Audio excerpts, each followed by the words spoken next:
Jez, how are you? How you doing? Good. Are you able to remove that right now? Hi. Hey, I'll take that. I just wanted to check in and see how you're doing. Mate, it's going brilliantly. It's going great. Thanks to everyone watching at home and everyone who's been here. The donations have been coming in. People who've been watching the Star Wars show obviously realize that you can go to stormtrooperrun.com and find the donation page to help out Make-A-Wish and spread a smile. And it's working. You know, this Stormtrooper is hitting his target. It's working. The first time in history. That's amazing. Well, I'll tell you what. Everybody at home has been asking. We've been waiting to see you hit your goal. Yeah. Do you just want to come over to our stage to finish up?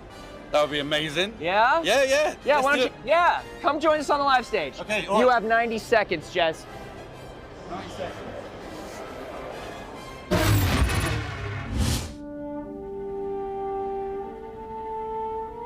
What makes you a Star Wars fan? Is it the way the stories make you feel? Is it how you connect with the characters? No matter how you answered, you're in the right place. The final day of Star Wars Celebration 2023 is about to begin. Hello there, Star Wars Celebration! This weekend, London is the center of the Star Wars galaxy for a blowout bash celebrating not just Star Wars, but the fandom itself. Everybody's here for one reason, and that's because of your passion and your love for Star Wars. And we're here to honor you. I love you! The best fans in the galaxy with an inside look at the greatest event in all of Star Wars fandom. Live from our stage on the show floor. This is where the fun begins. You want panels? Who here wants to see a teaser trailer? We got you. We just experienced The Mandalorian. You want special guests? I think I cried 4 times. Oh, too cool! We got you. Here and a Star Wars. You want never-before-seen reveals? Heard the crowd go crazy, so we ran. You better believe we got You brought me a world exclusive? So sit back, relax, and pour yourself some blue milk. You never know who might show up or what might happen. Get ready, because the final day of Star Wars Celebration Live starts right now.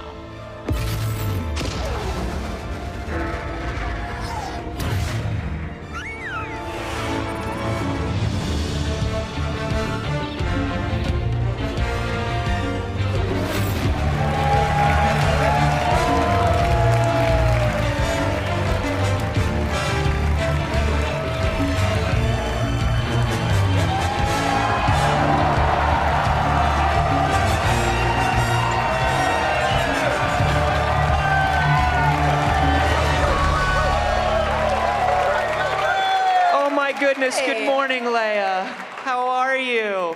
Hello and welcome to the final day of Star Wars Celebration Live. I'm Anthony Carboni. I'm Christina Ariel. Join here on stage our other co-hosts this weekend, Kristen Baver and Jamie Stangaroo. Oh my goodness, how's the weekend been for y'all? What's it been like? It's been so good. It's been so good to be here with all of you and all of you. I just don't want it to end. Can we stop it from stopping? Does anyone have that power? Use the Force.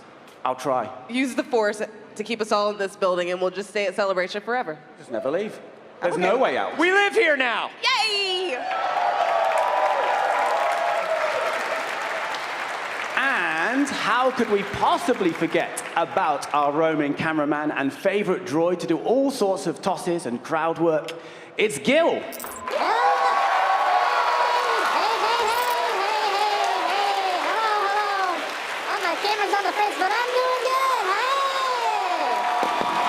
That's my boy! I'm having a great That's my son. celebration. Thanks for asking. But you know what's even better is reading all of your thoughts and comments on our ticker at the bottom of the screen using the official hashtag, yes, SWC2023. That's right, Gil. And there is still time to get your thoughts on our stream, so keep typing away, and maybe, just maybe, you'll see yourself on the screen. Got another social poll for us, Gil? Is Anakin bird to a Christmas Arizona? Of course I do! Too soon, Gil. It's never too soon. Okay, here we go. Which bounty hunter would you want to team up with? Is it A, Boss, B, Zam Wessel, Zam Wessel! C, Cad Bane, or D, Boba Fett?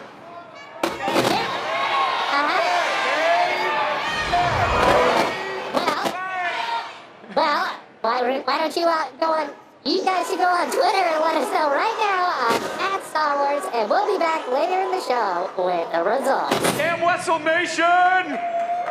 Thanks, Gil. Well, Gatekeeper Droid's out. What's up? I do have Inky. Okay. Might be cousin. Oh, the running Stormtrooper's back, everybody. He made it!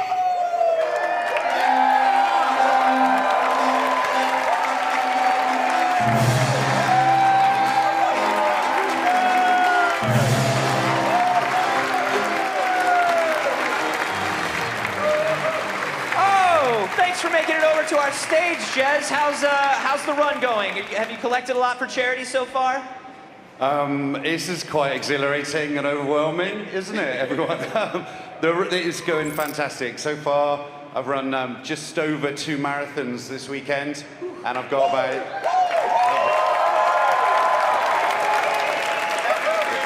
Thank you. And I've got about 10 miles left to go to the 100. Yeah. Amazing. That is amazing. How long have you been a running Stormtrooper? I began running as the Stormtrooper in 2016 with the London Marathon, and it's just kept going. So 5 London Marathons and a few other bits along the way. That is impressive, most impressive. Thank you. And Jez, how many miles a day are you running? I'm so sorry, I missed that one. How many miles a day have you been running? How many miles a day? So I've been doing just over 25K a day. So yeah, that breaks down 15 to 17 miles is Celebration. Woo! Yeah. I can barely do the one. And running is one thing, but running with this armor is a completely different thing. What's the hardest part about that?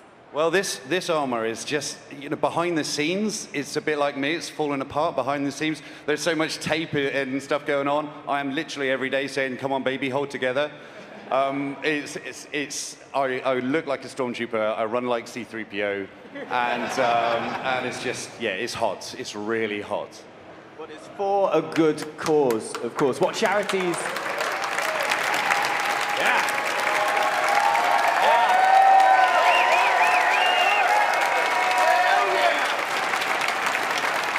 It's worth the pain. It's worth the pain because you are running for a good cause. What charities are you running for, and how can people contribute? Thank you so much. You nailed it. It's worth the pain. So I run for 2 wonderful children's charities called Make-A-Wish and Spread a Smile, who dedicate all of their time to looking after poorly children. And there's no better thing to do than that. So Make-A-Wish, Spread a Smile, all of my money gets sent to them. And it's just wonderful what you see, what they do, the wishes they grant, and the help which they give children in hospital. It's all worthwhile. And if people want to donate while they're watching at home, where do they go? Oh, thank you so much. This is amazing. So I've got a website called stormtrooperrun.com. And on that website, there's a donate to Spread a Smile and Make-A-Wish. And that would be fantastic. And all of my links and everything are on stormtrooperrun.com and stormtrooper_run on Instagram. So amazing, amazing. And before we get you started here, is there anything that you want the people out here to know, or anything else you want to say about what you're doing? Well, I just want to say thank you to everyone here, to everyone at Celebration. It's been absolutely brilliant. I started this in 2016 as a one-off run,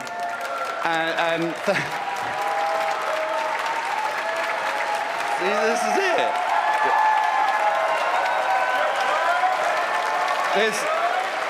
You guys have kept this going. It's the community, it's the fandom, it's all the support. It's Lucasfilm, it's Repop, it's everyone just saying, keep on going. I've had so much support, so I just want to say thank you. And to all the young kids who are here, I was you one day, right? I discovered Star Wars in 1980, 1981. It's been with me my whole life. I've seen the positives. And look what's happened. I'm on the Star Wars stage chatting to you guys, and we're raising money for charity. It doesn't get any better. Star Wars for life. Yes. Thank you so much, Jez. We are looking forward to the interesting dynamic that you're going to bring to our stage, having you running back there. So what do you say? Do you want to finish your Celebration long marathon here on our stage for Make-A-Wish and Spread a Smile? I would love to. That would be awesome. To the treadmill. Now this is absolutely amazing. We went by on day one to Jez's booth and saw him running, and like he said, he's been averaging 25 kilometers a day, every day for charity. I've been averaging 15 steps back and forth to the front of this stage, so that's a lot that he's doing. And I'm tired just from that. Yeah, I'm tired. She's watching me walk the 15 steps, and it's just we'd be getting progressively more and more tired. How are we looking back there? Just, oh, he's going! Hey! He's up and running! Amazing. We're gonna be here all day, and so is Jez. So stay right here on the stage. Gil, you wanna help me toss to a panel? Would I? Okay, let's do it. If you're like me, you were hooked on the second season of Star Wars: The Bad Batch. Now, the cast and crew are about to sit down to discuss how it all came together. Here now is the panel for Star Wars: The Bad Batch. Teamwork makes the dream work, buddy. Like a Man Clone Force 99. Only with nothing alike, and there's only 2 of us, and I'm a droid. It's very close. It's very close. It's very close. Enjoy, everybody! My son. We'll see you guys.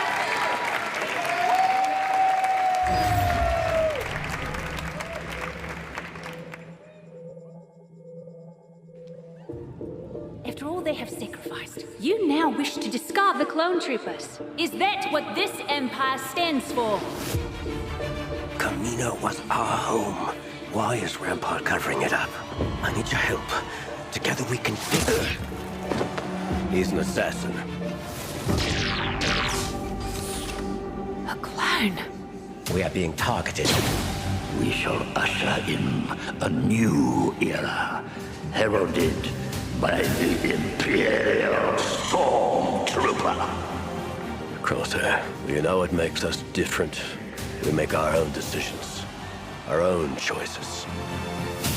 Can't say I ever thought much about the war ending. What unit were you with? Clone Force 99.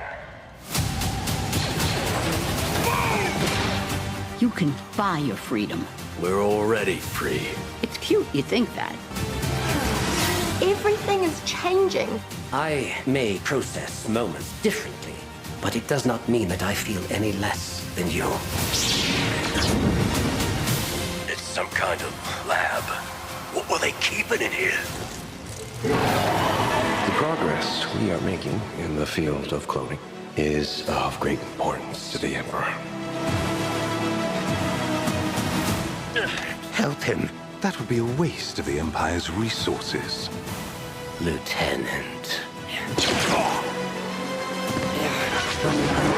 Rex and I have built up a small network of clones. You can't defeat them. It's not about that. It's about fighting for our brothers. Your former squad, they're in possession of something I need. The kid. Crosshair turned on the Empire. He is still our brother. If there's a chance to get him back, we have to take it. Sacrifices have to be made for the greater good. Let's see how long. Until you break. When have we ever followed orders? No!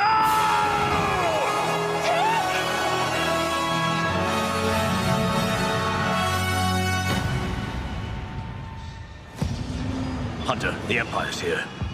What did you do? I did not come here for them, Omega.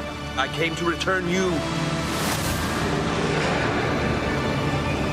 Perhaps now you will reconsider working on the Emperor's project. Crosshair! You might know me better than you think. We're sisters, Omega. We are going to get her back. And we don't stop searching until we do.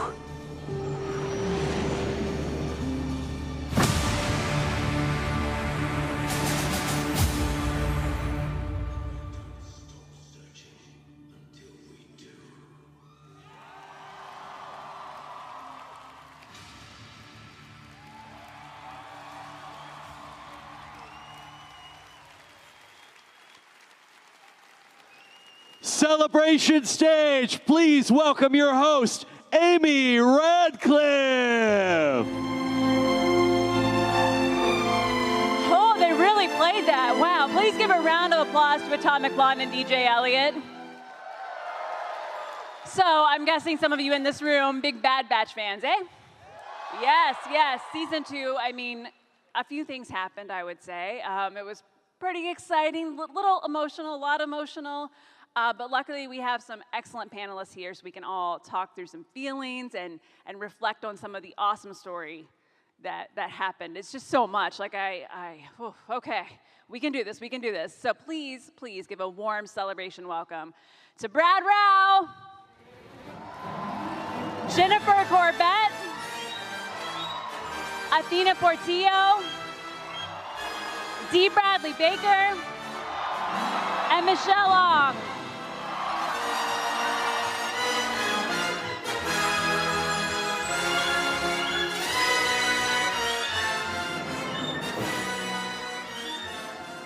Oh. Wow, I have some questions for all of you. We love you too. Yeah. So, okay, a lot happened in season 2, as we discussed and are still processing. Yes. Yep. So what I'd like to, kick off with is all of the characters, all of our clones, Omega, everyone had some just tremendous development this season. And Omega got more independent, and her clone dads made her more part of the team. They didn't say no every time Omega said, I want to do this. It was really delightful. So Jennifer, can you kick us off talking about kind of developing that for Omega and her clone dads letting go a little? Yeah. Well, first of all, even watching that recap, I was getting emotional. So bear with me here. When we started season 2, we really wanted, after the fall of Topoka City, to have a break in time to where the batch could sort of stay off the Empire's radar and really, start to do missions where they're not really putting themselves in too much danger. And in that time, Omega gets to be trained a little bit more by her brother, so that's great. But I think we just wanted Omega to feel like she is part of the crew and that, like you were mentioning, it's not a question if she's going to do these missions or not with them. It's just, that's what it is. Yeah, I feel like she had some good ideas. She had some good ideas and some good instincts, and the skills from the various dads that she has in the batch came to the forefront. They finally bought you a hat. A helmet, yes, protection. Get you a functioning microphone. The microphones work? Hello? Is that working? Hello?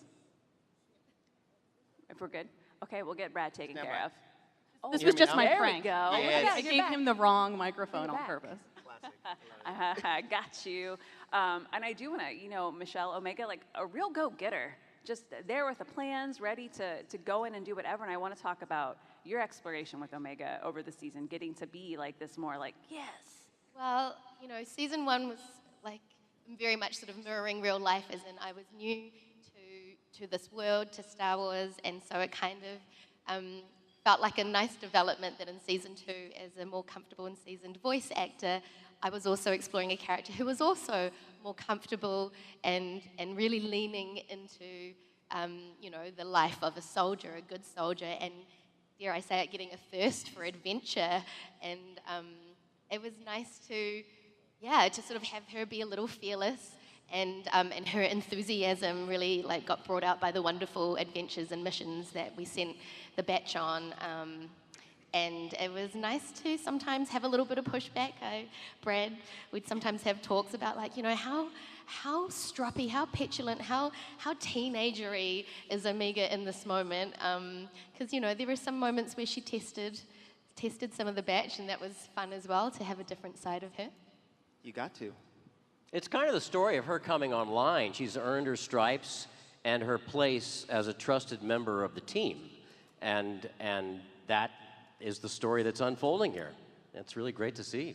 Even in the first moment you see her in season 2, she's stuck doing homework with Tech while everyone else is on this cool mission, and she's just like, oh, come on, do I really have to do that? Which felt very relatable, because I wouldn't want to be stuck on a ship studying, Imperial vessels, but hey, it worked out at the end of the episode. She is an excellent, if occasionally over-enthusiastic patient. student. Well, and Brad, I'd love to hear from you a little more about kind of, because Omega's getting older and she is testing those boundaries and learning. So what were some of those conversations like with Michelle and figuring out her path? Yeah, for sure. And even from a design standpoint, we wanted to show that time has passed. And the armor is all beat up, the Bad Batch. They didn't spend money getting new armor. They spent money getting the kid a helmet, for goodness sakes. Finally. We spent money getting new armor in production. We did, yeah, that's right. Actually, Athena, that's a good point. When we came into this season making new designs for all the characters, it was a lot of work to set that up. How we're not going to reuse a lot of the stuff we had from season 1. That was a challenge on the production side. So we had a lot of behind-the-scenes production discussions. But yeah, as far as Omega growing up, it was just so much fun to see how you perform, Michelle, against Dee. As in season 1, it was a little different, and now that pushback was great. And myself as a dad always would identify like, okay, yeah, my daughter would say something like this. We'd always have those kind of discussions. It was a big deal. That's awesome. And Dee, from your perspective, not only working with Michelle as Omega grew up, but the Bad Batch had a lot of, I feel like each of them had this very particular journey over the season, and that's all you. So talk to me about your experience through season 2. Well, what's interesting to me is how it played out with season 2. Is season 1 was about them really disconnecting from their special ops function within what was happening in the Clone Wars, and then everything falls apart, and then they're kind of going off on one-off missions, trying to survive, trying to figure out where they stand. Are you just going to survive? Are you just sort of a gun for hire? What's it going to be? And now as things kind of ratchet up, and also as Echo starts to kind of focus on what's happening and what he wants his involvement to be, and the emergence of Rex as well, is that it's interesting to see them start to realize what the stakes are, and that they need to make some big choices in terms of what they're doing and how they think of themselves in this changing and dangerous universe. And I'll speak to that too. I mean, that was a really big deal, that we wanted to make it clear that the Bad Batch wanted to stay off of the Empire's radar. So why are they still with Sid? Because they don't want to get involved with anything having to do with the Empire. And then when they did, things never worked out. And we wanted to set that up from very early on. It's an interesting dynamic because it's like, well, we've got the kid. We don't just want to protect ourselves and survive. We want to protect the kid. To do that, we want to stay away from all of this danger. But as as she matures, as she gains traction with her skills and her expertise and instincts, it's like she wants to get involved with this too, and there's an inevitable shift towards engaging with the larger conflict that's at hand. And I think also because where we knew where we were going towards the end of season 2, in the early episodes of the season, we wanted to explore other people in the galaxy that weren't affected necessarily by the Empire, but they were still in trouble. So, in the Sereno episode, even though the Empire was there, but then the Crosshair and Cody episode, like what is happening with Desix and the people there, and the fact that we got to have Gungi and experiencing what's happening on Kashyyyk. Yeah. But, the episode also with Fee allowed us a chance to have a fun sort of Goonies episode to where she just wanted to be a kid. And Hunter and Echo and Tech and Wrecker were like, is this really a typical mission for us? No, but it's okay because this kid rarely gets to be a kid. So let's go on this mission, let's have fun. And again, of course, things don't go as planned, but they got out of it. And it's one thing I really like about this, is that there's the larger mythology, the larger political story that's playing out, but that you have these little one-offs that are actually fun and interesting and a little bit of a break. I mean, like the pod racing episode with Tech and the smaller group Riot there. Racing. Yeah, it was such fun. I really enjoyed that. You need that balance, I think, especially when you're, I would like to talk about, and we got to see some of the more of the Imperial clone troopers, right? It wasn't just Order 66 happen and they're like they're brainwashed. They wrestle.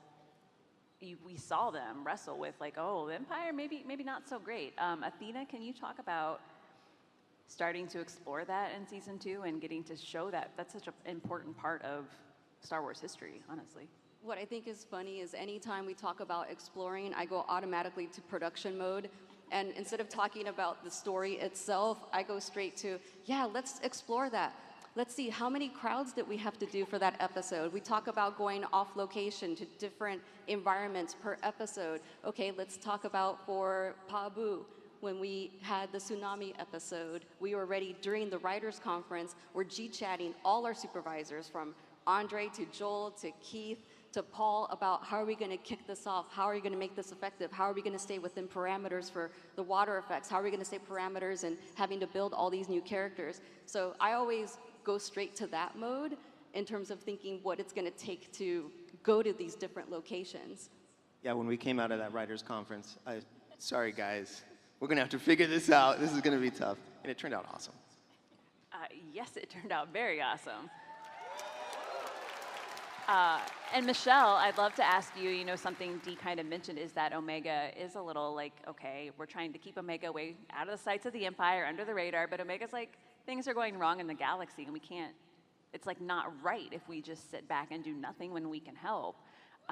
Yeah, can you talk about her really coming into her voice in that way? Yeah, you know, I think because she brings her childlikeness to everything that she experiences, what is right and isn't right is very pure. So the places, you know, like I think when she is with Senator Chuchi and she's like, wow, this is where, you know, the whole galaxy's representatives come to make decisions. And then she's like, so which one is for the clones? And this moment of like, clones don't have a seat in this place. Like, no one represents us. It was like, that was so cutting and like such an unbelievable moment. And I think sort of Omega, as she gathers her knowledge about the larger universe, is very pulled towards making sure that things are just. And even on the little side missions, you know, the episode with the Marauder being stolen and her at first feeling incredibly aggrieved that someone would dare to take their property, and then realizing that there are people, you know, there are beings who are living under a much smaller version of some sort of, like cruel leadership that isn't fair. She's sort of seeing this pattern during her adventures with the batch across the universe of like, wow, not everything is right and just, but couldn't it be? And how can I be a part of making that more prevalent? Yeah, children have a real unvarnished take on what's fair and what's not fair, and that's and also empathy too, and also forgiveness, right? It's grown-ups have a difficult time with forgiveness. A kid doesn't. You know, the kid, like my daughter, she fought with this kid yesterday, today, they're playing again. It's like, how do you do that? How do I learn that as a grown-up? And that's part of the interesting thing about being a parent is the education that a child's kind of unclouded sky of trust and sense of fairness brings to the parent's education. We see the Bad Batch as being like the overprotective brothers, so to speak, to Omega, but she actually is older than them and she is overprotective of them. So she's kind of the big sister.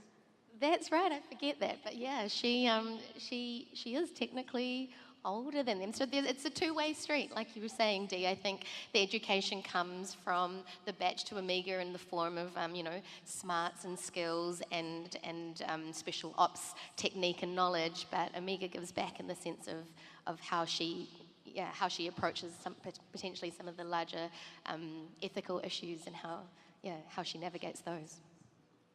And it has been really beautiful to see, like, between the relationship between the clone brothers and Omega, because I know Omega would stand in front of them and protect them, even though she is not as big or doesn't have as much armor. Like, she's like always has their backs, and it's just really sweet.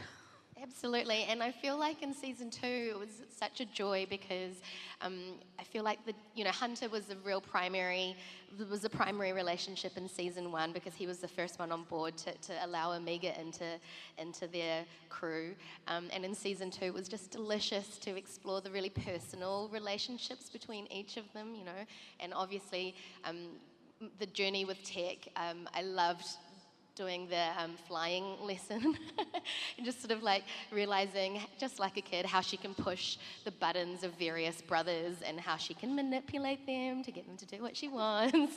It was really fun. I always love seeing when you can tell, like, okay, she's wearing their patience down. Like, she's gonna get it.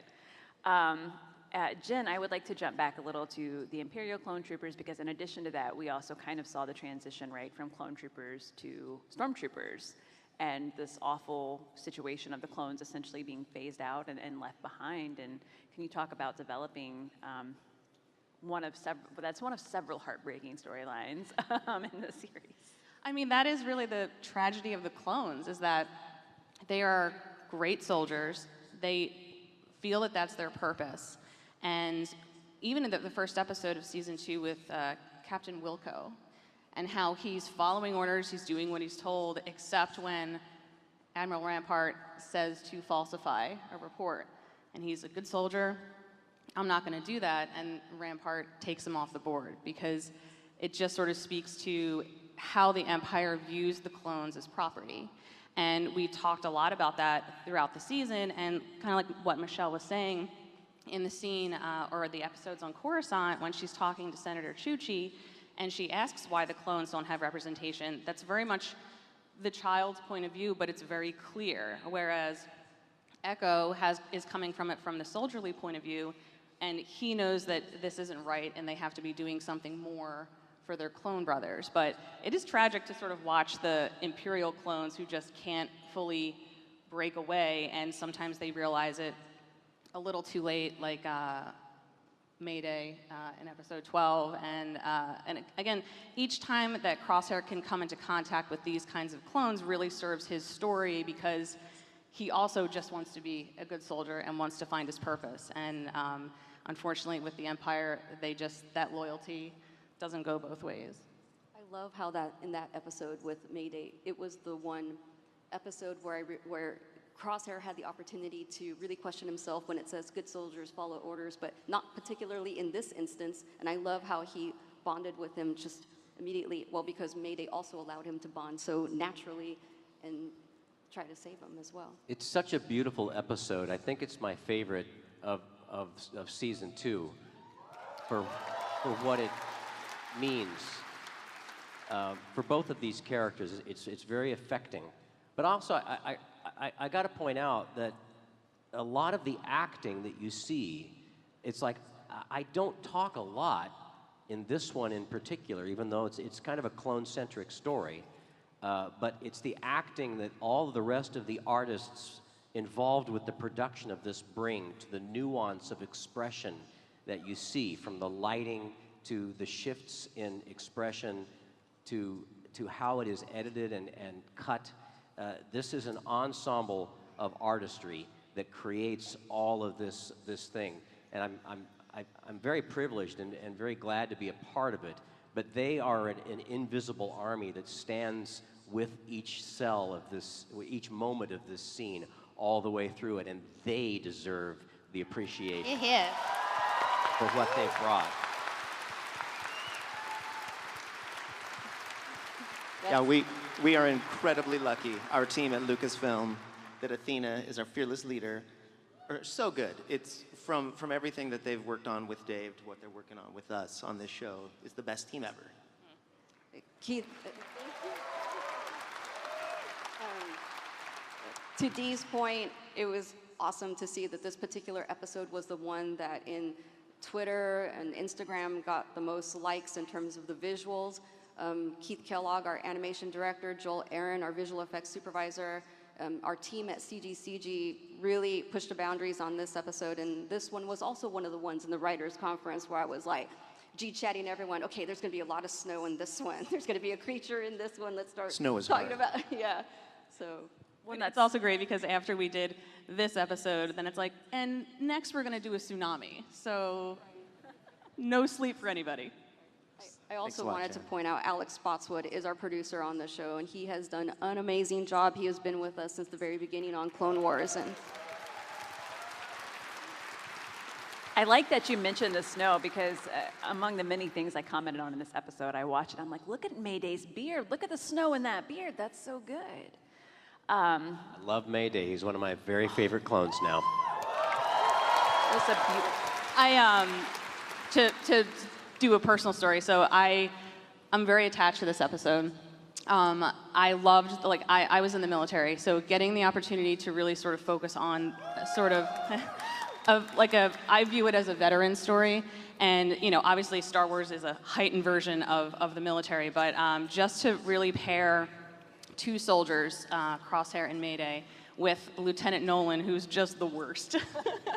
But the actor was great. So, but just seeing different leadership styles and how again the Empire treats clones as property versus how the clones treat each other, and just, you know, Crosshair in season 1 and during Clone Wars, he really viewed the regs as less than him, and he's really sort of starting to come full circle in this episode, and, you know, him pulling Mayday out of the snow, which was just beautiful to look at, but that's just such a huge moment for him because he's normally the guy that puts on this front that he doesn't care, and he's willing to just carry his brother all the way back to the base. So you all did such a great job with it, and I love this episode. So. Lieutenant.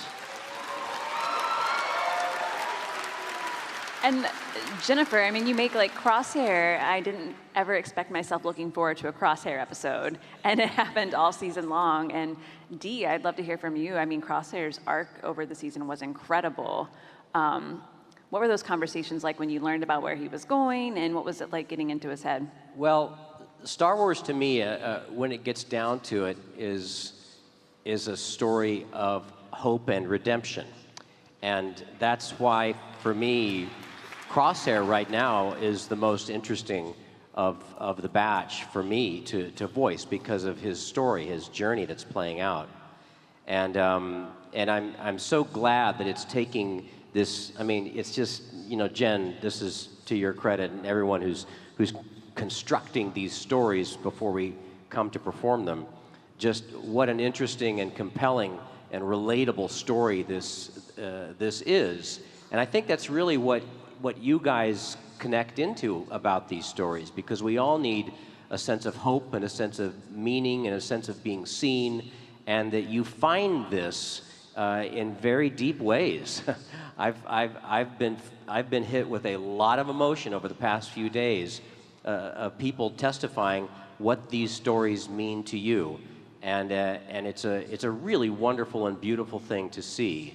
So I am very excited by the screws that are turning, the wheels that are grinding as this story plays out in all of its interesting ways, in particular around Crosshair.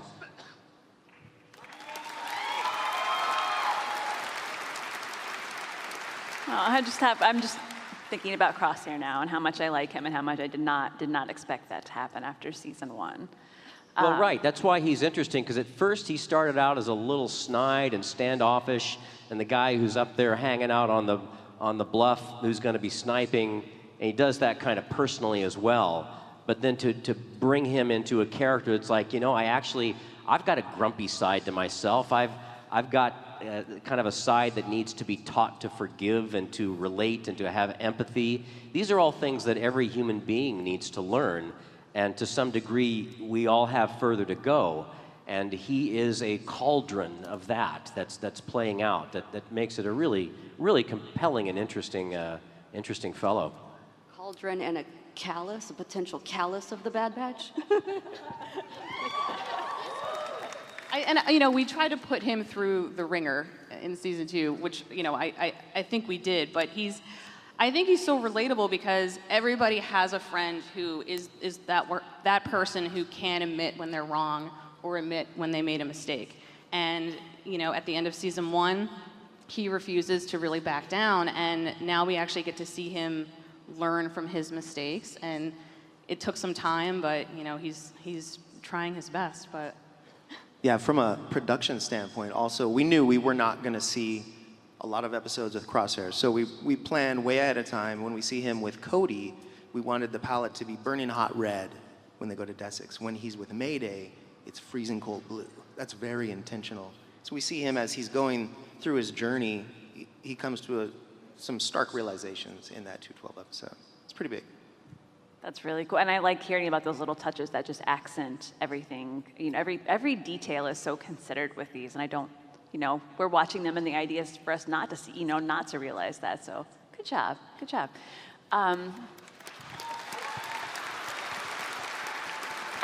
For something a little more lighthearted, Michelle, I would like to talk to you about, you know, we went to Pabu, and pre-tsunami, pretty great place. They got great food there. Yeah. Can I talk about the sushi for a second?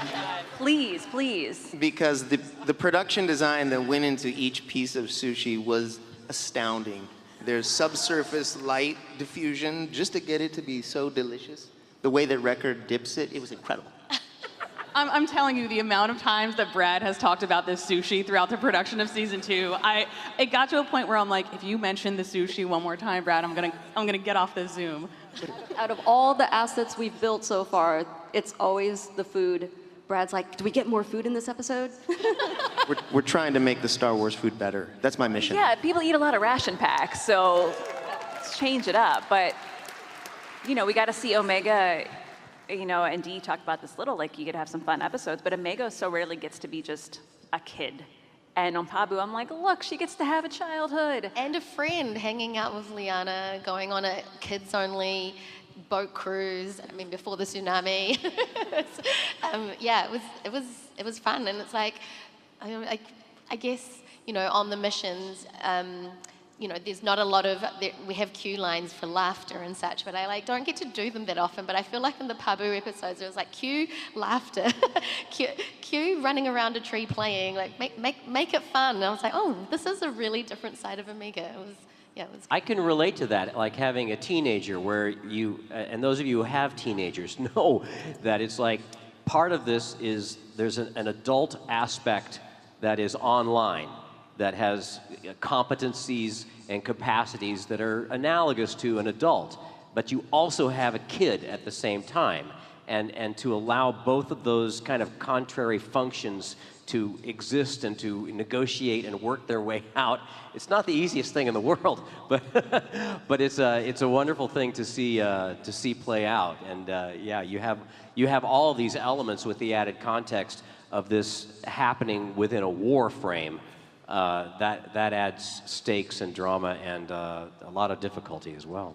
And that's why the conversation with Fee in the beginning of that episode is so great, because the Batch are just it's a military squad. They think about certain things. They usually don't think of things outside of that realm. So when she points out the fact that, yeah, Omega's becoming a trained soldier, but she needs other skills, and Tech's like, what other skills? Doesn't compute for him.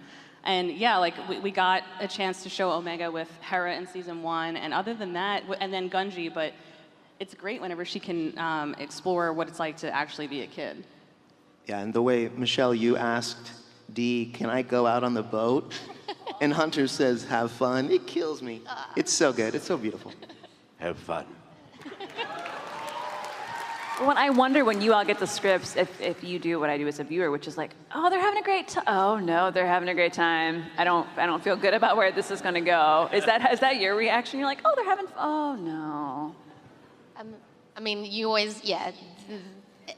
It's Star Wars. There's gonna be a corner that's turned at some point. But that was a relatively calm and like fun period before the storm. Yeah, it is Star Wars. It's what we always have to. It's not. I like to call it Star Happily Ever After in my head sometimes, but and one of those turning points, you know, Sid, my least favorite Trandoshan at the moment, she really, especially, it was kind of hard after. Okay, we're kind of away from the Empire, working with Sid, we're under the radar, we're safe, and yeah, she's just a being making her way in the galaxy. But Brad, can you kick us off talking about Sid's betrayal? Yeah, it's tough. It's rough. Again, the Bad Batch trying to stay off of the Empire's radar. They're working with Sid. It's not perfect, but Fee, it was a really important character for us to introduce that they could specifically be told, like you're saying, Jen, that like, hey, you guys need this kid to be a kid, but also she became a path for them to maybe have an alternate choice in what they're doing. And Sid, she's just not good. She's just not good. And, it's something, we'll talk about a little bit more later on in the panel. But as the season goes along, there was just this shadow of darkness, the might of the Empire that started to creep along. And it wasn't just the Empire, but his characters like Sid. And we tried to also hint where this was going to go throughout the season, because even when they first meet her, you get this sense that she's not really on the up and up. But then even in episode 4, the racing episode, where Malegi pretty much says she's going to stab you in the back. And again, they don't want to believe it, and then she ends up. I didn't see it coming. Maybe that's like me. I didn't see it coming. I was totally shocked. That's okay, because you're the kid, so you always think the best of people. Couldn't believe it. I didn't want to believe it. I was like, but they just really helped her out. They've done her some solids. It's pretty rude. Pretty rude, just saying. But speaking of, things do get much darker in the episode, but because of course we have this whole cloning element coming in, and Dr. Hemlock, who, there are a lot of creepy Imperials, but on the scale of creepy Imperials, I think he's 11. He's up there. He's up there. Tell me, and voiced by the incredibly talented Jimmy Simpson, very creepily, I might add. So, Jen, can you talk about bringing in this whole layer of cloning that, of course, ripples right throughout the rest of Star Wars stories? Yeah. We teased Mount Tantus at the very end of season 1, and we knew going back there, we were going to be exploring what experiments are happening on this mountain and who's actually leading them. So when we after Rampart got thrown under the bus by Emperor Palpatine, we had the opportunity to create a new villain, and that's going to be, of course, Dr. Hemlock. And we also knew, since we were going to go back to Tantus, what could we tease of a cloning experiment, and that's when we went back to the Clone Wars well and realized, oh, the Zillo Beast. Zillo. Because I think many Clone Wars fans have been asking many, many, many times what happened to the Zillo Beast. So we got the opportunity to show the cloned baby Zillo, and which was designed in 3 different stages. Is that right? Yeah, we had multiple designs and ended up creating this design. You see it on screen right now, where it actually has 2 phases, both unfettered and then the feathers open, kind of like a Dilophosaurus. So yeah, we were trying to be, again, production friendly, because we couldn't design 3 or 4 different versions of it. But I think it came together. I love the way it was shot too. It was almost like an homage to Aliens, which is one of my favorite movies, right in the very beginning. And I also love this episode in mix. And Brad does such an amazing job with Skywalker Sound on the mix, and specifically with this episode, to try to get the creep factor and the scariness of it all. And it was, if you want to talk about that a little bit, it is one of my favorites. Absolutely. And once the episodes are done, we have the incredible Kevin Dean and Sean Kiner. Dean is here somewhere today. Who do the score for our show, and they do such a great job. And then we go to the amazing wizards at Skywalker Sound, David Collins, Jeff King, and all of our friends there. They help put it all together, and they sound design it. And so we get a chance to, Athena, you and I get to go and do the whole mix. And we listen through, and because we know what we're listening for, there's little things that will show up here and there that we always say, can we get a little more? We need the monster to be a little bigger. We need something else to be a little bigger. And it's like, Brad, it's already as loud as it can go. Just a little more, just a little more. But yeah, this one was really good. It's called a sugar boom, right? It's like the bass. Right. Yeah, it's great. They're incredible. Yeah, that moment of recognition, as a big Clone Wars fan, no, it is. And Dee, you and the Zillo Beast you go way back. What was your reaction to that? Because fans ask about it all the time. Well, I love that, because I fell in love with monsters as a kid, and this is Godzilla to me. So I delight at the prospect of a giant monster of any kind rampaging. That's always fun for me. We love it. It's very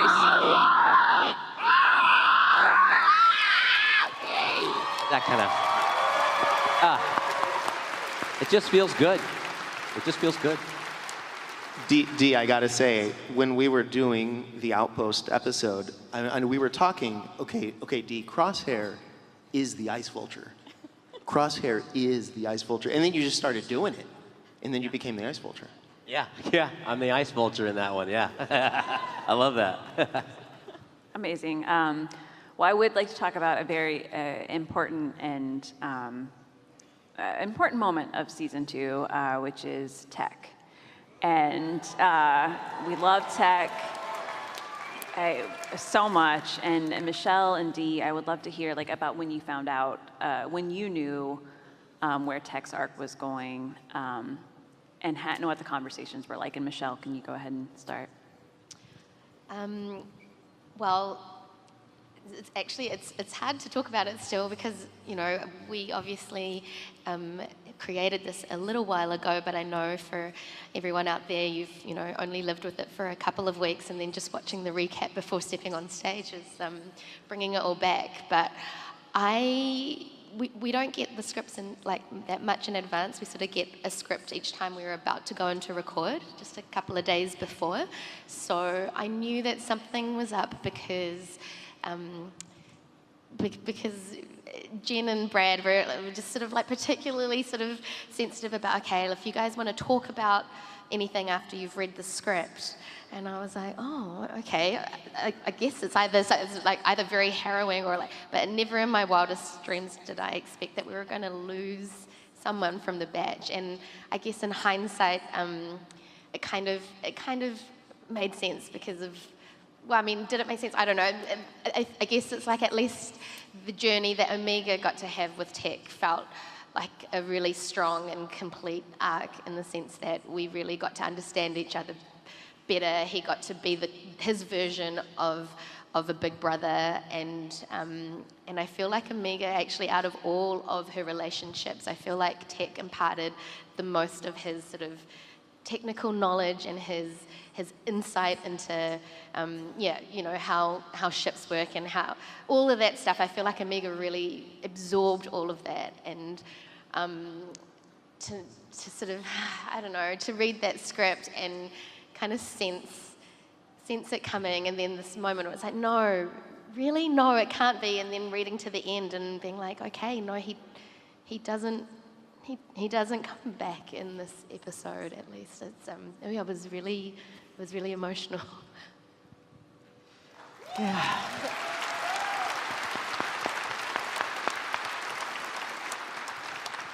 Yeah, it's difficult for me to say goodbye to any of the clones, but one that has such an established story, and one that, frankly, I probably relate to more than any of the clones. It's not easy, and I try to console myself with the thought that his sacrifice was heroic and intentional, and it would be no less than what any clone would wish for their final moment of service to their fellow soldiers and to their mission, and it's rendered so beautifully choreographed and in such a heroic and moving way that it really knocked me out. But we as I remember, there was a fair amount of, we'll sometimes kind of negotiate conversation or dialogue, and I remember we went around on this one a fair amount. I think we probably arrived at close to what we originally had anyway, but really wanted to kind of get this feeling just right. And I think it's remarkable. It's very affecting. I know you're very affected by it, and I've seen that full force very directly over the past few days. But for me, he did his job, and he was satisfied with that, and that's a good thing. And yeah, I'll never forget the guy.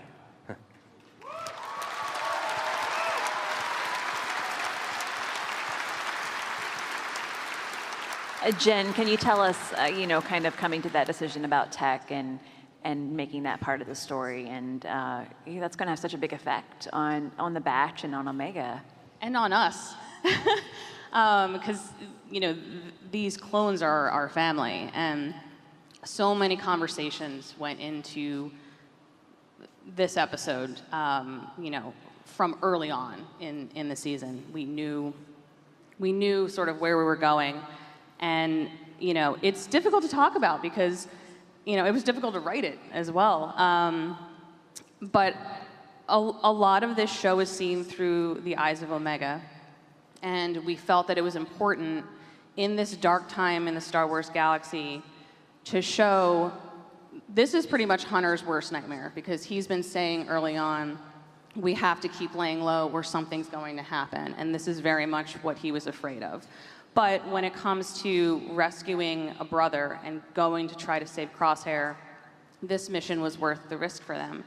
And Omega, first witnessing the Echo leave and go and do a different mission and feel like he has a different calling, and then to lose their home of the Marauder, and then to experience something so definite like the loss of her brother was very hard. And again, we talked through it a lot.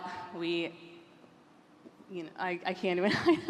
I'm getting emotional. Yeah. No, go ahead. I don't want to interrupt. No, you take over. This is hard. We talked about this. How we're going to get through this, I don't know. Because to be honest, it's really hard for us. I will say the stakes of this mission were a big deal. That was the thing that was clear. If Crosshair needed help, and he didn't ask for help, he warned his brothers, like, oh my God, that's incredible. They had to go. They had to try. To try meant not only to go and cross into the realm of the Empire, which they've been trying to avoid this entire season, this entire 2 seasons, really. They're going to the base of Grand Moff Tarkin. So if they're going to go there and they're going to go into his backyard, we knew Tarkin is way too good. He's way too evil. He's way too clever. He's way too cold.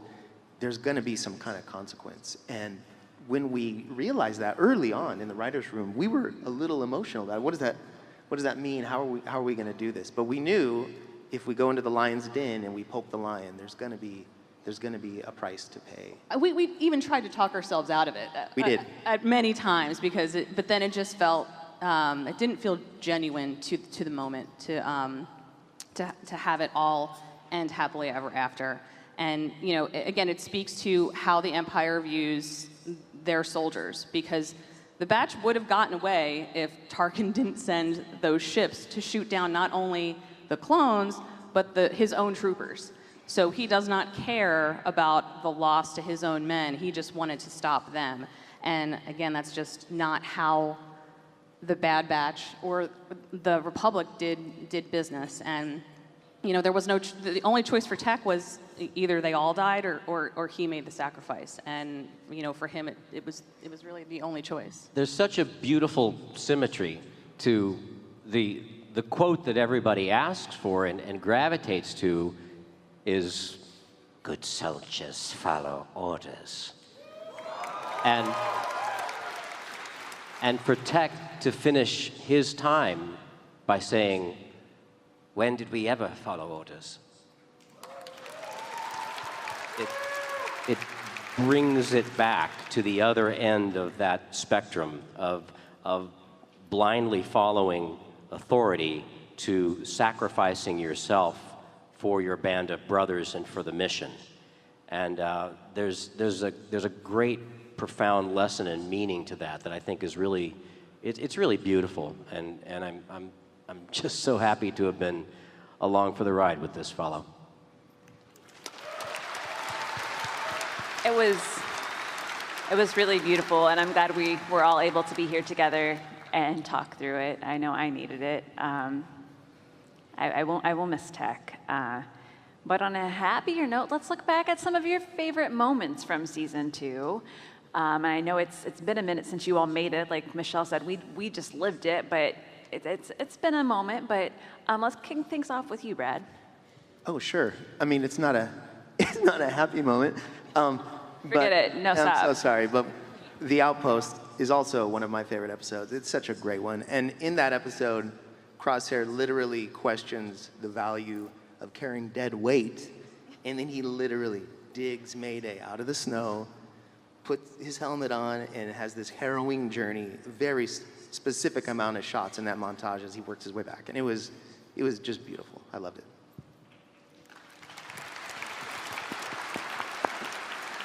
Michelle, what was one of your favorite moments? I really loved the episode where we got sent to a mine, an Ipsium mine that Sid had purchased, and I just thought, even just the details, I don't know who was responsible, Brad, for designing like the mechanism to which you would have to like drill into this rock to pull out this glowing combustible substance. Just the whole world building of that blew my mind. And obviously I really enjoyed it because that was the episode that Tech really kind of irked Omega, and then we made peace, and then I loved the whole dynamic of the batch in that episode, and like Omega was really in an interesting space, sort of like hurting from the loss of Echo and like not wanting to have time alone. I remember that line was like quite profound. It's like, I just want to be alone. And then her other Wrecker and Hunter acknowledging that Tech had really put his foot in it and urging him to like make amends. I loved the development that I got to explore as Omega with Tech.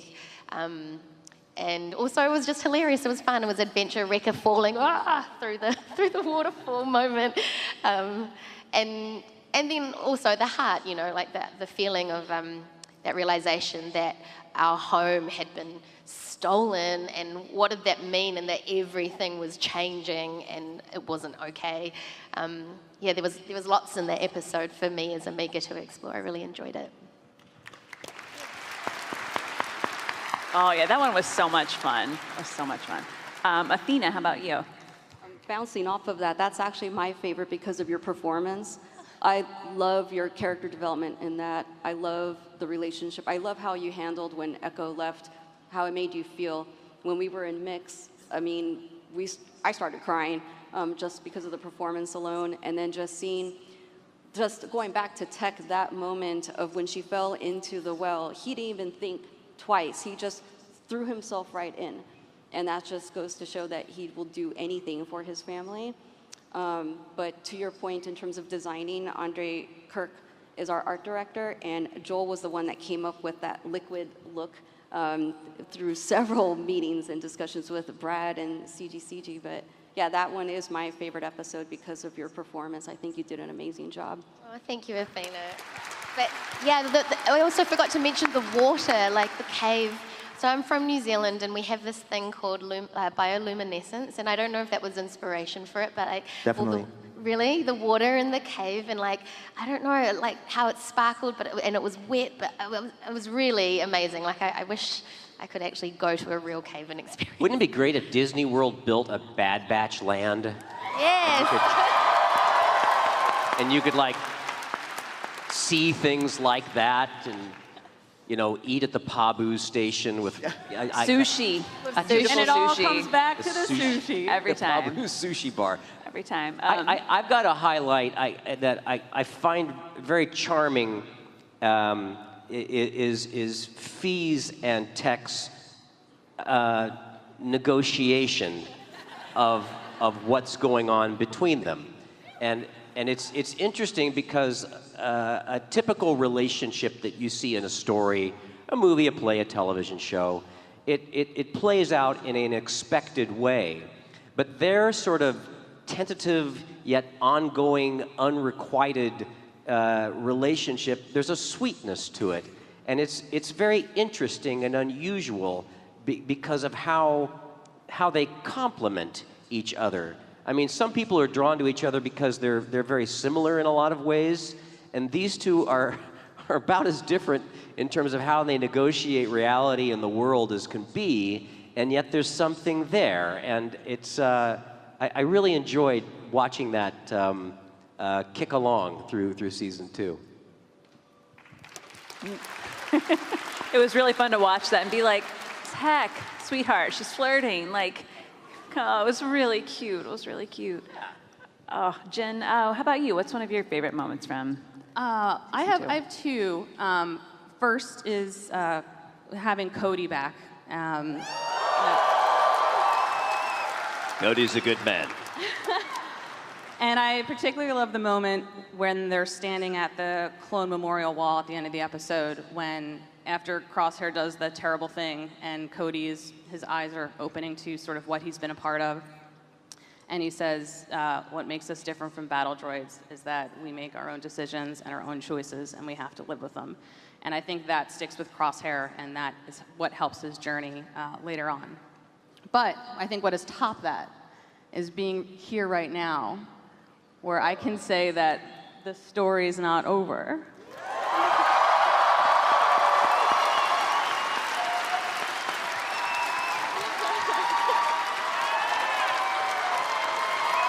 Yeah, that's right. Boom! And that the Bad Batch will be back for a third and final season. That's incredible news, and I want to say thank you to the audience watching at home. We're going to say goodbye to you. Thank you for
beloved Star Wars characters of all time would be enough.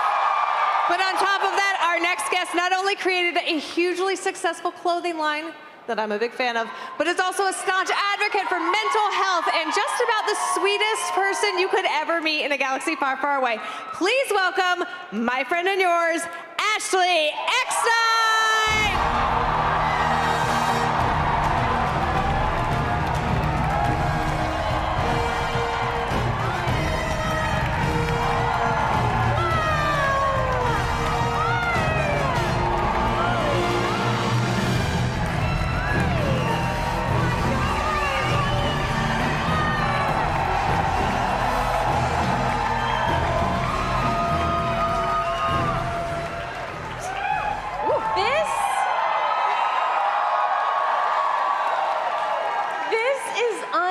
Unbelievable. Oh my gosh.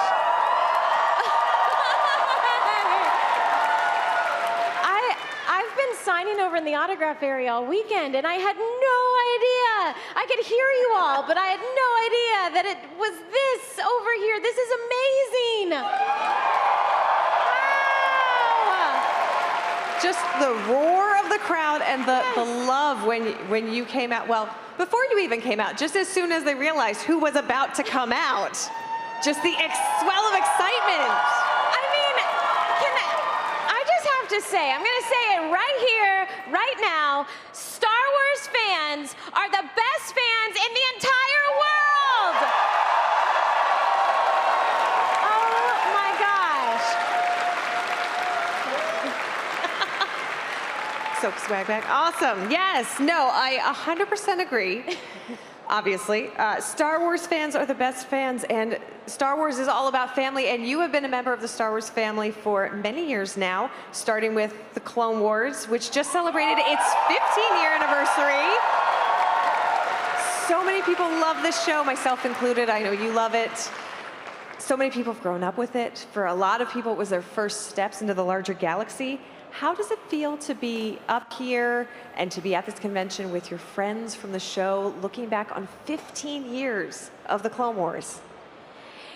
It's just magical. You know, there's no other word for it. to be here with all of you because, you know, we have our Star Wars family that made the show, and we got to celebrate that last night with Matt and James and Dee and Dave and Athena, and it was incredible. But we would not be celebrating 15 years of the Clone Wars if it weren't for all of you.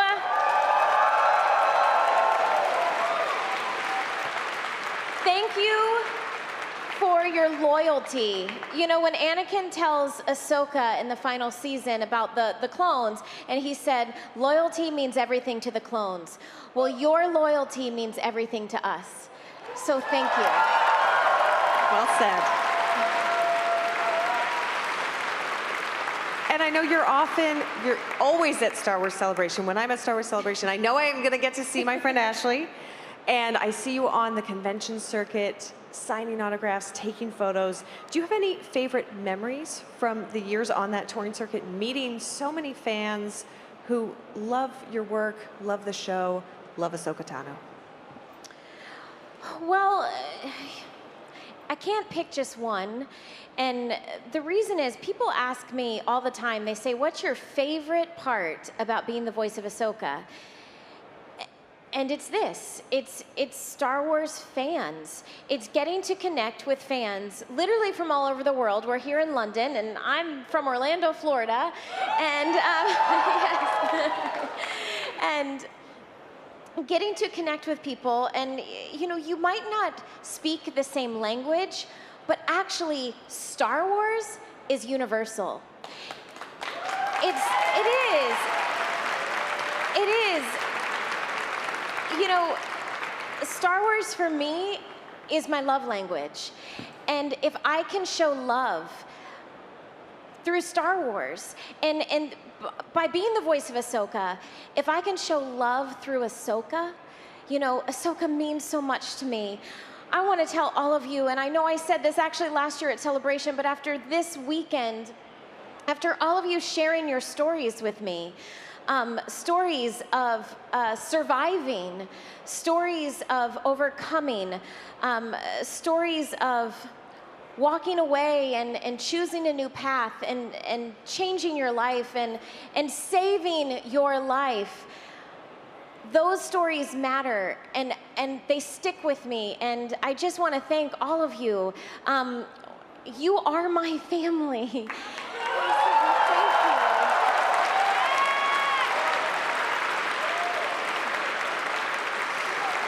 Oh. Thank you. I love you! Thank you. And I see you too over here. Thank you. That was so beautifully said, so heartfelt. And Star Wars is all about family. And Star Wars Celebration is just like one big hug. It is. It is. Well, can I say, actually, here's the thing, and I've shared this a lot.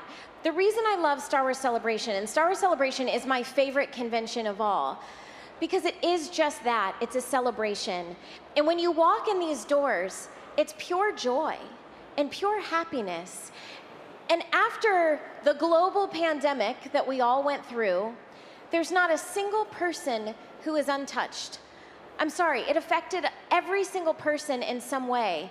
And the way that we can heal is from happiness and joy and love and kindness. And in these walls, as soon as you walk through that door, we feel it. It's literally the vibe here. So thank you for your love and your light, and your joy and your happiness. Absolutely, absolutely. And Star Wars is also hope and joy and love. Yesterday we had the great fortune of having Rosario Dawson here and some of the other members of the Ahsoka series cast. I understand you've also had the chance to meet Rosario. Yes. But so, yes, sorry, no. go ahead. Oh no, but you have also had the chance to visit the set of the Ahsoka series. I did. So I'm a big believer in making your dreams come true. And so last year on this stage, I threw out a dream and I said I hadn't met Rosario yet, and I dreamed that I would hope to meet her soon. And we actually got to meet on the set of Ahsoka. It was amazing. It was literally like a scene out of a movie because we had been wanting to meet each other for a very long time. I'm all about women supporting women and just all of us supporting each other. Absolutely. And so, and she's been so kind and gracious to me as well. And so finally we met. And she literally was filming something and she had to like walk to the front of the set. And as soon as we saw each other, it was like slow motion, a scene out of a movie where we just ran to each other and then we just hugged for like 2 minutes. And then we stared at each other and I was just like enamored. I'm like, oh my gosh, you're real. You look amazing. And she said some kind words to me and then we posed for a picture that hasn't been seen yet because she was wearing something that couldn't be seen. Oh, yeah. I'm not breaking any NDA. No. Trust me, Dave Filoni is not going to get mad at me right now. I'm not breaking any NDA. It could be anything. She could have been, I don't know. We're not even going to fill that in. We're not going to fill that in. I'm going to stop right there. But anyways, so one day that photo will be seen. And it was just a beautiful moment. And we actually did our first duo photo op together. We had the best time. So I just love that Team Tano keeps growing. We had an amazing Ahsoka Lives in All of Us day yesterday. So shout out to everyone who came to that.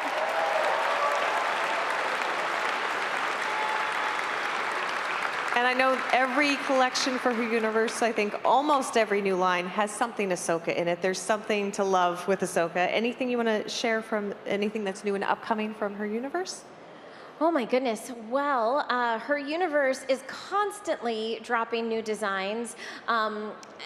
There's a whole May the 4th collection that's coming very, very soon.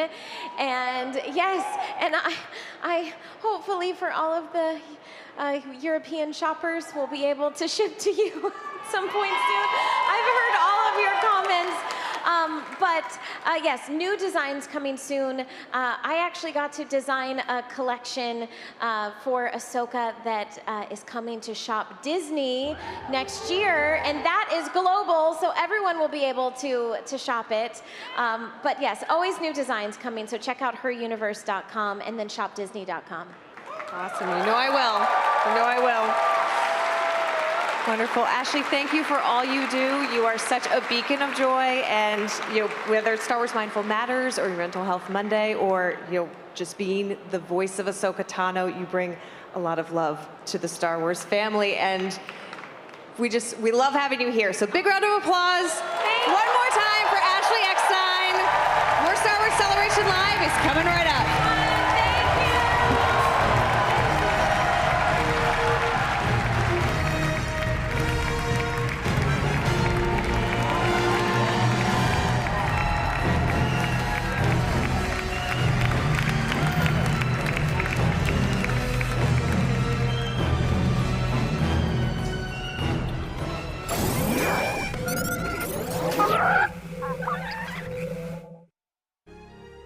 I'm here with Neil Scanlon from the Creature Shop, and we are getting so close to a very, very, very tiny little guy. Look at Babu Frick! Look at him, Neil! Wonderful, isn't he? Yes. I know. Yeah, it's there's just I love the joy of very small puppets, and I think the joy of that is that if you were to enlarge him, he would probably appear very simplistic. His skin is very thin, all this sort of things. But actually, because he is that size, you make it up in your mind's eye of what all those little details are and so I think they have a life of their own. And his eyes, he's like your cat, isn't he? He's a kitten. All these emotional things are happening in a very, very small cat. And then when you add, the wonderful voice and performance that comes with it, then I think, this was a really fun moment to shoot, and we genuinely laughed quite heartily on set. DJ, I remember at one point, almost had sort of tears running down his eyes. He's so wonderful. Yeah, I love the Ed Zellin so much. Has anybody ever asked you if they can put him in their mouth? No. You're going to ask? I'm not going to. That's not an intrusive thought that I've ever had. I was just wondering. On the opposite side, let's talk about right here. Yeah. Well, Six Eyes is a showing off. That's absolutely what it is. It's like, let's not have it in one eye or two eyes, let's have six. Technologically inside there, we have a person who works with us, Matt Denton, who does a lot of control system work, very, very clever programming. This was the peak of the work that he's done with us at the moment. It's gyroscopically controlled. It knows where it is. The eyes have their own inertia. The whole thing lives on its own, and then you can override that with real-time performance. So around the Sabacc table, this was designed for that purpose. It was designed to sort of shift there, but also have a whole kind of thing. And so I actually think, it's probably, I'm very proud of the work that everybody did on that. He is very good. Yeah. And then myself. I have always, this is such a beautiful, like this design is so wonderful. You know, you're talking about this casino that's full of just like excess, and like this says that to me. Yes, was obviously a very wealthy lady. Yeah. And obviously looking for a younger companion, I would have thought, to spoil. But in complete contrast to this is an incredibly low technology puppet. This is essentially just a large dustbin that somebody's inside. You walk in from the back, the head is radio control, and other than that, the performer that's inside there is doing very, very simple motions, because that again is what she's designed to do. She's there, she's observing her environment, and she's trying to look as engaging, as pretty as possible. And so the whole thing is about design. It's about the wonderful costumes that the costume department make, and all the other things that are put in there. Some things are designed just to stand on their own and just be a presence on their own. Thank you so much, Neil. Thank you very much. Thank you. Nobody's ever asked about putting them in their mouth. No, not to my knowledge. That's not to so my knowledge. weird to Well, me. not until now. Okay. They're thinking it, Neil. Okay, they're thinking it.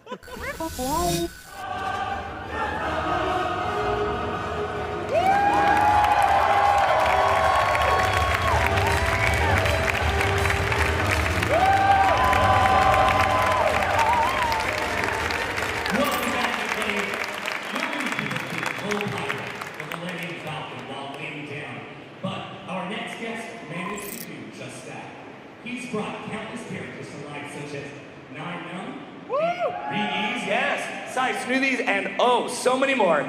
He's a puppeteer extraordinaire. It's Mike Quinn.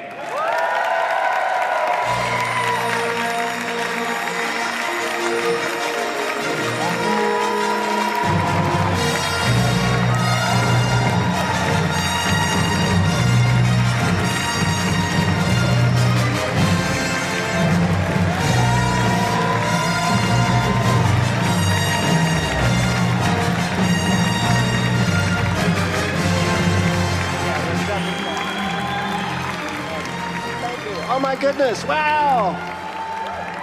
Thank you. Oh, this is what it's all about, isn't it?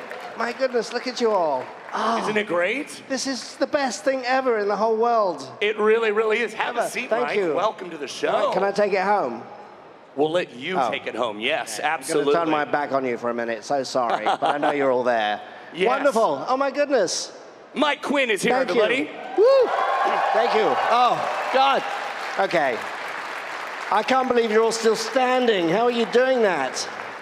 They are troopers, literally, just like our running stormtrooper right over here, who's raising money for Make-A-Wish and Spread a Smile. So great. Is he powering the whole building? He's powering all of Navarro right now. Yeah, don't stop. Otherwise the mic won't start cutting out. See, that's the thing. The sound goes out when you stop. So you got to keep running. That's right. And when he runs really fast, the smoke comes out. Well, we like that. We do too. Wonderful. Oh my goodness. Well, Mike, welcome back to Star Wars Celebration. Thank you. Oh, this is just, it just gets better and better all the time, doesn't it? I think so. Doesn't it, everybody? Yeah. Oh, wow. And you know, one of my favorite parts about this is watching our wonderful guests just like you walk through those doors and receive the ovation and the love from this crowd. What is that like? There are no words. It's just, everyone's just so kind and so nice and so enthusiastic. You know, we all share this together. I'm a fan as well, so I get it, you know. I used to collect autographs when I was a kid, and secretly I still do now, you know. So I'll go up to actors that I like and ask them for an autograph, or we'll swap, you know. Yeah. I have a wall of fame. You have a wall of fame. I sure do. What is one of your favorite autographs that you've? Oh, one of my favorite autographs is probably one I got at a show. It was the guy that played the E.T. kid, Elliot. You know, what's his name? Sorry, I'm blanking. It's day 4, but anyway. Yes. Henry Thomas. Henry Thomas. What a wonderful man. And so he wrote on my autograph, he said, "You take care of that Death Star, and I'll take care of this E.T." That's one of my favorite ones. I love that. Don't you love that? Yeah, he's great. So you know, I'm a fan too. I love the movies and the shows, and also what they bring. You know, this is what it's all about, though. It's about the camaraderie and the friendships that we make at these shows and at these events. You know, there's nothing like it anywhere in the world. Yeah, I mean, you definitely have had a long history with the Star Wars franchise, among other franchises, like the Muppets, you guys. Muppets, yes. yeah, yes. That's where you got started, right, with Muppets? I was a Muppet fan of Muppet Show, and Jim Henson hired me basically when I was 16. Wait. So, Jim Henson hired you? He did. Well, I stalked him for a long time, and eventually he said, "Well, he's here all the time. I might as well give him a job." Put him on the payroll. Yeah, exactly. So I learned everything from Jim. You know, I came into this not really knowing anything other than what I'd self-taught. You know. Sure. So I learned everything on the job. Made a lot of mistakes on camera, and they're still there on film to this day. But you know, I love that you bring that up, that you know, we all make mistakes because that's the only way we grow. We have to be allowed to, we have to give ourselves permission to be imperfect and make mistakes. Right. And that's okay, you know, that is how we grow, that is how we learn. So we're imperfect, and it's wonderful and it's beautiful. It is beautiful, and your work has just shined, of course, with, you know, the great Muppet Caper. You contributed to the Dark Crystal. How many Dark Crystal fans out here? Okay. Yeah. It's good. Well, that was the first, so I'm standing up now. I'm so excited. That was the first animatronic film ever, you know, so we kind of had to invent how these things came to life. Yeah. You know, we couldn't do the Muppet thing anymore. They had to be realistic, and how do you turn a head and make it blink and make it realistic? And so that fed into Return of the Jedi, because that was the next film in the studio after Dark Crystal. So we were all trained up as animatronic puppeteers that they could then use for the creatures in Jedi. Yeah, and of course we're celebrating at this celebration 40th anniversary of Return of the Jedi.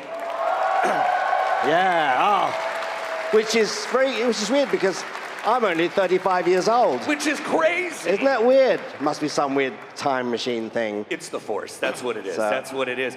Well, look. Oh, see? Yeah. Anyway, yes, carry It's on. all real tools here. It's really nice.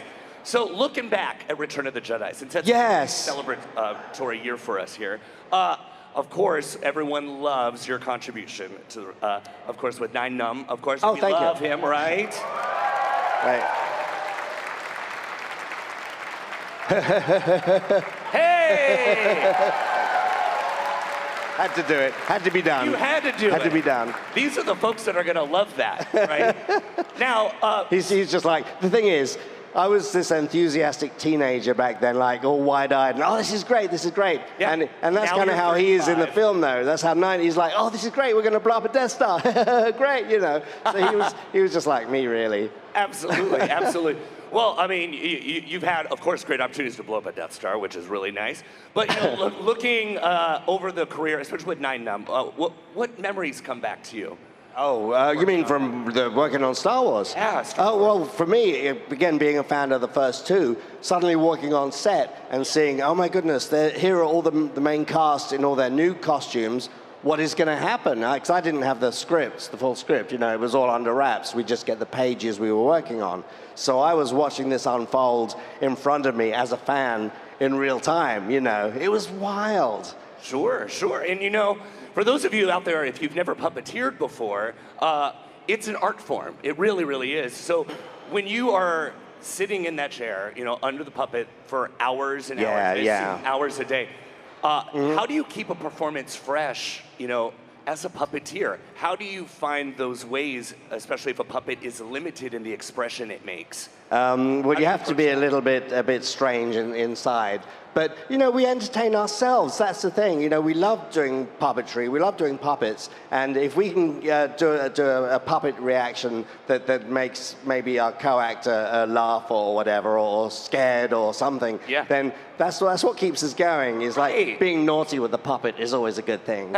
So we do that quite a lot. Always good for the blooper reel, right? Yeah, exactly. We love a good blooper reel. So you know, we love it. You know, we live to perform. So yeah. Tell us what it was like co-piloting the Millennium Falcon. Tell us what that was like. Back then it was on a rocking gimbal. You know, now it's all motorized. Yeah. But back then, when we did the X-wing, they used the same machinery for the X-wing that I flew as the Falcon cockpit. But in Return of the Jedi, it was just stagehands rocking some scaffolding with a cockpit on the top. And so, and they had this lighting rig that went over the top of the Falcon to make it look like it was doing barrel rolls in space. Yeah. But I was laying flat on my back because it was a hand puppet in the Falcon. So they had to cut out the base of the seat, and I was flat on my back with a TV monitor so I could see what the camera could see. And I was mic'd up so they could hear what I was saying. But it was like being in the hull of a ship. You know, I couldn't see the horizon, so I got pretty queasy in there. Oh, I bet. And I thought, I don't know if I'm going to make this. You know, I got a bad feeling about this. So. But you did, yes? I made it. You made it? And I tell you what, Billy D was so sweet. We never did a read-through or anything. We never did rehearsals. Really? Yeah, nothing. So the first time I met him was in the Falcon of the ship. And George Lucas directed those scenes because they were running a bit behind. So Marquand... That's such a shame that you had to be directed by George well, Lucas, there we right, go. everybody? So Richard Marquand was directing the Rancor pit scenes on another stage, so they were coordinating with each other. But George sat in and directed the cockpit. And my lines weren't written for Nien Nunb. It just said he spoke an alien language. And I was like, I have to say something. We're acting. We have a scene together. We have dialogue. It has to be dialogue. So I very carefully wrote my lines in pencil in my script and kind of went up to George was sitting in his director's chair, and I remember walking up to him saying, George, I want to say some words. Is it okay if I say this? And he just kind of like read it over and looked up and said, yeah, that'll be fine. And so wait, not only were you a puppeteer on Return of the Jedi, but you, for the Star Wars, you also were a screenwriter. I wrote my own dialogue. You wrote your own. He is that talented. Admittedly. See, well, you know, you don't ask, you don't get, right? Right. But of course, I knew it was going to be replaced later with some other magnificent thing by Ben Burtt. So we just wanted to put a good guy down that helped the acting with Billy D. So absolutely. Yeah. And then later on in your career, you went to work at ILM, right, as an animator.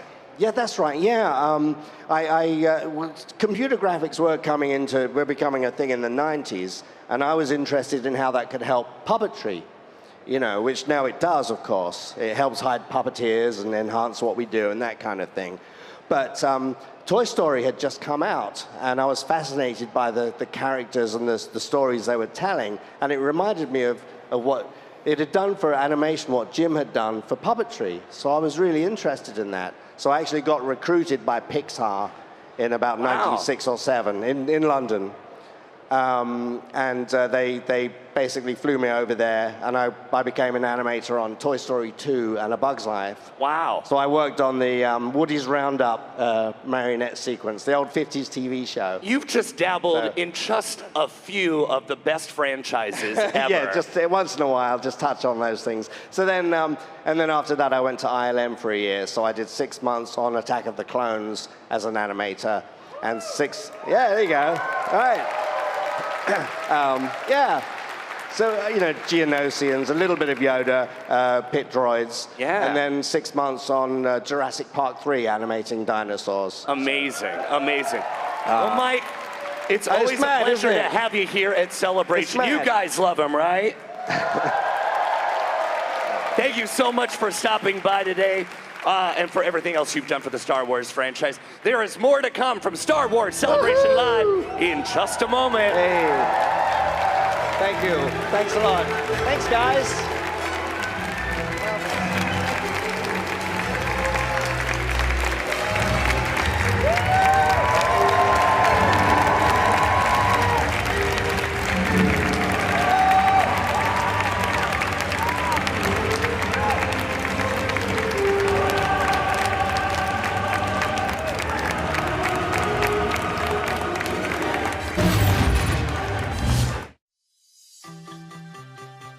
welcome back to Star Wars Celebration Live. We're here on the floor. I am with Patrick from Hasbro Marketing. How's it going, Patrick? It's fantastic. This is the best place to be. We're so excited to be back, and this is my first time in London for Celebration, so that's even better. Welcome to London, just generally, specifically for Celebration as well. And the Hasbro stand is, from what I can see, one of the biggest stands and also one of the busiest. How's the experience been going so far for Hasbro? I mean, amazing. Everyone here is so friendly. I've been here several times for London Comic-Con. It's always great coming out here. You know, Star Wars fans and now Indiana Jones fans are global.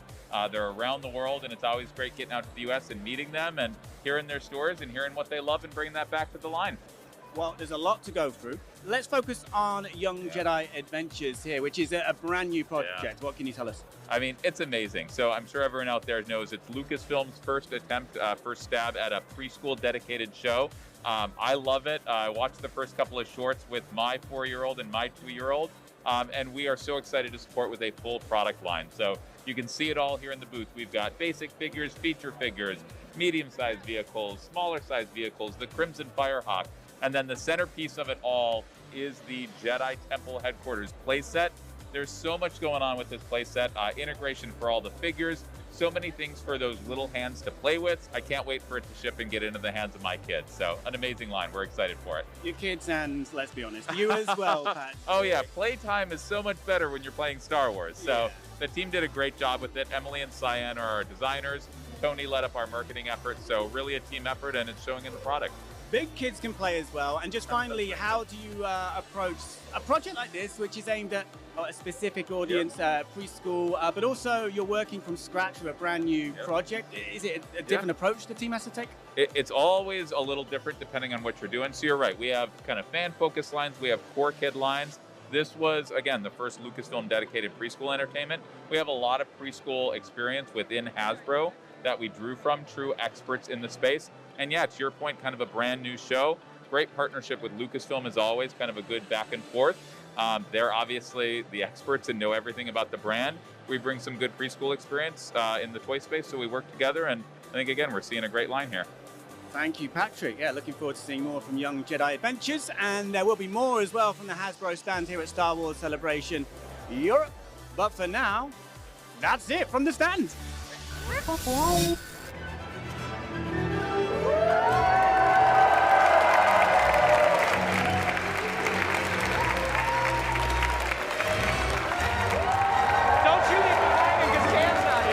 For 2 seasons, our next guests have crafted the exciting, thrilling, and heart-pounding moments that have helped further develop the legend of Clone Force 99.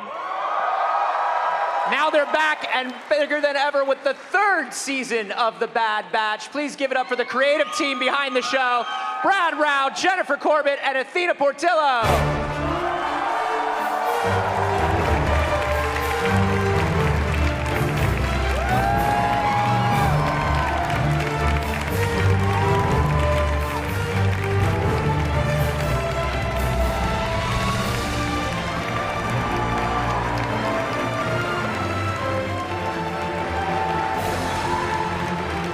Yes! Oh my goodness, welcome. So good to see you all. Thanks. Thank you for creating everybody's very sweet daughter. We all love our sweet daughter and little sister very, very much, don't we? It's been so wonderful to watch the evolution of the show. Can you tell me a little bit about like where the genesis of this whole thing came from and where the idea was for it? Well, when we started and we were introducing Omega as a clone and having to leave with Clone Force 99, it was very much a sibling dynamic and being able to explore this changing time in the galaxy, but also what it means for her having never left Kamino. And now not only does she have this new family, but now she's going on missions with them in various parts of the galaxy. So, I mean, the concept of the Bad Batch came from Mr. George Lucas. And if it wasn't Heard of him? Yes. Heard of him? And if it wasn't for him and Dave Filoni, we wouldn't be here right now. So. Yes. Yeah, it's been amazing to watch. I mean, obviously, you know, the kind of the story of the clones going through the Clone Wars series and talking about people like Fives and Echo and just seeing yeah, you can absolutely. They always those characters always really had my heart, you know, and watching sort of the evolution and the idea of these other clones that are just a little different and are just a little. They would be considered, you know, it's a bad batch. They would be considered strange, and seeing them come together as a family like this is such a wonderful, wonderful thing to watch. Yeah, and I think the family is the big thing because yes, they're awesome soldiers and they have their specialties, and we have fun blowing stuff up. You don't like blowing? I like blowing stuff up.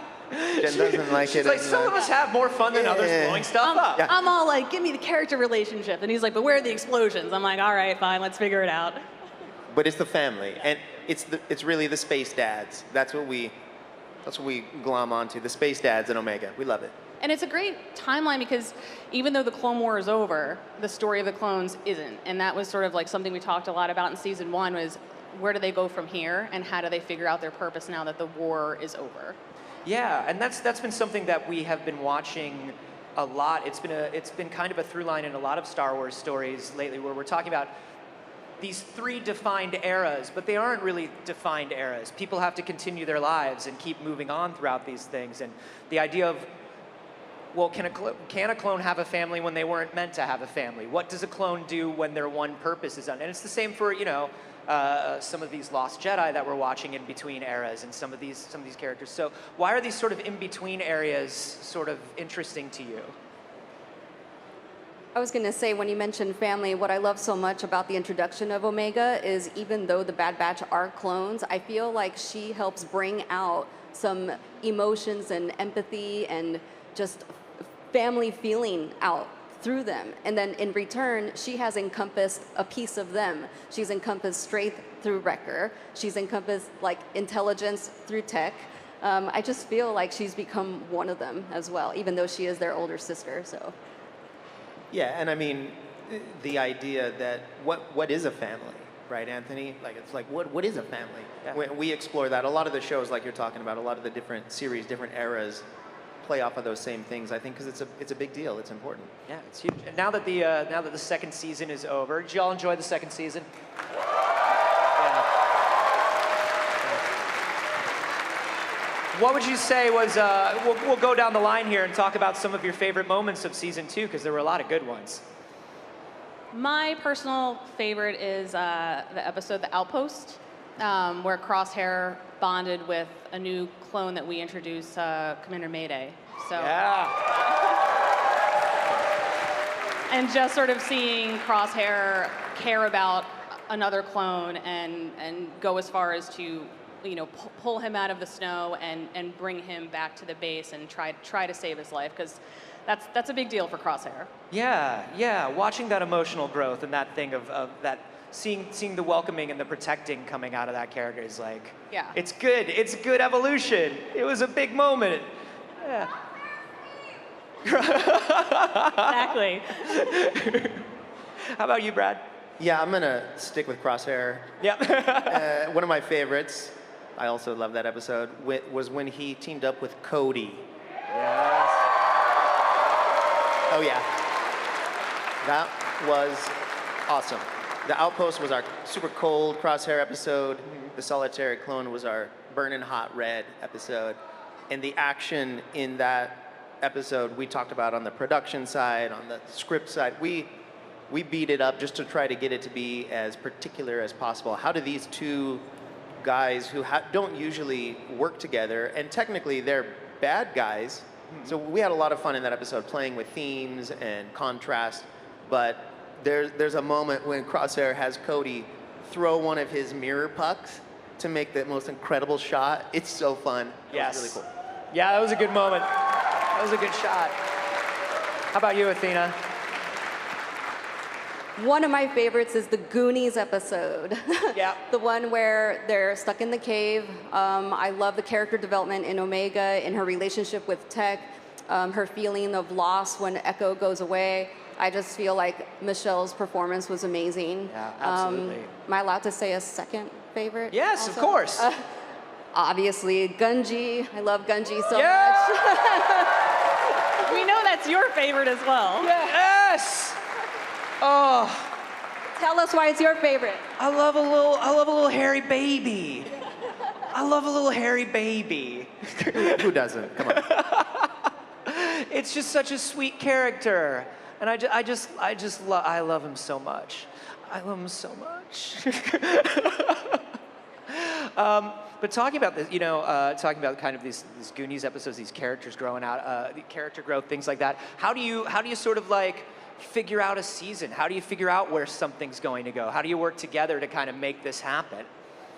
Well, after season 1, we looked back and explored who got a lot of growth and sort of where we needed to explore more. So season 1, it was a lot of Hunter, Omega, and Wrecker. So season 2, we really wanted to shine a light on Omega's relationship with Tech and Echo, and really just sort of explore that. And we knew pretty early on where we were going to end the season, so that was even more of a reason that we wanted to focus those early episodes on having fun and just doing like really insane missions, and like where it doesn't super involve the Empire, because then once the Empire gets involved, things take a turn, and it's hard to sort of walk away from that. Yeah, but I love that sort of rubber banding that tension, right? Where you have these episodes that you can just sort of, like you're saying, have fun with these characters, get to know these characters, hang out with these characters, and then when things do take a turn and things get serious about halfway through the season, you're more invested because of it, right? Yeah, absolutely. And our midpoint being the Coruscant episodes with Palpatine, we were shining a light on the fact that politically, how is the Empire dealing with the clones on a public front? And it was a great opportunity to bring Senator Chuchi back. Yes. Yeah. And she's a voice of the clones because she knows that they have fought for the galaxy and that they deserve the rights, and the Empire just doesn't feel the same way about them. Yeah. And the Emperor still won at the end. He's so bad. He's so bad. He's so bad. But I love that you're bringing this up, this sort of idea of the political aspect of it, the day-to-day life aspect of it. Something that I've really enjoyed the last few years in Star Wars is this idea of like, something makes this happen. Something makes these large things happen. And it's day-to-day actions of various people. And I've loved that we get to drill down more into the lives of these people and see what are the day-to-day decisions that make these things happen. That's got to be a fun thing to kind of flesh out. I feel like one of the topics that hit home for me, I'm going to age myself right now, is when we were talking about the retirement of the clones, and just even through the script phase of, what happens to them? Do they feel a sense of purpose? Do they have a plan to be taken care of thereafter? And so me, as I'm aging myself, I think about those things as well. So it does hit home. We talk about current events, Yeah, absolutely. And it's a wonderful lens to view the things that we're currently dealing with. That's the best kind of sci-fi, I think. I want to take a moment to talk about, you mentioned earlier, your amazing cast. Obviously, Dee playing, I think, 50% of the population of the Star Wars universe. Yes. If you were to take a census of the galaxy far, far away, 50% of the population is Dee Bradley Baker. And of course, Michelle is absolutely crushing it as Omega. Unbelievable. And the chemistry between the two of them. It's been wild to watch. And when you talk about the chemistry between the two of them, you're talking about the chemistry between the 10 of them. Yeah, you are. Yeah, we're real lucky. Our cast is incredible. Yeah, it's got to be fun to watch them work together. One of the things that I'm always just fascinated by is when you're introducing new characters, new clones. What do you do with Dee, and what does Dee do to figure out how to make the same voice feel? Because I can close my eyes when Dee is talking, and I can tell you which clone is speaking to me. That's his superpower. I mean, like, anytime we create somebody, sometimes we show him the design, and he creates the voice. And again, reading the script, he sort of knows, is this more of a hardline clone, or is this more of one that's sort of questioning things? And a good comparison is clone Wilco in the first episode of season 2 was kind of, following the rules, and then you have Mayday. And Dee just, is so fantastic at figuring out their personalities and adding that nuance to where you can close your eyes and you know what clone he is. Yeah. Yeah, we would, before an episode like the Solitary Clone with Cody, we talked to Dee a little bit ahead of time to let him know we're gonna be bringing Cody into this episode. Or for Mayday, he was such a big character, we wanted to give him a little bit of lead time so it wasn't on the day. And then he just takes it away and blows our mind. That's amazing. Actually, we were just talking about this backstage too, is in the beginning when we were doing the voice recording for the season, Dee would take each character and record that character in that voice for the entire 26 pages, and then go back and then record Wrecker, then go back, then record Hunter. But then it just became so natural, like he just breathes through those characters that he just will go through the entire 26 pages as like Wrecker, Hunter, Crosshair, Tech, and just like He go just does back them and all? forth. Yes, and it's just incredible how he does that. Incredible. That's wild. That's also got to be kind of wild to watch a man have a conversation with 5 versions of himself. I am blown away every time I watch it because I can't even try to alternate between 2 voices as fluidly as he does like 10. Wait, you have 2 voices? Yeah, I'm in my head. Okay. But I mean, obviously, let's talk about Michelle and let's talk about the performance as Omega, because like you said, she is bringing a lot out of these characters that they didn't know they had in themselves. So what is it like working with Michelle on this? Michelle is incredible. I mean, really, truly incredible. We have this dynamic on our team where they are, like we said, the space dads and their daughter Omega, but she's older than they are. So there's learning that goes both ways. It's a complicated thing. And Dee and Michelle, they get it 100%. They bring these characters to life. She's so good. Yeah. There's a genuine feeling to her performance that gets us. There's a few times when something emotional happens, like when Echo leaves, like you were talking about, Jen, where on the day when we were recording, we all got a little choked up. I think we got it. I think we got it. And she just brings the pure emotion. It's really amazing. That's great. Yeah. She's definitely the heart of the show, and I know you mentioned this, the when she's stuck in the cave with Tech. Yes. It's very rare for Tech or any of the batch to sort of talk about their feelings, but when Echo leaves, that affects them all in various ways. And Omega's great at calling people out, and we're going to talk about this, and we're going to do it. And the scene between her and Tech, like Dee and Michelle just acted so beautifully in that scene, because I got exactly where Tech was coming from. He does process things differently, and I got why Michelle, as Omega as a kid, is misinterpreting sort of what he's saying, and for them to sort of come together and be on the same page, that was a very moving. It was a really beautiful moment, scene. It was great. I mean, the whole season was wonderful. Is there anything you can tell us about where we're going next season? It says on my card and behind me, is Cody alive? Well, we know he went AWOL, so it's a big galaxy. That's all we can really say. I think that's all we're going to get out of him. Brad, Jen, Athena, thank you so much for joining us yet again. Thank you so much. We've been enjoying the show so much. I know the audience has been loving the Bad Batch as well. More from our stage here at Celebration Live in just a moment. Don't go anywhere.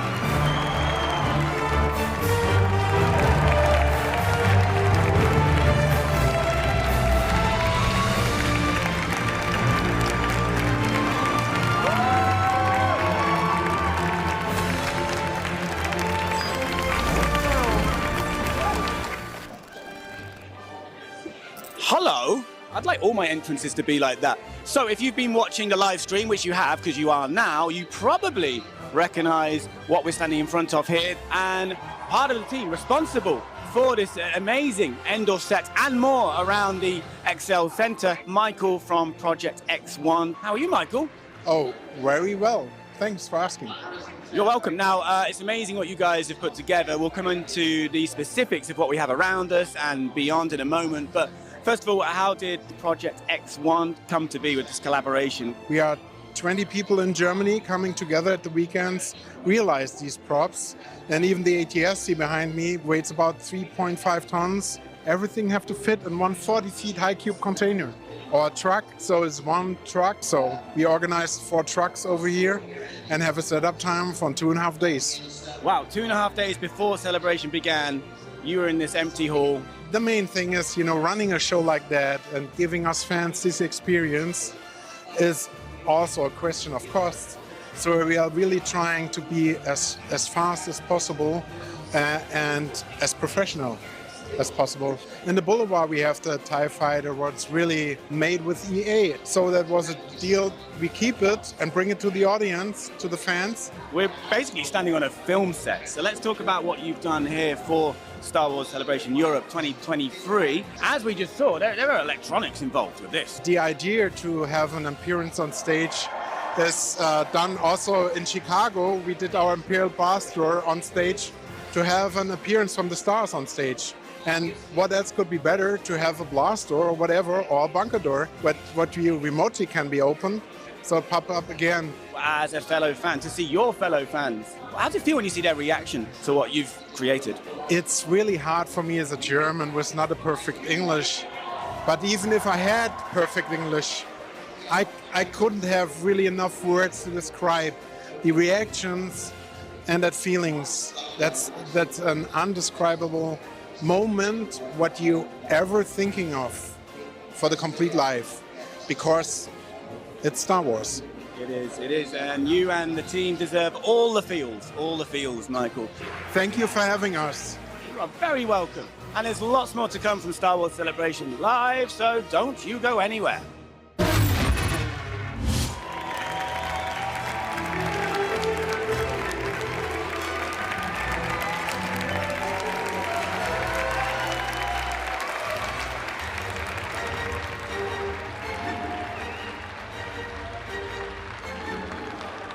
He's been the voice of an entire clone army. No big deal. And she is the voice of the plucky young clone, Omega. Now they're both back with a brand new season of Star Wars: The Bad Batch. Give a huge Star Wars celebration welcome to Dee Bradley Baker and Michelle Yeoh!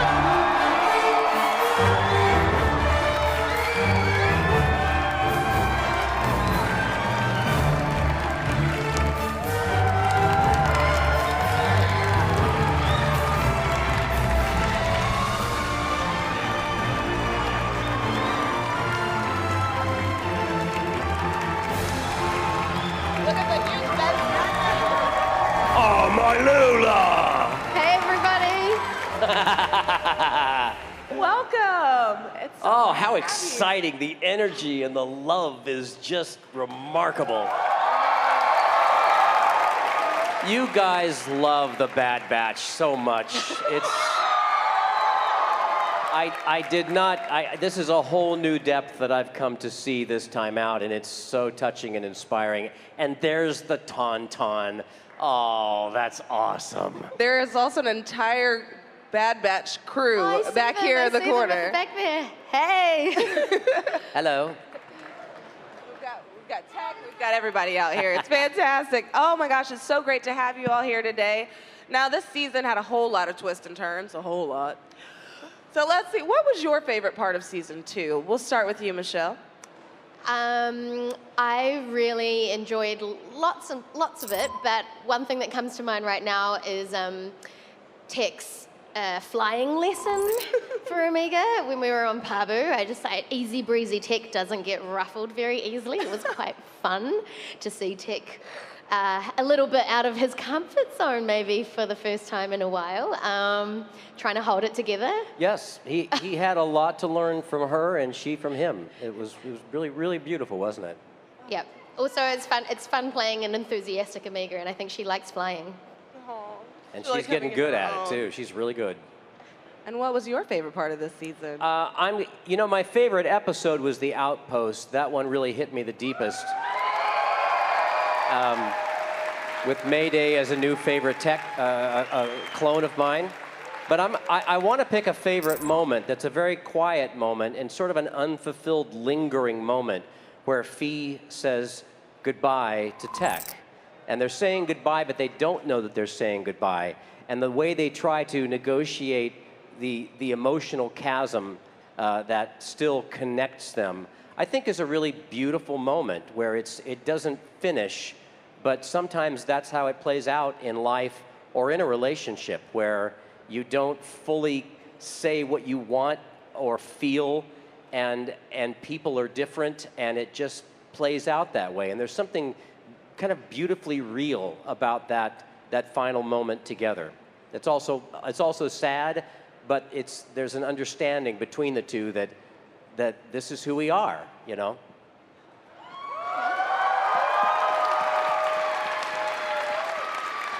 So I have a follow-up to that one. Doing emotional moments between yourself and yourself, is it ever, well, one, I mean, it's having a conversation with yourself, but not really. These are different characters, but you, the actor, is it ever, not weird, is it just ever a jarring, so to speak? The most difficult moment of that I can think of is when Rex was saying goodbye to Fives, where I'm playing against myself in this profoundly sad, for me, Fives is the saddest of all Star Wars characters. And he's Yeah. I love Fives too.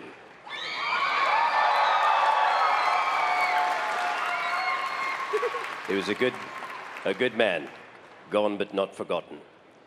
But to play that scene like that I've never really played anything like that, and it really affected me. I was quite sad for quite a long time after that. And just the Umbara arc, which is just broadly tragic and deeply affecting. Yeah. Krell. Yeah, that one really got me too, in particular. Thanks for sharing that. It's something I was thinking about. Now, Michelle, how has your performance changed as the character of Omega has grown? Well, in season 2, there's been a bit of a time jump, so she's not quite as young as when we first met her. And so I guess vocally that means that I kind of had to work on a voice coming from a slightly different place, slightly closer perhaps to my own natural timbre. So in some ways it was easier, but also just the way she was written, you know. She is such a part of the batch in season 2. She's really confident in her place, and she relishes being a soldier, going in for the adventure, problem solving in a crisis. So that sort of innate confidence meant that she kind of spoke differently, and the writers did a great job. You know, the way that she spoke on the scripts meant that I could really inhabit that confidence. But it was really fun. Now, Dee, I know this is like asking someone to pick their favorite child, but which member of Clone Force 99 is your favorite to perform, and why? Well, at the moment,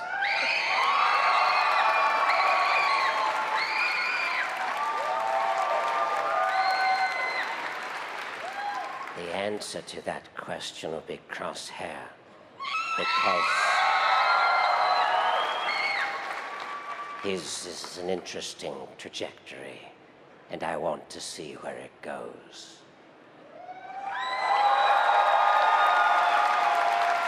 That's so cool.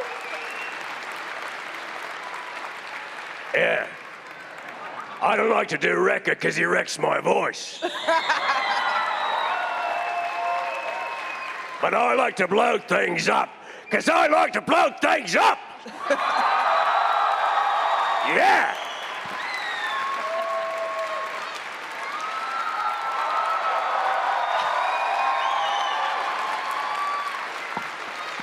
Now, Dee. Yes? Coming up very soon, you will be introducing a new character, not on the Bad Batch, but on a little show called Young Jedi Adventures. Let's talk about Nubs.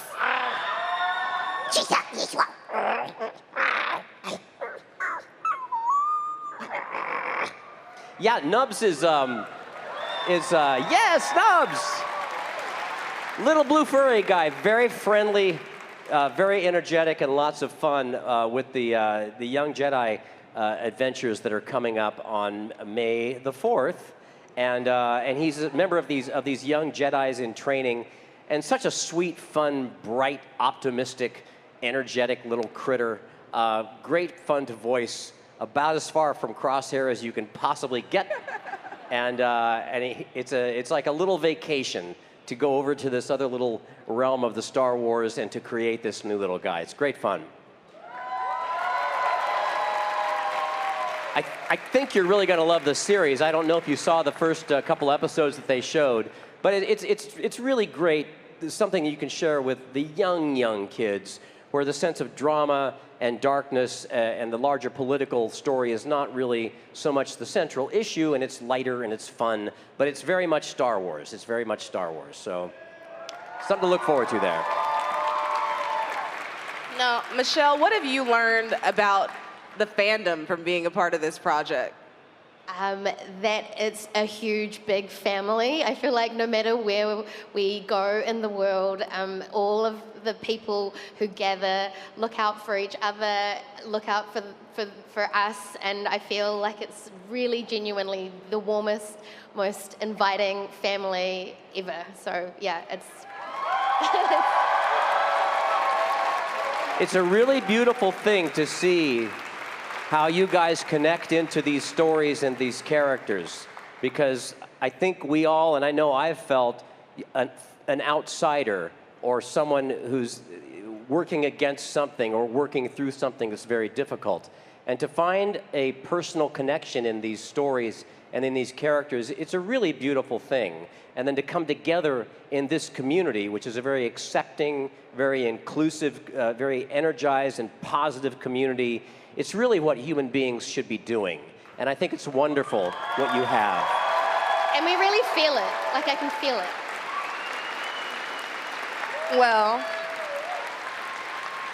Well, just like you, there are thousands of voices inside my head, and by my head I mean my earpiece, and they're all telling me that unfortunately we need to wrap up. So if we can all give a huge, huge round of applause.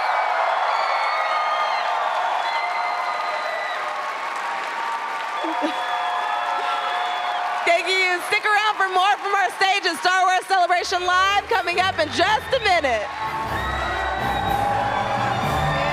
Bye.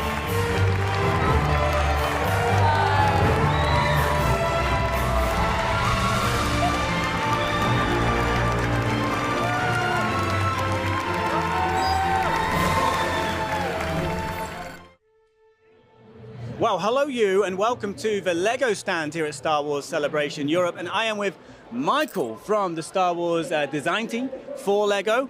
What the devil does that mean? Well, my title, my role, I'm the design manager on the LEGO Star Wars team, so what I try to do is keep our team engaged and thrilled about we're making these fantastic LEGO sets. Can you tell us a bit about the displays we have in front of us that have been revealed here at Celebration? Well, we've got two fantastic diorama sets that continue the success of this diorama series that we started for our adult fans. Highly detailed. You get a capture just that one special moment from the film. So here we have the speeder chase from Return of the Jedi. You've got Luke and Leia chasing the scout trooper through the forests.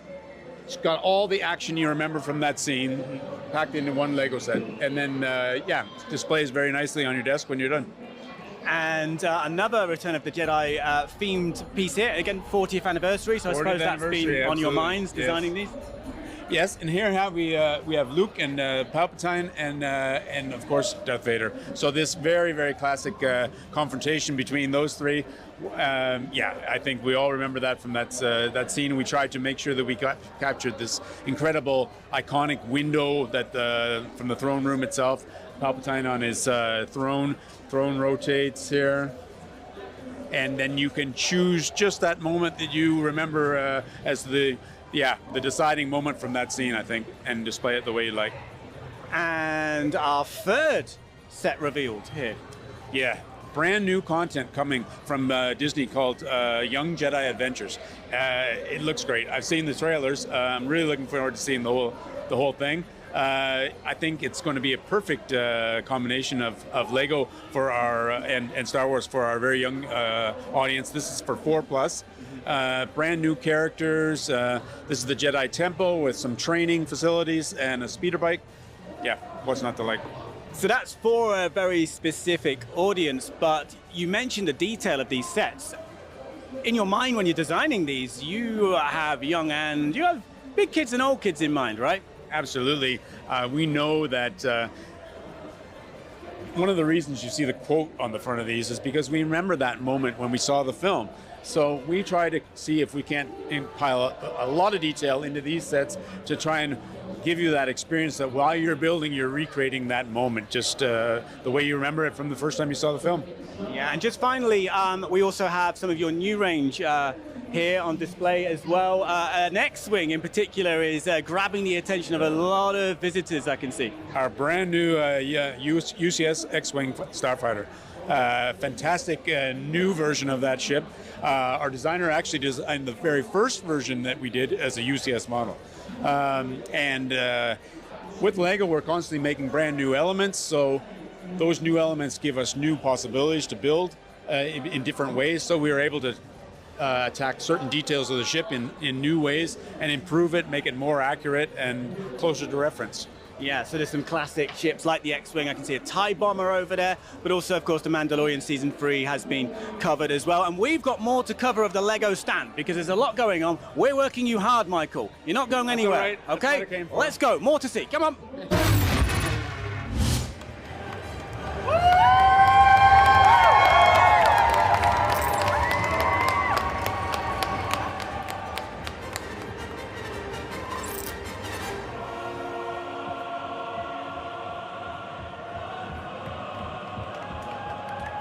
Star Wars Visions dazzled us with remarkable visual storytelling from animation studios all over Japan, and now Volume 2 is back and bigger than ever, expanding to even more animation studios from around the world. The Star Wars Visions Volume 2 panel begins now.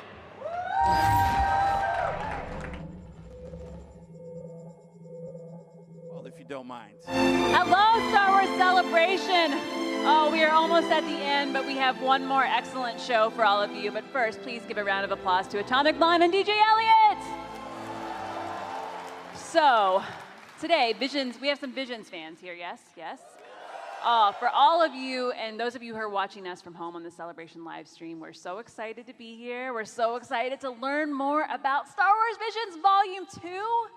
Oh, I can't wait. We're going to have some filmmakers from across the globe today to talk to us about the second iteration of Visions. And I'm just a big nerd like all of you, and I think season 1 of Visions was so incredible because we got different perspectives on Star Wars, right?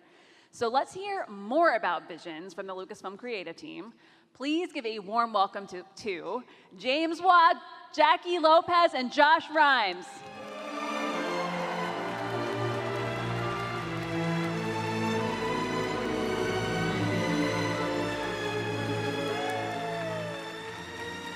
Hello, Celebration. There is a lot of Visions fans out there. There are, yes, Vision, yes!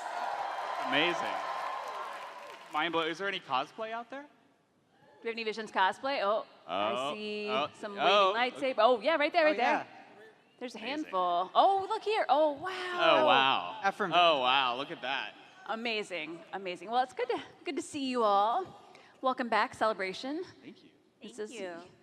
I know you're all Celebration pros by now. Never a pro, always a fan. It's always just impressive. Well, I figured we'd start by looking back at Volume 1, right? So for the fans who might not know, James, can you tell us how Volume 1 of Visions came to be?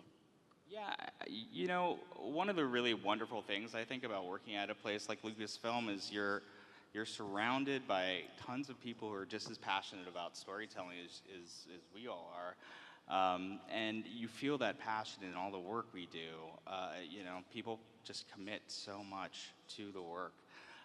But I think the thing that's probably less known is that we're all just big fans of content as well. We're all devouring as much as we are making it. And so we were just huge fans of all the work that was happening internationally with the animation community. And there was a point where we were thinking, could we look at Star Wars animation through different cultural perspectives, and what would that look like? And this was just around the time that Disney Plus came online, and it suddenly allowed us to try non-traditional approaches to our Star Wars animation, like short films or doing anthologies. And so the thing we wanted to start with more first was we were such fans of Japanese anime. You know, it always felt like we were sharing this very similar values with the anime community, from a commitment to world building, to just mythic storytelling, to like character work that was a reflective of the human experience.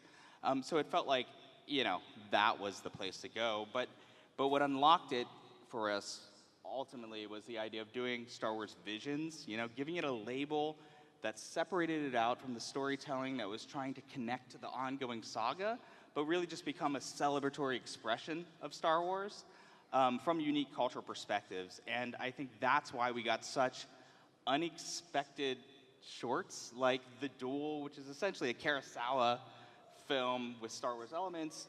We got, The Duel's amazing. Yeah. We got Toby one, which is a love letter to the manga community.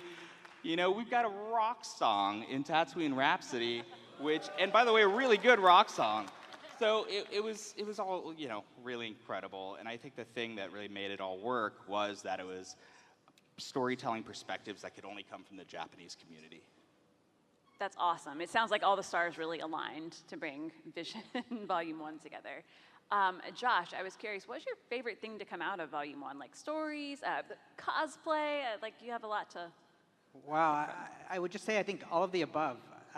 So many favorite things to choose from. But overall, I think it was just a huge breath of fresh air to see a new crop of Star Wars stories in so many different styles. There were vivid, original characters like new Jedi, new Sith, new droids and creatures going to new settings, new planets that we haven't seen before. So it was just a great sampling in so many different forms that came really directly from the hearts and souls of these creators and studios. And it was great to see the two fandoms come together, Star Wars and anime. Star Wars fans may have been introduced to anime in some of these studios as they saw this galaxy realized in incredible ways. And the hardcore anime fans got to love Star Wars, the themes, the spirit, the action, all realized through Japan's best storytellers. That's awesome. I'm just getting distracted by looking, I'm like revisiting the art, right? But okay, so let's go back to last celebration. Were any of you here at in Anaheim at the Visions panel? I figured. Awesome. Amazing. But last year in Anaheim for you, that was when you got to see fans, you know, cosplay the Visions characters. You got to meet fans who were so excited about it for the first time. Jackie, what was that like? It was incredibly moving for us. You know, this was sort of an experiment. You know, we thought we had something special with the studios we were working with and mashing up anime and Star Wars, but you never know. And, you know, you never know if the fans are going to embrace it. And so it was just incredibly fulfilling and moving to see that they really embraced it. And I think nothing shows that more than cosplay. You know, when we started seeing our characters amongst the crowd, it's just... It'd be like so surreal. Thank you, all of you. You don't know how much it means to us. Thank you, fans. In fact, someone was dressed up as the Bandit Queen today. Is she out there? Oh, with the umbrella? Oh, the umbrella, yeah. Oh, yeah. Okay. Look at that. You is win. Incredible. You win. It's a perfect day for an umbrella, also. That is amazing. Oh, that's so cool. And yeah, to know that people have watched these stories, and making costumes is a lot of time and effort. So you really, you know, people connected to Volume 1. We really feel the love. Good. So I think we should talk about Volume 2 a little, eh? Yeah? Ooh. Yeah? So ever since you teased, I think it was last celebration, that the countries that would be involved in Volume 2, I wanted to learn more. I even tweeted about like hoping Cartoon Saloon would be part of it, and then they were. Yeah, good prediction. Oh, so I just want to know how you approached the idea for Volume 2, and James, did you know it was going to be more global this time around? Well, I don't know if we knew at first, but what we did know is that we always crafted Visions from a place of having the ability to be a much broader canvas than any one medium or even any one style. And I think the thing that we started really seeing with Volume 1 in the development process was that each of these creators were telling a specific take of Star Wars that really could only come from growing up in Japan, and then seeing what Star Wars meant to them in their culture was slightly nuanced and different. And we suddenly realized that what else could we get from around the globe? And I gotta say that I really think the animation community is going through a global renaissance right now. I absolutely think that absolutely, and I think some of the best filmmaking, period, is happening in the medium. And it's true. We're always blown away by the work we're seeing, and so thankfully, because of fans like this, there was a lot of excitement around Visions when the first volume came out, and then it was nominated for an Emmy, which was just surreal. And it's embarrassing, but it was the first time I wore a tuxedo, I think, since high school prom.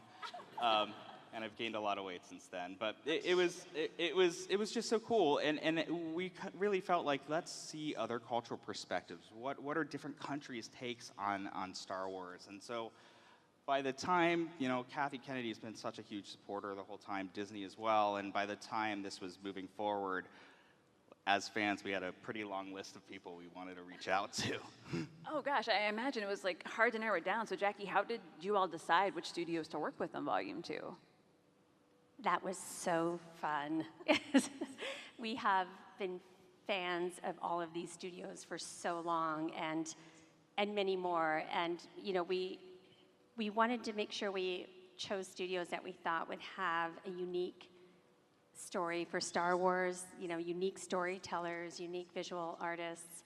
And yeah, I think you're gonna love this collection of shorts. Also, we wanted to make sure we covered as many continents as possible. So that was important to us, to make sure we could represent as many cultures as possible. Of course, we were limited to 9 on this anthology, but I think we got a really good mix for you. That's awesome. I just imagine what challenging research it must be to do to watch a lot of animation. Go home and watch cartoons. Oh, it was horrible. If I have to. I've already seen all the work. That was the thing. We were like, these studios are amazing. All them.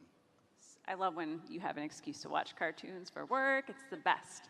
Now, Josh, what is your favorite part of, for Volume 2, expanding the expression? You have different animation techniques, different styles, and we haven't seen Volume 2 yet, obviously, but can you tell us about some of the styles?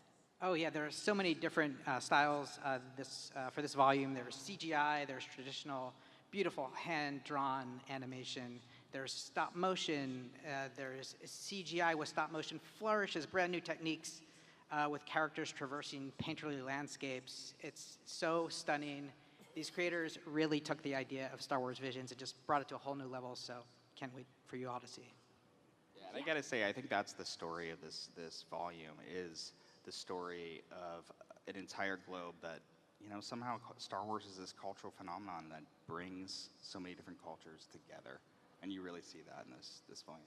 That's really cool, and it all sounds super exciting, but I really wish we could see what you were talking about. Yeah, we couldn't agree more. Instead of talking about how fantastic these shorts all look, should we show you something? How about a trailer? All right. Are you sure? Are you sure you want to? I think they got noisy enough, did they? How about a trailer? Yeah, we into it? Okay, all right. All right, I guess we should show them the trailer. Yeah. Let's show it. Sure.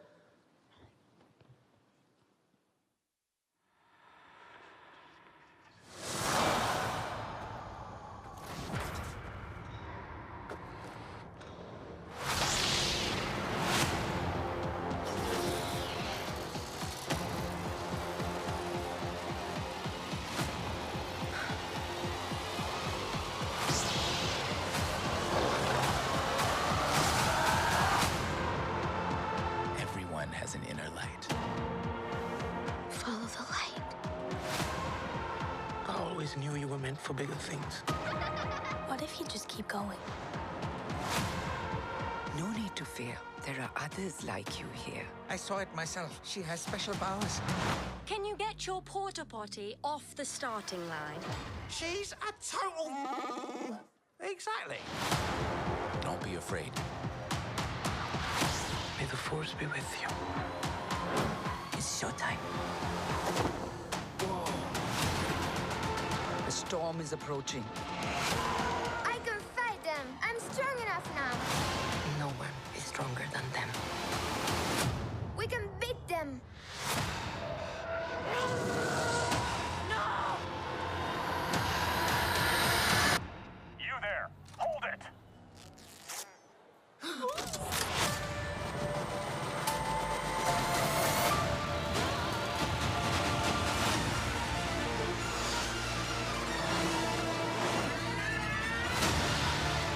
We cannot choose where our calling takes us. Only whether or not to answer.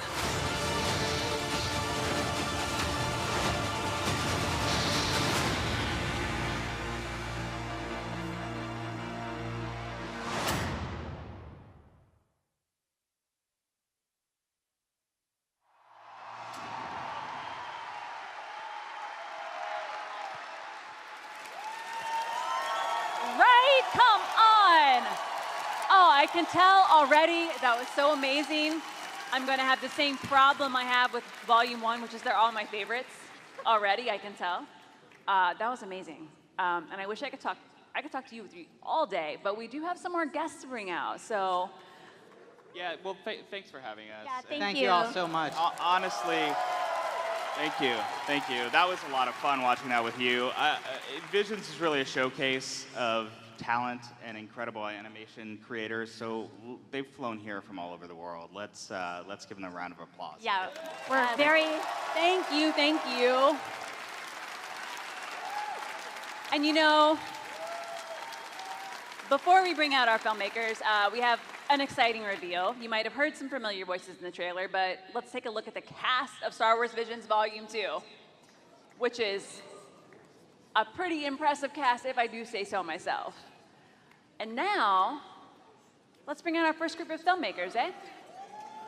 Please give a warm welcome to Alguiris Rodrigo Blas, Cartoon Saloon's Paul Young, and Punk Robots' Gabriel Osorio. Hola, London. Welcome. Welcome to the stage. Welcome to Star Wars Celebration. We're so happy to have you here. It's amazing to be here. It's amazing. What a crowd. Woo. And I'm sure, we're also excited. Okay, Rodrigo, let's start with you. So in that trailer, we saw a lot of Sith. Let's start out with a question I think everyone here might want to know. Who are they? What can you tell us about them? Well, first of all, like, super excited to be here among amazing creators. You know, this short has been really, you know, again, a great experience. The premise is very simple for this short. Kind of had this thought of like, what if, you know, we could use the Force not only to fight, but to create art? And just that was the basic seed of, you know, kind of doing this short of called Sith. And that's where we created Lola, that is this Sith apprentice that choose to follow her own path. And I just wanted to announce a little cast reveal because we have really an amazing chance to... We love reveals here. Right? Well, let's try to do one. Lola is in both the English and the Spanish Castilian version, is voiced by Ursula Corberó, that is Tokyo in Casa de Papel. Amazing, she was incredible. And then our Sith Master, that has been trying to find her for quite some time, is voiced by this amazing Spanish actor called Luis Tosar, that, you know, right? Just with, you know, with a line, he can terrify you, right? So, and I just want to say, like, you know, we've been hearing like how animation is a great medium to tell different stories. I think this really showcased, this Project Vision really showcased truly how much you can tell in animation these days, right? Yeah, you really can. The stories are incredible. And, you know, for your short, I would love to hear about the unique look and how you brought it to life. So, you know, we really wanted to be respectful to, you know, the mythology, the lore of the, you know, the lore of Star Wars. But, you know, at the same time, we want to be bold in our choices, right? And there were two things that were very important for us. You know, one was, again, bold in our choices of filmmaking, of, you know, film language, but also, you know, we talked a lot about color in this short with our director Carlos Salgado and our DP Jonathan Catalan. We talked about what if you could use the palette of, you know, red to orange to yellow to convey really hope and darkness, and that's what we tried through the different frames of the short. And the other thing, we wanted to really hide some Spain little, you know, references in, you know, the architecture and the objects, and a lot also in the swordsmanship, and, you know, again, giving a little bit of a flair to that. Nice. Well, what we can see in this image already is so gorgeous. So gorgeous. Thank you. What do you think fans might be most excited to see? Well, I wrote this as a fan, right? I should be sitting there with you guys looking at these amazing creators, right? So it truly showcased the power of animation, I think. I was talking to our producers, Damien Froberville and Cecile Hoeks, about how I had this kind of bucket list of designs since I was 10. And I think, many of you guys here will have it. It's like, okay, if I could have the chance, could I design my own lightsaber? And we were able to design 2 original lightsabers on the short, choreograph a lightsaber fight, design a speeder bike, have our own version of an X-Wing, create a badass droid. So again, it was a chance of lifetime, right? And we packed all of this in 14 minutes, and you'll see it in May 4th, and hopefully you like it too. So. Yeah, I have no doubt. Oh, I'm excited. Thank you. Okay, so Paul, for your short, you've been a producer. I mean, I gushed about Cartoon Saloon earlier, so I'm super excited. You've been a producer on Wolfwalkers, but this is your first time directing. What made you want to step into the director role for Screechers Reach? When I set up the company with Nora Toomey and Tom Moore, my co-founders, the intention kind of was always like we would all be working together and different things. So I kind of became the producer over the years, over 20 years. And I think Tom and Nora sort of said to me over a year ago, look, Paul, it's about time you got your chance to direct now. Because it was funny because I always joked that when we started the company, I was the one sitting by the phone. So then I was answering the call, so I suddenly became the producer, which I enjoyed, which I really got a lot of, I learned a lot from doing that, but I always kind of wanted to direct. And so Tom and Nora really encouraged me to do that. So just around the time I was trying to think, what could a Cartoon Saloon science fiction film be like? Because we'd done a lot of things like Secret of Kells, Song of the Sea, Wolfwalkers, particularly Tom's stuff, which delves into. Oh, thanks very much. Oh, yeah. Thank you. And the breadwinner, obviously, Nora Toomey's, and we just did My Father's Dragon as well. Nora just directed that. So we've delved a little bit into our own past. So I thought, what would we like to if we did like science fiction? And just around that time, Jackie Lopez just called up and said, would you like to do a Star Wars short? Good thing you were the phone guy. I answered the phone. And I said, yes, I would, please. I didn't tell anybody. I said, I'll do that, thanks. So Tom and Nora were very supportive, and they were really delighted that that opportunity came in because it gave me a chance to direct on a short. So I had the best experience. And I must say, one of the main decision-making factors was that, like, James, Josh, Flannery, Jackie, and all the Lucasfilm team was just so lovely. From the very first meeting, it was like, that's a major factor when you're about to embark on something this serious. This many fans, and so I'm feeling so much love here. All these lovely people. There's amazing fans. I've never been in a crowd like this before. It's awesome. So, but just they're so amazing people. So that was a big factor there too.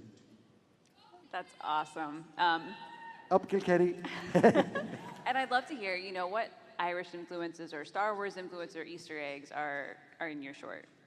Well, so it's kind of our short, Ireland is kind of rich in sort of mythology, which we've mined over the years, but like the chance then to do mine into like the Star Wars mythology, which is like mythology in a galaxy far, far away. It was really appealing. And so we're kind of doing like an Irish kind of ghost story with a twist. And obviously there's a bit of an Easter egg is that I went on holiday, where I go on my holidays, I'm actually going on holidays after this. I'm going down to Kerry. And that cliff there is in the cliffs of Kerry, and so one of our locations is very influenced by the Irish landscape. And there's a cave at the bottom of that mountain, which is very inspired by the cave in the Empire Strikes Back. It's kind of, we took a bit of inspiration from that. So it's kind of a ghost story, an Irish kind of ghost story with a bit of a twist. And so if you were to turn right after looking at the cliffs, you'd turn around, you'd see Skellig Mickle in Kerry, which some of you know what Skellig Mickle is. I'm going to look at it over the next week to relax on my holidays. But that was obviously where Octu was, where Luke Skywalker went to retire in a way, I guess, his retreat, which a lot of monks did in Ireland back in like 6th century. Monks actually went to Skellig Mickle So it's a lovely place. So it's inspired by that. And I've the two wonderful writers are in the room here, Will Collins and Jason Tamamagi. I'd love you to give them a round of applause. Will was a writer on Song of the Sea and Wolfwalkers with Tom, and Jason Tamamagi was my producer. It was Jason's idea to do this. We all pitched him 3 ideas, but Jason's was the best. It had a nice sort of twist and sting in the tail. So yeah, so we just had such fun. It was a great time. Oh, I'm so excited. And I love that you mentioned Octo. Of course, real life, you have puffins instead of porgs on the island. What's that about the You have puffins instead of porgs, but puffins are also very yeah, cute. there's loads of puffins there. You can see real puffins. And I know, Cartoon Saloon has a unique style. What was it like bringing that to Star Wars, especially when you were designing the characters? Yeah, I mean, we have a wonderful cast of characters, and you've seen some of the cast before there. And what really excites me is that we've got like a Star Wars film that's all Irish accents, except for one. There's another cast member from America. I'm not sure I'm allowed to reveal who that cast member is yet, actually, but it's a famous person, very famous American person. I don't think I'm allowed to say that. But we have the rest of them are all Irish kids, wonderful. And actually, I want one character, Dal, our main character, is played by Eva Whittaker, who you've seen her face there, who was also Maeve in Wolfwalkers, which is awesome to bring her back. We're very dedicated to hand-drawn animation to tell a good story, and we always want to sort of push the expressive nature of ink and paper and pencil to sort of visually tell the story emotionally, and we like to use kind of conflicting marks of ink and watercolor, and you'll see in our short it goes from like quite watercolor pictures to like very Ralph Steadman-y ink splats to express kind of anger. So we like to use the conflict in the story to help us do the art. That informs the art we do, like in the different contrasts in the arts, and that's something I've learned from Tom and Nora. So I'm like really riding on the back of like all the work that Tom and Nora did with their team. So I'm very lucky. So I'm inherited like a fantastic crew, including Almu Redondo, who was the art director, and she was just amazing. And she worked on Wolfwalkers as well, and so she was like, I just learned so much from her as well, and Federica Paravano, who did the character designs. Yeah. Awesome. I love hearing about all the collaboration even behind like on each of your individual shorts. It's so cool. Gabrielle, hi. Hi. Hi. I mean, look at these characters. Oh, the style is stunning. But before we get into that, is there anything you can share about the plot of In the Stars with fans? Yeah, of course. Without spoil the story, our short is about 2 sisters who lost everything, their people, their family, because of an imperial invasion. And I think this story, the inspiration for this story came from a real story that for us as Latin Americans and Chileans is a very... Via Chile. Via Chile. It's really a very important story, and sadly it's very unknown, and the story is this one. During the early 1900s, in the far south of the continent, in what now is known as Patagonia, or Land of Fire, Tierra del Fuego, a large part of the original inhabitants were killed by the colonists. And the thing is that these events happened like were happening less than 100 years ago, still happening 100 years ago. So this is recent history for us. And in spite of this, this is still a not very well-known part of our own history by the vast majority of Chileans and Latin America. So this is why I felt a big responsibility to tell a story that reflected on the resistance and on the resilience and all the injustice that the original nations of Patagonia had to endure. And we felt that the Star Wars universe was the perfect place to tell this story. Yep. I think it's amazing to bring that history into the story in that way. Again, we can get back to the character style now. It's so beautiful. Can you tell us how the look for the characters and the world in your short was achieved?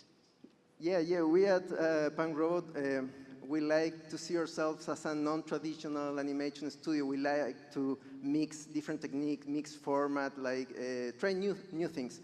So for In the Stars, for the short film, it's mainly digital 3D, but we really tried to achieve a look that reflected on the mood and the unique texture of Patagonia's landscape. So for achieving that, we use a mixed stop motion technique that we created, like a real backgrounds, real scale models, hand painted, and then 3D scan them. So then we put it in the 3D software. So it's a mixed technique that gave us a result that captures the imperfection of the handmade things, you know, the random error, the organic of nature, and I think that connects us more with our own theme, with our own roots.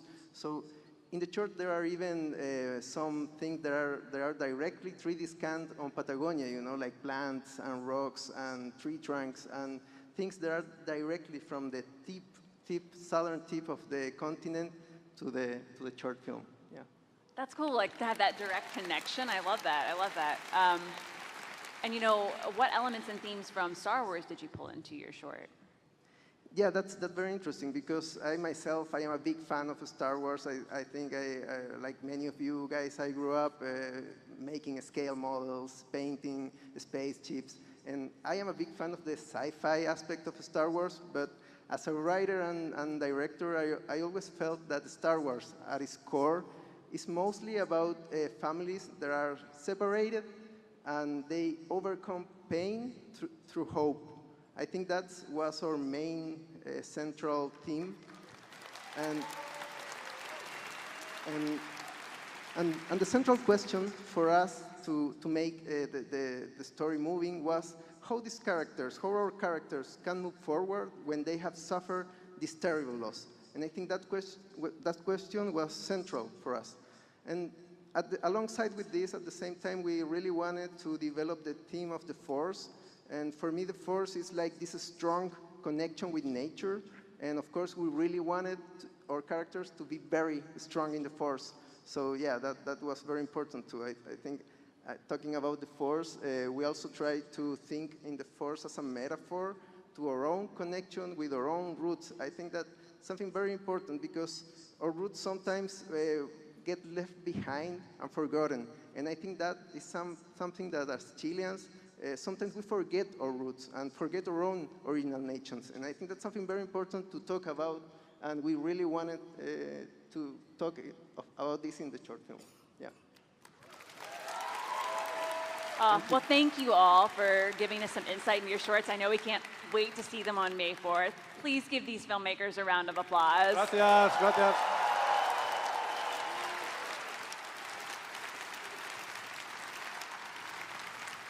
Now, I hope you'll help me give a warm welcome to our next group of filmmakers. Next up, we have joining us Aardman's Magdalena Oshinska, Studio Mira's Pyongun Park, and Studio La Cachette's Julian Cheng.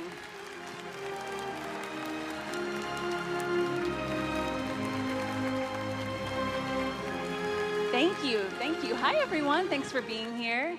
Welcome to Star Wars Celebration. People are very clearly excited about Visions Volume 2. So, Magda, let's start with you. So the title of your short, which people can see there on the screen, might remind fans of a famous line from Darth Vader. Tell us how you came up with it. Yeah, first of all, my God, it's amazing to be here. Thank you so much. Yeah, so when I sat down to write the original pitch outline, I questioned myself, what do I love about Star Wars the most? And I love all these incredible worlds and creatures and fascinating politics, but what really draws me in are the relationships. And of course, the relationship between father and son had been explored in Star Wars, and of course, we all know the iconic line, "I am your father." And because I'm a mother myself to a 6 years old, I analyze myself constantly as a mom, whether I'm good enough, you know, that kind of stuff. And I think about my mom a lot, who is here in the audience with us. Cześć, mamo.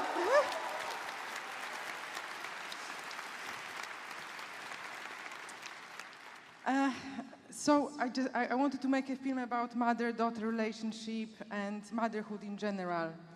But I wanted to have a bit more positive spin on the original inspiration of Darth Vader and Luke. And I think when we are young people, we often don't appreciate our parents, I suppose, a bit, the sacrifices that they made. We don't think that our greatness and talents and skills possibly come from them. And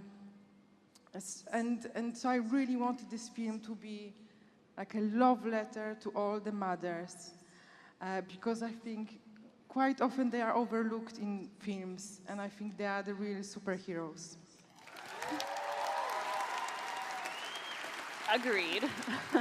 And can you tell us about the character development for your short? Yeah. So the two main characters, Annie, the daughter, and Kalina, the mom, they are aliens, Twi'leks.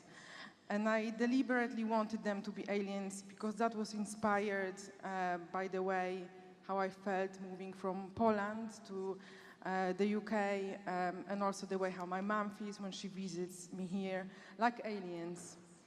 And so to start with, we had lots of fun designing the kind of perfect balance between Aardman and Star Wars and my style.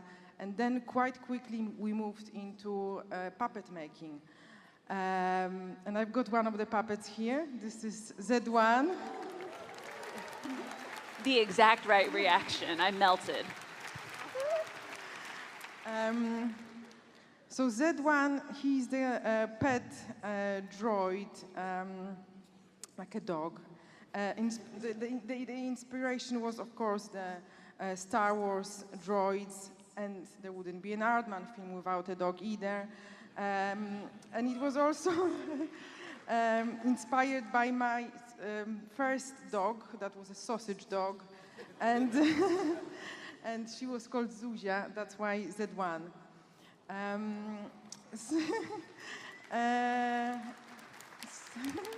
you.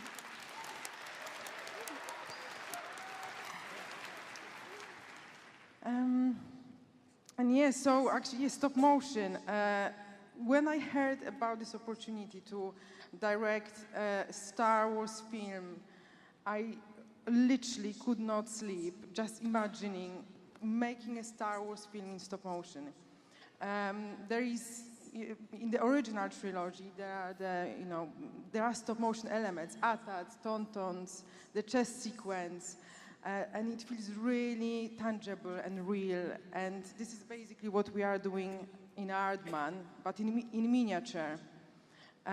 So I love the fact that after so many years, we are doing stop motion film again with Star Wars, and it feels like a perfect marriage. Yeah, it is such a great callback to the work they did back on the original film. It's so cool. And what was it like to put the Aardman twist on Star Wars? So Aardman is famous for creating memorable characters, for its craft and for its humor. You know, it's very British. And so our film centers around a slightly absurd British tradition. And it's not a giant vegetable growing competition, but it's inspired by Sports Day, like primary sports day, primary school sports day, which can be quite absurd and competitive. So our event, the Sports Day, is called Annual Family Race Day, and it's hosted by one and only Wedge Antilles. Played by Dennis Lawson.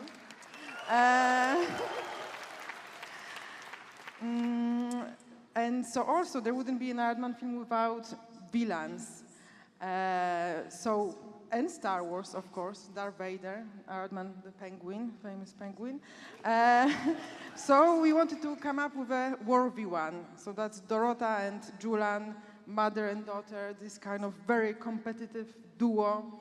That every galaxy has to have. There is the last thing about, well, no, there is lots of things about Aardman, but the craft and the things that we are creating, every single thing has some kind of meaning and background, and there is plenty of Easter eggs for all of you to enjoy. And I'm sure you can, on this image that you see on the screen, recognize the inspiration for the hairstyle. So enjoy the Easter eggs. Awesome. Thank you for sharing more. Oh, and Park, I'm so excited about your short. So excited, welcome. I want to know, how did you approach directing a story that's about a Jedi and a Sith war? 먼저 이 쇼츠를 처음 시작할 때 정세랑 작가님과 함께 정말 많은 고민을 했었습니다. 작가님께서는 독특한 SF 소설을 쓰시는 분이고 또 스타워즈의 열렬한 팬이기도 하십니다. Starting on this project, I had lots of chats with Chong Se-rang, the writer, who is a great fan of Star Wars and also writes a lot of sci-fi novels. 일단 제다이와 시스의 고대 첫 전투라는 점을 상정해서 출발했습니다. 그 전투로부터 현재 혹은 미래까지 수많은 전쟁이 있었을 것이고 그 전쟁에서 이름이 알려지지 않거나 기록되지 않은 인물들의 이야기를 하고 싶었습니다. So we wanted to think about the first ever prehistoric war between the Jedi and the Sith. And then from that point on, there will be further wars at the present and to the future. And I wanted to talk about characters who were not recorded and who were not really known. 저희 작품에서 두 명의 콤비가 등장하는데요. 그 친구들을 통해서 앞으로 벌어질 수많은 전쟁들을 어떻게 지치지 않고 헤쳐나갈 수 있을지에 대한 지금 물음을 담았습니다. And we wanted to convey the questions at the end, where we have the two characters appearing, and so through them you'll be able to see how they will overcome so many battles and come to a great growth. Amazing, amazing. I love hearing this history coming into Star Wars. I wonder, what do you think fans will love most about Journey to the Dark Head?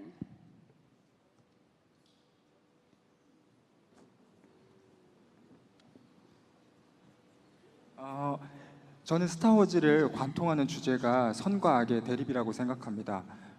저희 작품에 등장하는 주인공들 중 한 명인 토울은 누구보다도 강한 제다이지만 시스가 될지도 모른다는 두려움을 가지고 있는 캐릭터입니다. So I think the theme that strikes through all of Star Wars is the contraposition of of good and evil.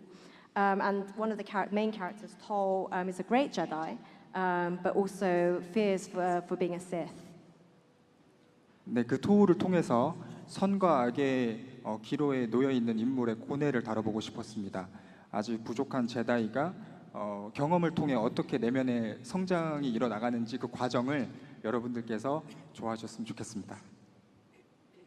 So I wanted to show the thoughts and the pondering that this character Tol has at the crossroads of good and evil. The character is a young Jedi, and I want you to, and I hope you enjoy the growth process that he experiences. Thank you. 네, 그리고 마지막으로 또 한 가지 스타워즈 하면 라이트 세이버 액션을 빼놓을 수 없겠죠? And finally, with Star Wars, I mean, you can't miss out on lightsaber actions, right?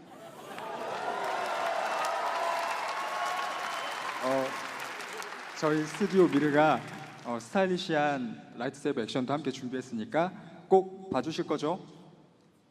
So my Studio Mir, or Studio Mirror, we've prepared a very stylistic and cool lightsaber action, so you'll look out for that, right? I mean, look at that. So this short also is going to have an original Korean language version and also an English dub, and we know you have an amazing cast. Can you tell us why you picked these actors and why they're perfect for the roles? 일단 여기 계신 여러분들을 포함해서 스타워즈 팬분들을 실망시키지 않기 위해 정말 많은 노력들을 했습니다. 그렇기 때문에 성우 캐스팅에도 정말 많은 시간을 들였고 다행히 정말 실력이 출중하신 분들이 많이 참여해 주셨습니다. So I really wanted to make sure that the Star Wars fan here and all over the world were not disappointed. So we took a lot of time deciding on which voice actors to cast, and thankfully a lot of amazing, talented voice actors were able to take part with us. Thank you. 저희 작품에 등장하는 캐릭터의 나이대가 다양해서 자연스러운 톤을 구현하기 위해 최대한 캐릭터의 나이대에 맞는 성우분들로 캐스팅했습니다. Because the characters in this project has different ages spanning, so we wanted to make sure that fits naturally to the characters. 그래서 토울, 그러니까 고민이 많은 어린 제다이를 연기해 주신 이경태 성우님, 그리고 아라를 맡아 주신 장예나 성우님은 순수한 어린 시절의 아라와 굳건한 의지를 보여주는 성인 아라의 목소리를 동시에, 그리고 비찬을 연기해 주신 윤용식 성우님께서는 중후하고 카리스마 있는 시스를 아주 멋지게 소화해 주셨습니다. So Lee Kyung-tae, voice actor Lee Kyung-tae, shows the young voice of Jedi, a young Jedi who ponders it through a lot, and that was Tall. Ara was played by Jang Yena, voice actor, who conveyed the pure voice, but with strong will as she grows up. And Pichan was by Yoon Yong-shin, voice actor, who conveyed the strong and profound voice and tone of the Sith. 네, 마지막으로 또 영화 스타워즈의 한국어 더빙에 참여하셨던 분들이 세 분이나 계셨는데요. 오비안 케노비, 그리고 레아 공주, 카일로 렌을 더빙하셨던 분이 이번 저희 작품의 조연으로 참여해 주셨습니다. 그래서 반대로 이번엔 그분들의 한국어 연기를 영어로 더빙하게 된다는 점이 재미있는 포인트인 것 같습니다. And finally, the original voice actors for Star Wars with the Korean dubbing were cast as supporting actors on this film. Those are the voices of Obi-Wan Kenobi, Princess Leia, and Kylo Ren. And so it'll be fun, I think, and hope for people to have the original voice actors for the Korean dub actually working in Korean, acting in Korean.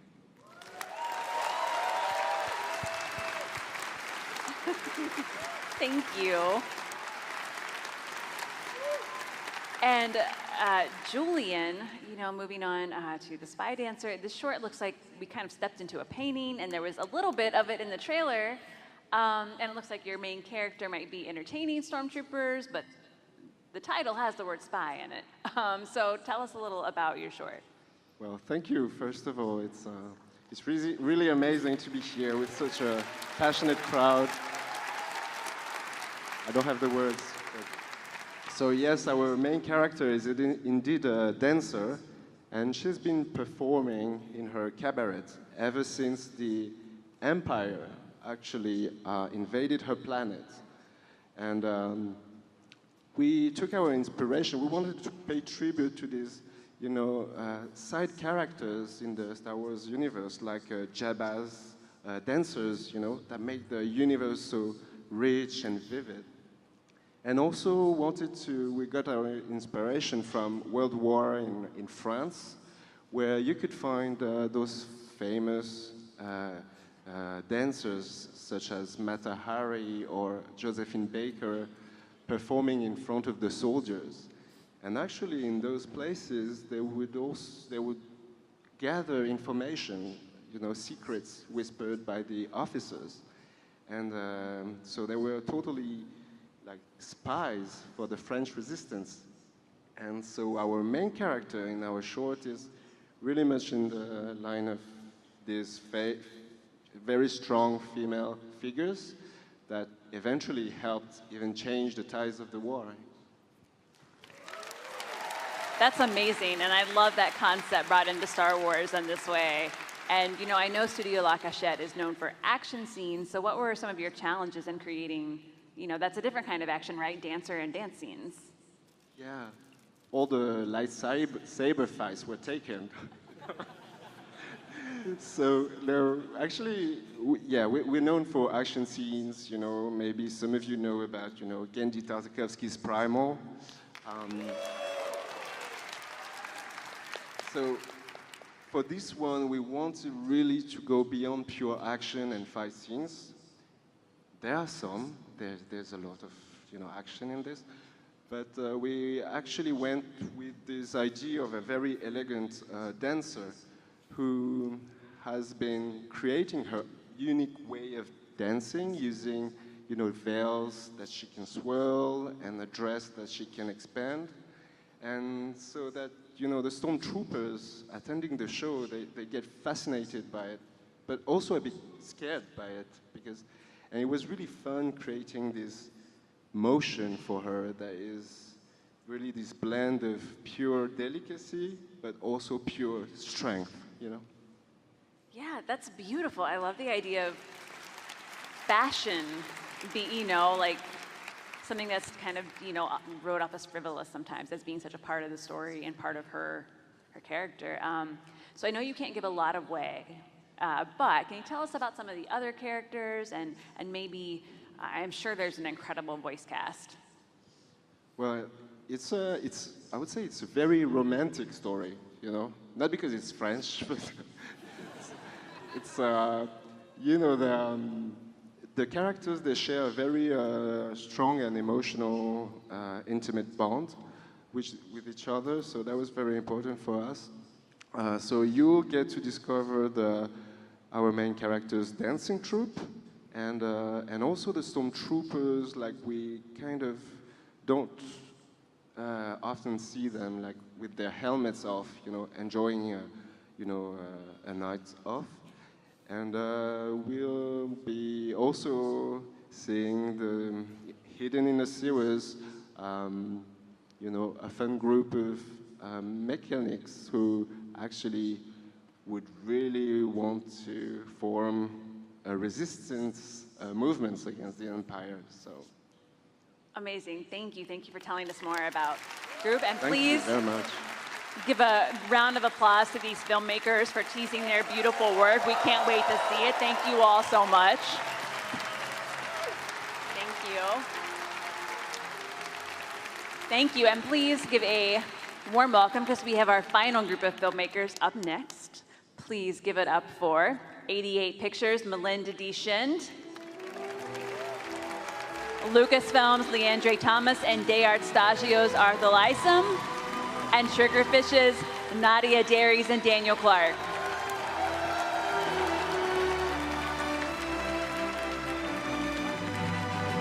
Oh, thank you. Hi, thanks everyone for being here. Welcome to Star Wars Celebration. Arthel, I'm loving the look. It is the way. It is the Arthel's way. my personal Mando bodyguard. I'm gonna bring him everywhere I go. We should protect them. We should all be so lucky. Malind, Yeah, thank you for having me here, Amy. This is wonderful. I guess I need to take like 3 seconds to just get my breath, and this is really amazing. I wanted to mention my partner and director of this shot, Ishan, who's not here today. He just had a baby boy. We're calling him Star Wars Baby. I'm sure he's watching, Akash Garb. So congratulations. Well, we landed up making a baby during this project. that's amazing. Congratulations, Ishan. You're already making your baby proud. That's amazing. So Malind, can you tell us about the inspiration for the story of your short? Sure.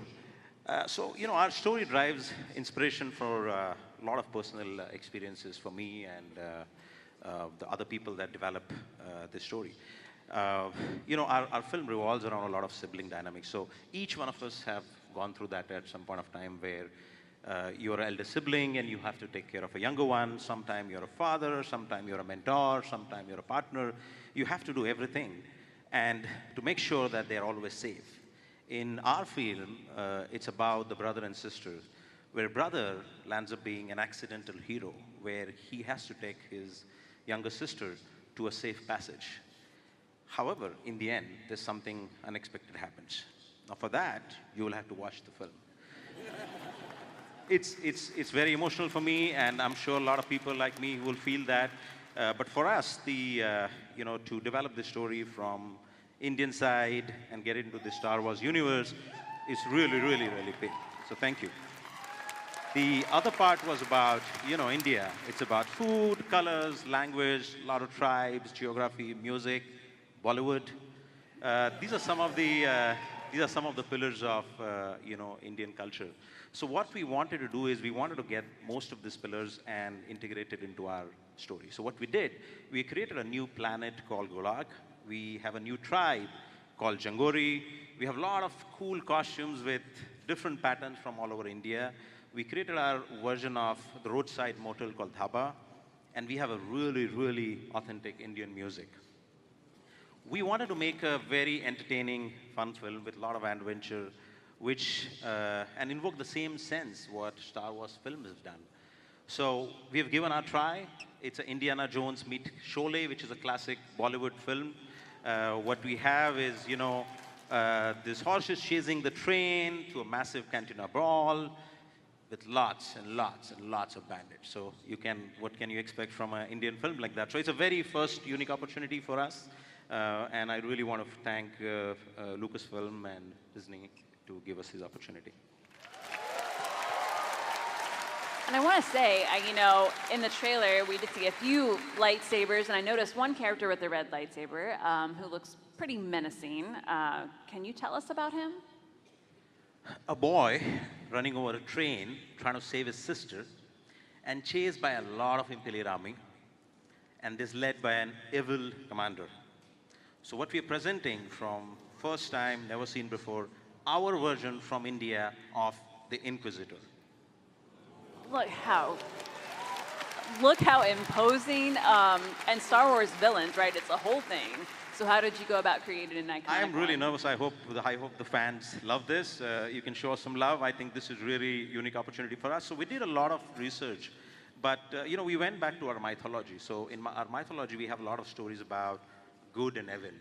There are these characters called Asuras. So Asuras are these demons from underground realm. These guys are actually a brute force, but what makes them interesting is they are menacing, but they're very smart war strategists. So we took our inspiration from there. So they're essentially like these green bodies and red eyes and golden armor and a huge Indian type mustache.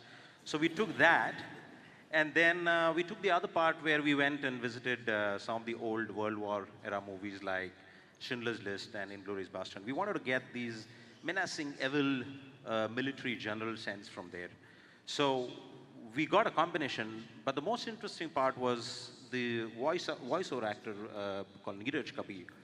When he started giving these dialogues, I think he had a very different personality to it. The character became very interesting, real and grounded. I think what interesting was that he had a little bit of a wittiness and a little bit of a humor. So what we have now is from the mythology to Second World War era character, meeting this new voiceover actor, adding his imprint onto it, is a very menacing, evil, however funny and chatty character who goes circle around the prey and is spending enough time, but when he's ready, he's going for his blow. I'm sure you all will love it. I have no doubt. And I'd love that. What does a Star Wars collaboration with an Indian studio mean to you? I think I have done something right. This birth, past birth, to be sitting here in front of this elite panel and this amazing, amazing fan base. What this means something really, really big for us. So Star Wars essentially it's just not a TV franchise. It's from grandfather to grandson, everybody had watched it. We are a country of 1.4 billion people. We are one of the oldest civilization on this earth with a lot of stories, cultures, languages, traditions. It's a very diverse, multicultural pod that we feel needs to showcase to the world. 88 Pictures as a studio was set up with a single goal of taking stories which are based on this huge culture capital and bring it to the world and show it to the global audience. This is a very brave step that we have taken, and I hope you would like it. This is a once-in-a-lifetime opportunity to take this story from a heartland of India, add our spice, flavor of Indianness, action, adventure, and make a huge, unique set piece in the Star Wars universe. I really want to thank Josh, Jackie, and James for seeing something in us, believing in us, and I'm here again. Fan base, amazing. Thank you for everything. Thank you. And thanks for sharing more about your short. And Can't wait. Like, Thank you. I can't wait to watch all of these. So for our next short, I'd love to talk, this production was unique. It was written and directed here by Leandre Thomas, who works at Lucasfilm, and then animated by DeArt Stagio. Can you both talk about how the short came about and how you became collaborators? Yeah, so this is crazy, by the way. This is awesome. Just last year, I was at the Visions 1 panel, and 1 year later now, I'm on the Visions 2 panel on the main stage. So this is truly a dream come true. Yeah. So the idea actually started during the height of the pandemic. That was obviously a time that was very difficult for everyone around the world. It was a time of civil unrest. And I remember seeing people at protests with picket signs and signs that had Princess Leia's face on it. And it said rebel or resist on it. And it just reminded me that Star Wars clearly is inspirational to people all over the world. But I sometimes think that people forget that Star Wars was inspired by the world, right? And with that in mind, the idea really stemmed from this feeling I had, which was some of us, it feels like that we're just in this pit being pushed deeper and deeper while others are ascending higher and higher. And to me, Star Wars at its core is about those themes. It's about rebellions and empires and oppression and hope. So I like to define Star Wars as the never-ending battle between light and dark, light versus dark. If you think about space, like I often too much do, to me that's the war in the stars. It's literally light versus darkness. So it was important to me to make a story based on that feeling, a feeling that I know so many people can relate to. So I wrote this script called The Pit, and I shared it with people around Lucasfilm, not knowing what to expect, and sure enough, they all genuinely loved it and supported the project. And credit to James, Jackie, and Josh, it turned out to be the perfect fit for Star Wars Visions. And really after that, it was about trying to find the best animation studio to work with. And Athena Portillo, who's a Lucasfilm legend, producer for The Bad Batch, Clone Wars, Rebels, so many amazing shows, truly an icon. She's also the executive producer on The Pit, and we were scouting different animation studios to possibly work with. And when we came across DeArt Stagio and Arthel, and talking to you and learning his backstory and seeing all the amazing work that they do, I knew that they were the perfect fit for this film.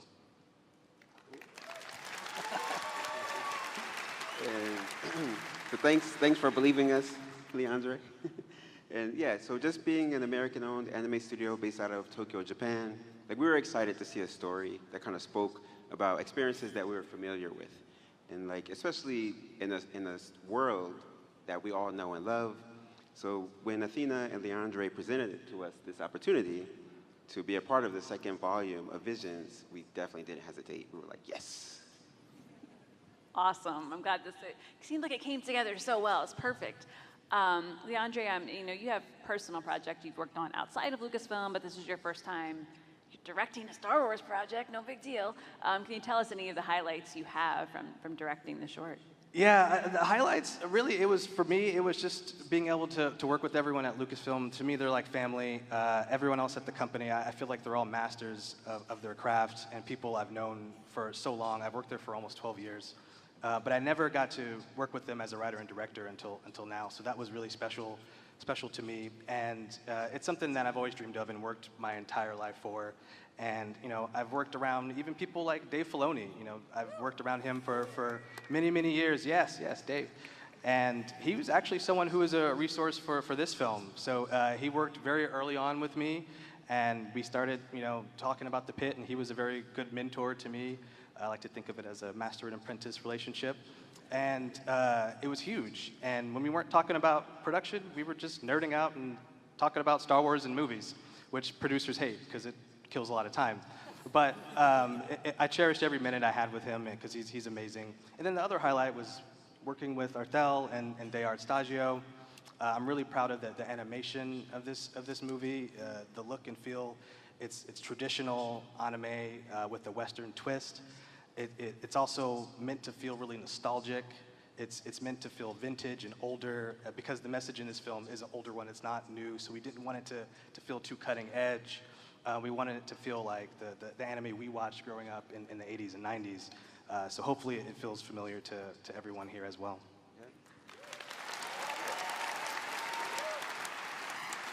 I think, so just speaking about the 90s and nostalgic anime, like one of the anime that was directly responsible for me moving to Japan, and I guess indirectly responsible for me being on the stage with you all, was Ghost in the Shell. Are you familiar with Ghost in the Shell? Yeah. Yeah, I love Ghost in the Shell, I love the animation, and I loved everything about it, the environments, and just the way that the world felt. And because of that, I moved to Japan to study. I think there's like a lot of stories of masters and apprentices, because that was essentially what I was for me. I moved to Japan, and then we got to, based off of that, then I got the opportunity to bring some of that love to the Star Wars galaxy and help Leandre realize his vision in the pit, because, you know, this is the way. Saw what you did there with the visions. That's good. Aw. And I wondered, we saw some glimpses of the characters in the trailers, but I want to know if you could share more about them, and especially we'd like to know, I think, how you went about bringing them from script to screen in the De Art Stagio signature style. Yeah. So we can't talk about the characters without talking about the cast, right? So I'm incredibly excited about the cast for this film. We have the multi-talented Daveed Diggs. Yes, from Hamilton and Blind Spotting. We have who I like to call Disney royalty, Anika Noni Rose, the one and only. She played Princess Tiana in The Princess and the Frog, as well as many other characters. We have the young, talented Jordan Curette. She's in so many great shows like Home Economics. And really, another thing I'm really excited about with the characters is the design, right? Like the design is amazing. We tried to bring our own flavor to Star Wars, but we wanted it to still feel truly like it was in the Star Wars universe. So that was something that we worked really closely on. Yeah, the characters did present like unique challenges, right? We went through like several iterations on their physical attributes and their uniforms. Like since they're all wearing the same thing, like we wanted to give each of the characters at least the main characters, their own subtle alterations in their uniforms to reflect their personality and show how they've adapted to their lifestyles. Yeah. Awesome. Oh, thank you both so much for telling us more about your short. Thank you. Thank you very much. When I say I'm excited, like I'm excited for everything, and everything's going to be my favorite. I just operate at that level all the time. And last but certainly not least, Nadia and Daniel, hello. Hello. Please tell us a little more about Ao's song. So Ao's song is about a child who experiences strange things when she uses a voice. And unknowingly, she engages with the Force through sound. So because of that, she has this deep connection with the land. And she doesn't really know anything about the Force and all that really cool stuff. So, you know, it's also strange and unfamiliar to her, and it's a bit intimidating for her father. So ultimately, she needs to decide what to make of it and what to do with it. Yeah, and it's interesting. You kind of, as you're making the film, discover what it's about. The idea that Nadia just mentioned of the main character's connection to the land, was fundamental at the start, but how it manifested narratively only came about later. And without giving away too much, the sort of idea of a poisoned or hurt land and young people in some way being able to heal it with their voices was very significant to us as South Africans. It's sort of an interesting theme for us to deal with. And it's also important that this idea sort of arose through the characters and we didn't impose it onto them. You know, it kind of came about naturally. Yeah, and something about South Africa, you know, in Africa, South Africa is considered the rainbow nation because it's so multicultural. But something that, you know, a lot of our cultures share is the use of the voice and singing and chanting to connect with each other and connect with the land and connect to spirit. And, you know, the voice is just so powerful, and I can personally attest to that. You know, when I sing, and when I sing it, you know, it's like it's been my biggest self-healing practice, and it reveals so much to me. So, you know, for us, the voice as the means of engaging with the Force was sort of like a natural choice as South Africans. Yeah. That's really beautiful. And I think, Daniel, you even use human voices too, right? Yeah, I mean, we try to layer voice as much yes. into the film as possible. We even, in the sort of the spaceships and speeders and everything, Nadia and I were in the booth making noises that went into the final film. Awesome. Yeah, I guess I should have clarified. I'm like, of course there are voices in the film, but non-traditional use of voices. Yeah. Exactly. And I'm curious, with Ao and Abbat, who helped bring these characters to life? Well, I mean, obviously the Triggerfish Animation Studios, we had amazing artists working with us and voice artists. Yeah, Triggerfish. Danae and Pilo, two little girls who helped us do the voices for the main character. But the sort of aesthetic of the characters, the main sort of theme was nostalgia. We really wanted people to, you see we have a sort of doll here, to evoke the memory of playing with a toy as a child, sort of flights of fantasy. This felt texture that we ended up with is, it's a very familiar texture, and it kind of makes you want to reach into the world and touch it. And you can see two of the main visual influences with these Indabele dolls, which are from South Africa, and Nadia and I were both watching Rilakuma, which is a Japanese stop frame show where we got the idea for felt. And I mean, to the point of we really wanted the film to be fun, and so even like adding the human voices into the Foley, it was part of that, like, when you're a kid and you're playing with your toys, you make all the sounds with your mouth, and I think, yeah, it was a lot of fun doing that. The thing about the look of the film, which is very interesting and unusual, is that the look of the film and the design of the characters were actually set with the very first drawing that was done on the project. Just one drawing. Right at the beginning, before we even knew each other very well, like Daniel did a sketch, and when I saw that, that was it. That one first drawing was something pretty unusual. Yeah. That's awesome. I'd love to hear from you two. You collaborated so closely on this. Tell us about writing and directing the short together and what the process was like. Yeah, we actually didn't really know each other before this, and we never spoke before this project. In fact, I think we were a little intimidated by each other. We come from very different cultural backgrounds, but funnily enough, when we spoke and we sat down, we really wanted to tell the same story. And our song it's a universal story, but it's very personal and intimate for us.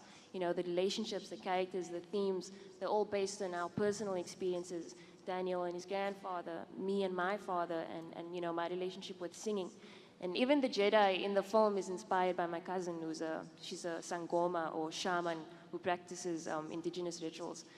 It's like getting to take our personal experiences into the Star Wars universe it's priceless. and it was a lot of fun, and we both came out of it with a friend for life, Yeah. Yeah, I think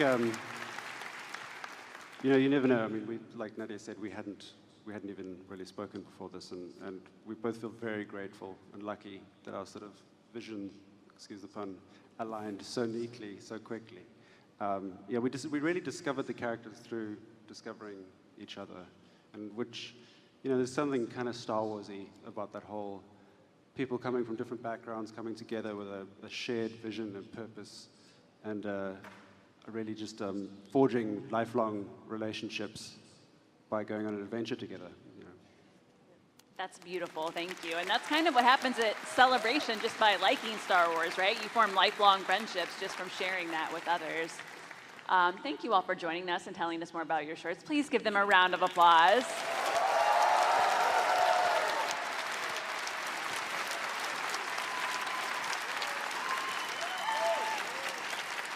Just, wow, what a huge thank you. We had so many wonderful filmmakers join us today. Just a privilege. And I have the exciting opportunity to debut the official poster artwork for this amazing Volume 2 coming on May the 4th. And everyone attending the panel today will get a printed mini poster at the giveaway locations on the convention floor. So this is where we say thank you to everyone at home who's been watching.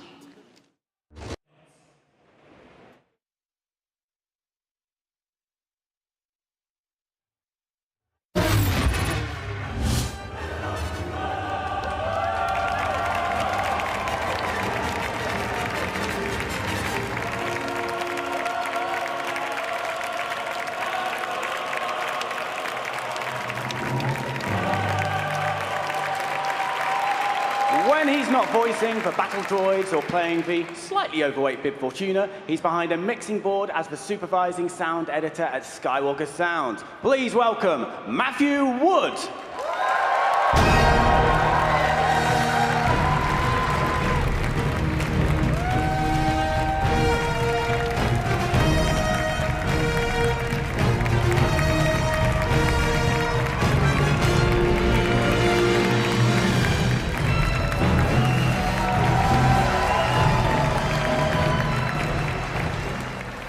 Hello, Matthew Wood. Hello. That was nice, wasn't it? Do you feel sufficiently celebrated? Oh, it's amazing. I've had such a great time this Pretty weekend. good. 4 days. Matthew Wood Celebration 2023 has been a roaring success. Yes, it feels really good.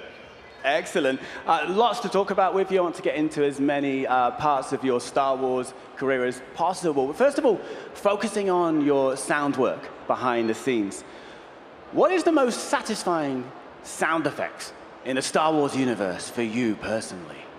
Gosh, that's a good question. I mean, sound is always put in to support the story. So anything that's going to support the script and make it larger than life. I mean, certainly the last project that we just finished, Mandalorian Season 3.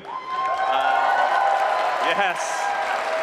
You know, Jon Favreau and Dave Filoni and everybody are so keyed into sound, and that's something that, you know, came from George Lucas. I mean, he always considered sound to be 50% of our experience in the theater, and so they give us the time and the budget, the schedule we need to make the cool sounds, and we've always got, you know, creatures and new alien dialects and different vehicles and weapons, and so Mandalorian's got all of that. So our team back at Skywalker, it's a huge joy to be able to work on a project like that.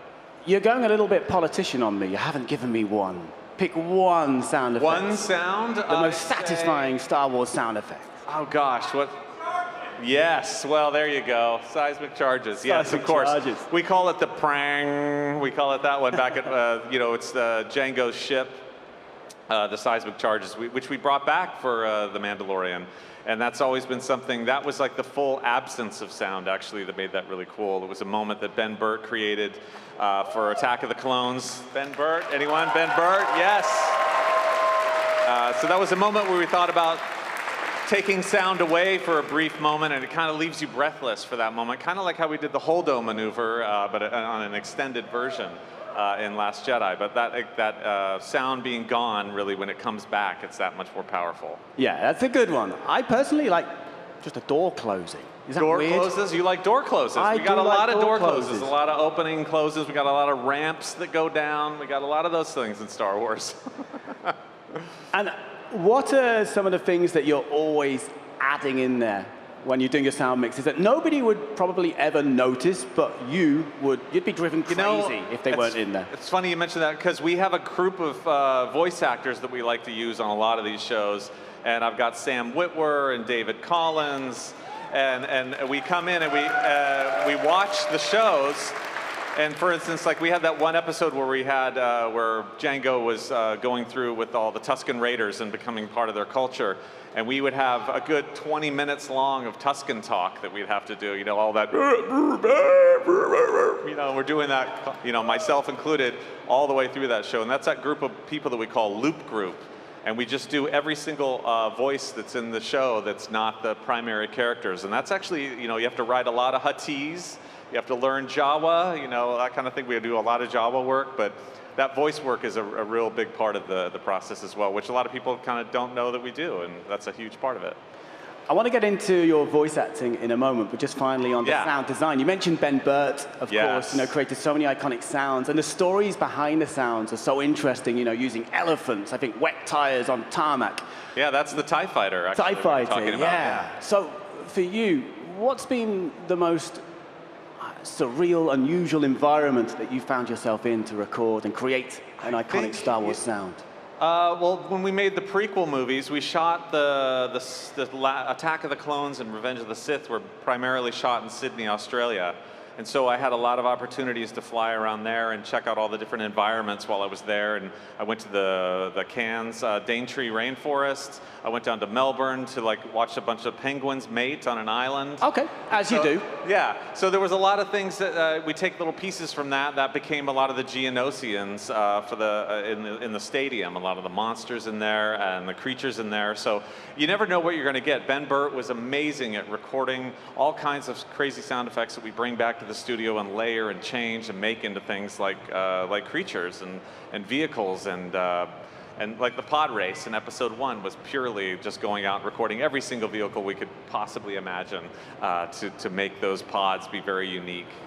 penguins mating. Penguins mating and flying foxes fighting over a banana are the Geonosians. Okay, I will never listen to Geonosians in the same way again. Yes. Thanks for that, Matthew Wood. Yeah, you got it. And what about your voice acting then? So was the voice acting an accidental side effect of being involved with the sound team anyway, or were you a voice actor before? A lot of the same equipment is used. I got a job at Lucasfilm when I was very young. I was 17 years old, and I was really into acting. I did plays and stuff in high school, and so I always kept sort of active in theater. And George Lucas knew that, and he was very open to people not just doing the one job that they were, hired for. And so occasionally he would have me do things and voices and whatnot on the show. And that's how I became to do General Grievous and all that. And I've been trained in the Jedi arts by Count Dooku. Oh, yes! Yes, everybody! So George was very open to that, and so was Ben Burtt, who's also a natural performer. And so it was that kind of thing where we had access to those kind of tools. We were just making little small independent movies in the prequels, and so there was a lot. Everything sort of the buck stopped with George, and he was very open to us trying new things. And so I was always very very humbled by that whenever he would ask me to do something that was out of my normal realm of the project. But that's how that stuff evolved. And how is doing a General Grievous for you on The Voice? It sounds heavy. I mean, it's Star Wars. I love every minute of it. So it's, the only time, actually after these conventions is when it gets a little hoarse. But Grievous speaks like this the whole time. And so he's in that very, welcome to Celebration Live. He's got that thing going on. But of course, the battle droids are a little bit different. I just take my natural voice and I go up a little bit more like this, and then the whole time it's like, have you ever fought a Jedi before? No, I guess it won't matter. That. So they're pretty ridiculous. Roger, Roger. Yes, that's what you came for. Do you ever wish you had 4 arms? Oh, of course. 4 arms? I mean, gosh, how much? Well, I would, who wouldn't? I mean, I guess, I'd have to get new clothes made and stuff like that. But overall, quite handy, I imagine. And then the battle, the first 2 would probably get cut off in the first 10 seconds anyway. But details. It looks nice in the picture. Oh, it does. No, it does. Very iconic imagery. Now, you mentioned the battle droids. Yes. This is an interesting one. I don't know how many here today have seen this, but have you, Matthew Wood, seen the viral videos going around comparing Miley Cyrus's voice to a battle droid? I have not. That's a good one. I love the memes. I'll have to search that one out. But I could see that. I mean, she's got a little vocal fry, so maybe, she would be almost a little Grievous-y. How are you hearing it in your head right now? And play it for us. Oh, gosh. I wish I knew a Miley Cyrus lyric. Does anybody... Wrecking Ball? Yeah. Wrecking Ball? Like that? I don't know. I came in like a wrecking ball. Like that? Like, no? I don't know. I love Miley. But does it amaze you with the battle droids that, all these years later, that those 2 little words, beginning and ending with an R, are so iconic? I don't know how that happened. I really don't know. I mean, it was like when we were putting it together in the prequels, it was just something funny to say, and we just went with it. And now it's become something of a phenomenon in Star Wars, which I really love that even to this day. I mean, last week's episode of Mandalorian, we had a battle droid. I got to, I wouldn't do that if I were you, or whatever, that kind of thing. And then actually this game right here, the Jedi Survivor, we've got a whole lot of battle droids coming in place there. So very looking forward to that. Still going strong. Yeah. So we focus on General Grievous and the battle droids a lot, but of course you've voiced so many more characters in Star Wars and continue to do so. To name a couple, Wat Tambor.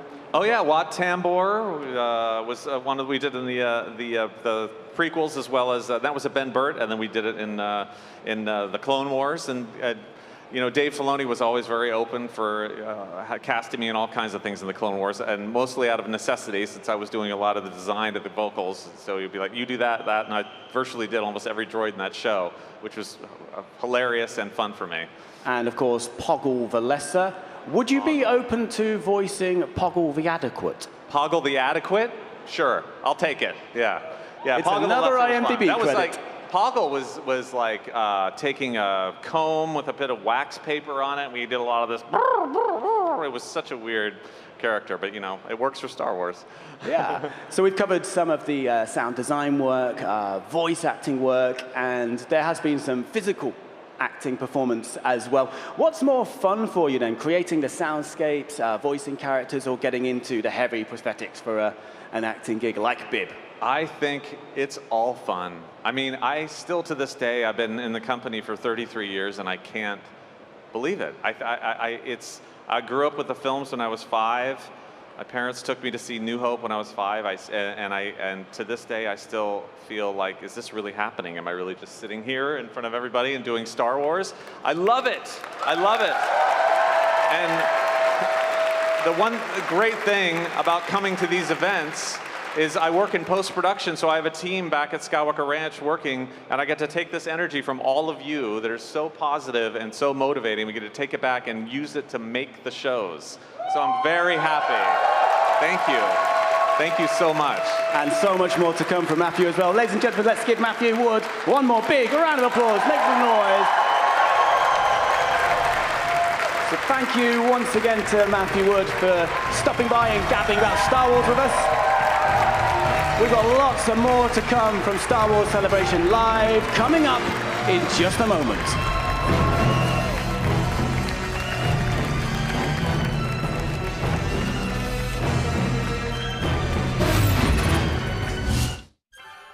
Hi, I am Christina Ariel, host of Star Wars The High Republic show, on my way to meet some High Republic fans. I'm really excited. We're going to the Star Wars High Republic meetup on the steps here at Star Wars Celebration Live. We are here at the Star Wars The High Republic cosplay meetup, and I'm on the verge of tears because this is so cool to see the people that put so much time and dedication into these looks and into turning themselves into Jedi of the High Republic. It is so, so cool. There are so much hours of work that went into this to just show love for it, and that is there's a Chancellor.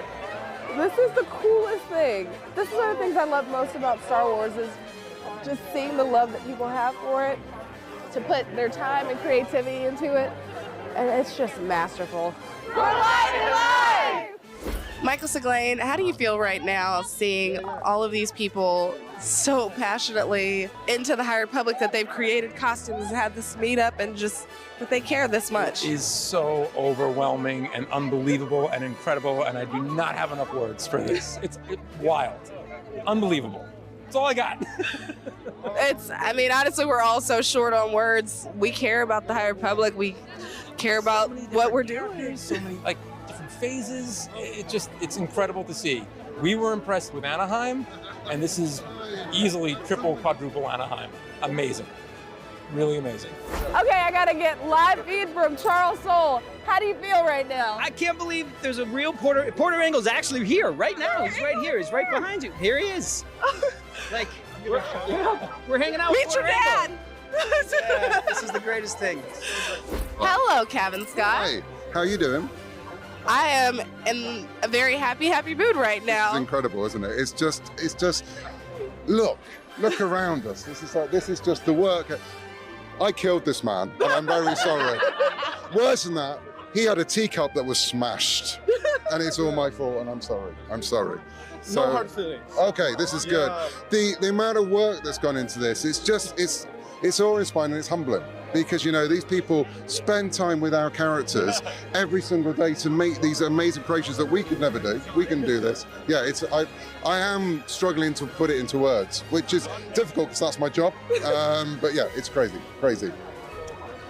We are, again, all overwhelmed and just in awe of the work, the dedication, and the love that's gone into this. And from the love that you put into murdering our favorite characters has come back. And your second favorite. And your second favorite character. Third favorites, but not Ember. Not Ember. Never Ember. No. Hi, I'm Christina Ariel, and these are the reason my job is so cool.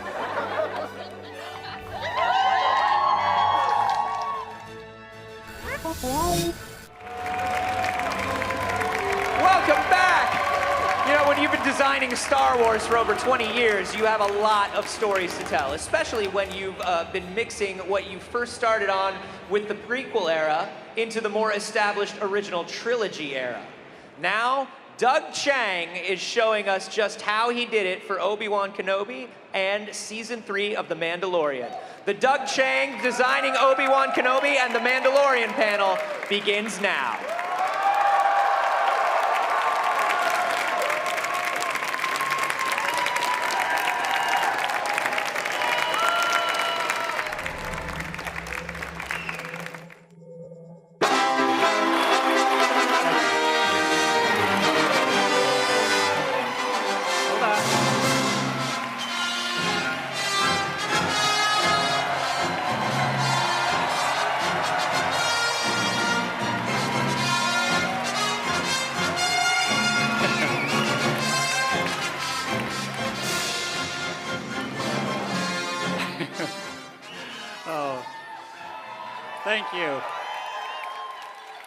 Thank you. Thank you so much for having me today.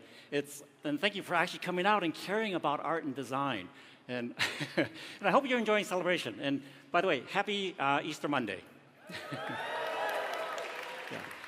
As someone who's been lucky enough to design Star Wars for 2 decades now, it's truly an honor to be here.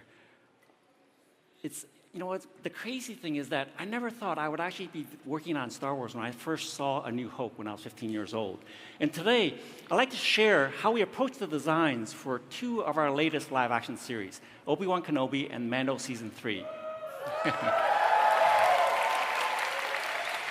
Yeah. I'll talk about our design process and where we get some of our inspiration for our art.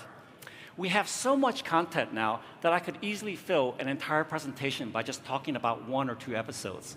However, Obi-Wan and Mando Season 3 combined span 14 episodes. That's 600 minutes of content, over 10 hours of Star Wars, the equivalent of 4 feature films. Today, I'll just highlight a few of the key designs from each of these series. And I promise I won't spoil Mando Season 3 because not all the episodes have aired yet. We'll save that for next time. And plus, I know. And plus, I'm hoping to get you guys out early so we can all go to the closing ceremony. Obi-Wan Kenobi presented a wonderful opportunity to connect prequel-era designs with those of the original trilogy. We knew that it was essential to combine old and new to create that one cohesive universe that George Lucas always intended. For Obi, we were going to revisit iconic characters like Obi-Wan Kenobi and Darth Vader and build upon their stories, and while staying true to their original design. For Mando Season 3, we faced a different challenge: how to continue those designs while still keeping it fresh and exciting for fans. We wanted to expand the world of The Mandalorian while honoring the designs that came before. To help do this, we drew inspiration from the Star Wars Expanded Universe. Our hope for our new series was to actually bring our fan bases together to try and unite the Star Wars audience. To do this, we explored ways of merging old and new to create something fresh for the audience. And that's a really tough challenge today, especially considering how much amazing work is out there in other films and other franchises. But before we begin, let's talk briefly about what is that old and new design that we are going to merge. I spent 7 years working with George Lucas to understand his universe. Thank you. His foundations still guide me today, and I try my best to be a good steward of his philosophies. The Star Wars universe has a distinct internal logic that only makes sense for Star Wars. George established just what he needed for his storytelling, and it's not always logical or scientific. For example, the technology is rooted in the 1970s with vector graphics and CRT monitors and computer keyboards with cables. But then you have holograms that can transmit messages between planets. You also have lightsabers and spaceships and droids. His design philosophy follows a similar mix of rules. They're not always logical, but they're logical for Star Wars. And some of them are really curious, like no zippers or buttons in Star Wars. That oddity is what makes Star Wars look familiar but feel different. So what is the reasoning behind that mix of rules? In film, it says that it takes the audience a minimum of 8 frames to grasp what they're looking at. That's 1/3 of a second. Then it takes another 3 seconds to understand what it is before the film cuts to the next shot. So we design for the silhouette. The silhouette is how I evaluate whether a design is successful or not. Color and detail complete the design, but don't define it. And that's a really important concept. The designs, therefore, need to be easily understood, and the key is to keep it simple. Design as if a child could draw it. Joe Johnston excelled at this. You immediately understand what the X-Wing is. The designs also need personality. They need to be believable. They need history to look real. They need to have an internal logic that makes sense. These principles apply to environments and sets as well. And there's nothing special about these principles. Other film designers have been using them in designing other films and other franchises. But Star Wars has a distinct style because of the choices that we make. For example, simple is always better, but it's about making the right kind of simple choices. Ralph McQuarrie was a master at this. If you look at these early designs for Jabba's palace, they are simple and elegant, and yet exotic and new. I mean, these are brilliant. Your choices determine your talent, and you must make sure you're making the right ones.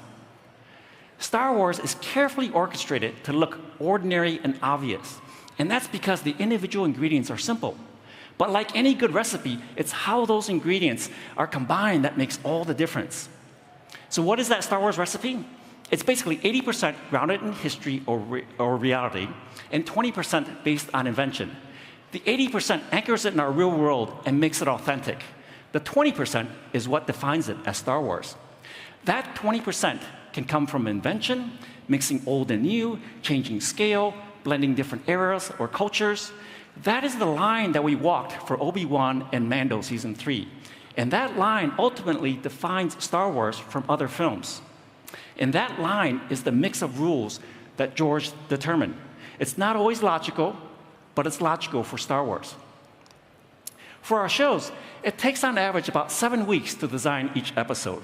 And of course, those weeks are not consecutive because we're working on the whole series at the same time. Complicating matters this time is that we worked on both Obi-Wan and Mando at the same time because the schedules overlapped. Most of the artists worked on both shows at the same time. We would split up the week so that they're working on one for part of the week and then the other on the second half. Over a period of 7 to 9 months, we produced about 5,000 concepts for the show, each show.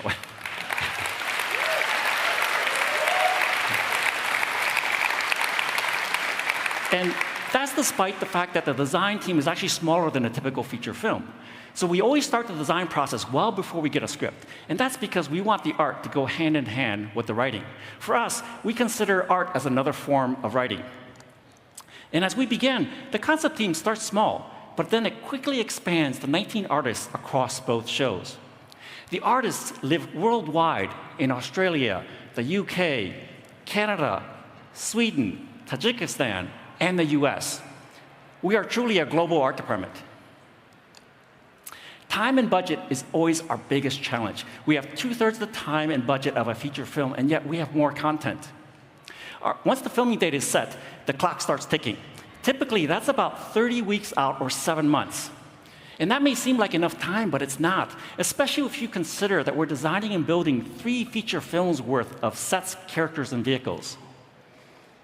Despite these restrictions, however, we never compromise on quality. We hold each of our shows to the same high standards as our theatrical films.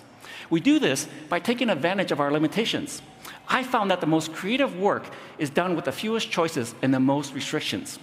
Orson Welles once said, "The enemy of art is the absence of limitations." So let's begin. Let's talk about Obi-Wan Kenobi. Thank you. Yeah. One of my best experiences in the past 4 years designing 4 Star Wars series was the opportunity to work with Deborah Chow. Yes. From the very beginning, I was impressed with her unwavering vision and her ability to bring it to screen. She was not only the creative force behind Obi-Wan, but she also directed every episode. That's like directing 2 feature films concurrently. No showrunner has done that on any of our Star Wars series to date, and that speaks to her singular drive to create the best Obi-Wan story possible. One of our first challenges was designing Obi-Wan himself. What would he look like now, 10 years after Revenge of the Sith? Where would he be living? What is his frame of mind? This early painting by Anton Grethart captured the quality that we were looking for. Deb wanted to set the story in Anchorhead, so we started there. It was important that we make Anchorhead look distinct from Mos Eisley. And Anchorhead has been established as one of the oldest settlements on Tatooine. So to design it, we used a small rural town like Barstow, California, as our real-world foundation to ground the design. Anchorhead was originally a mining outpost, but it was also one of the first spaceports on Tatooine. So we decided to give it an iconic control tower, to give it a distinct silhouette that would distinguish it from Mos Eisley. To keep the desert town quality, we made the buildings smaller, just 1 or 2 stories, and spread them out. We really wanted a sleepy Western town quality. This was a concept for the Iopi shelter. For transportation, we needed a caravan speeder for the migrant workers, and we drew inspiration from old pickup trucks.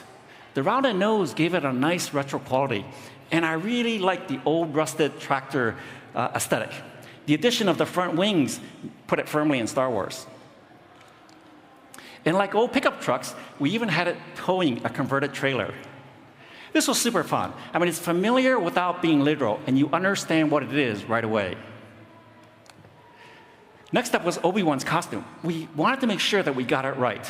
So we asked ourselves, what should he look like now? You know, he's in hiding, so we obviously couldn't put him into a Jedi robe. So we looked at A New Hope, and we decided to give him a generic farm worker outfit. And we also gave him a poncho like the one that Luke wore. Then Saturat, our costume designer, beautifully blended the 2 ideas together and gave him a blue tunic. This was the perfect touch. The blue made Obi distinct without calling too much attention to himself. And the color completely completed his look.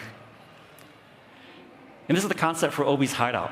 We wanted to give him a secluded cave that he found in the desert. So we explored the idea of natural windswept caverns in the hills.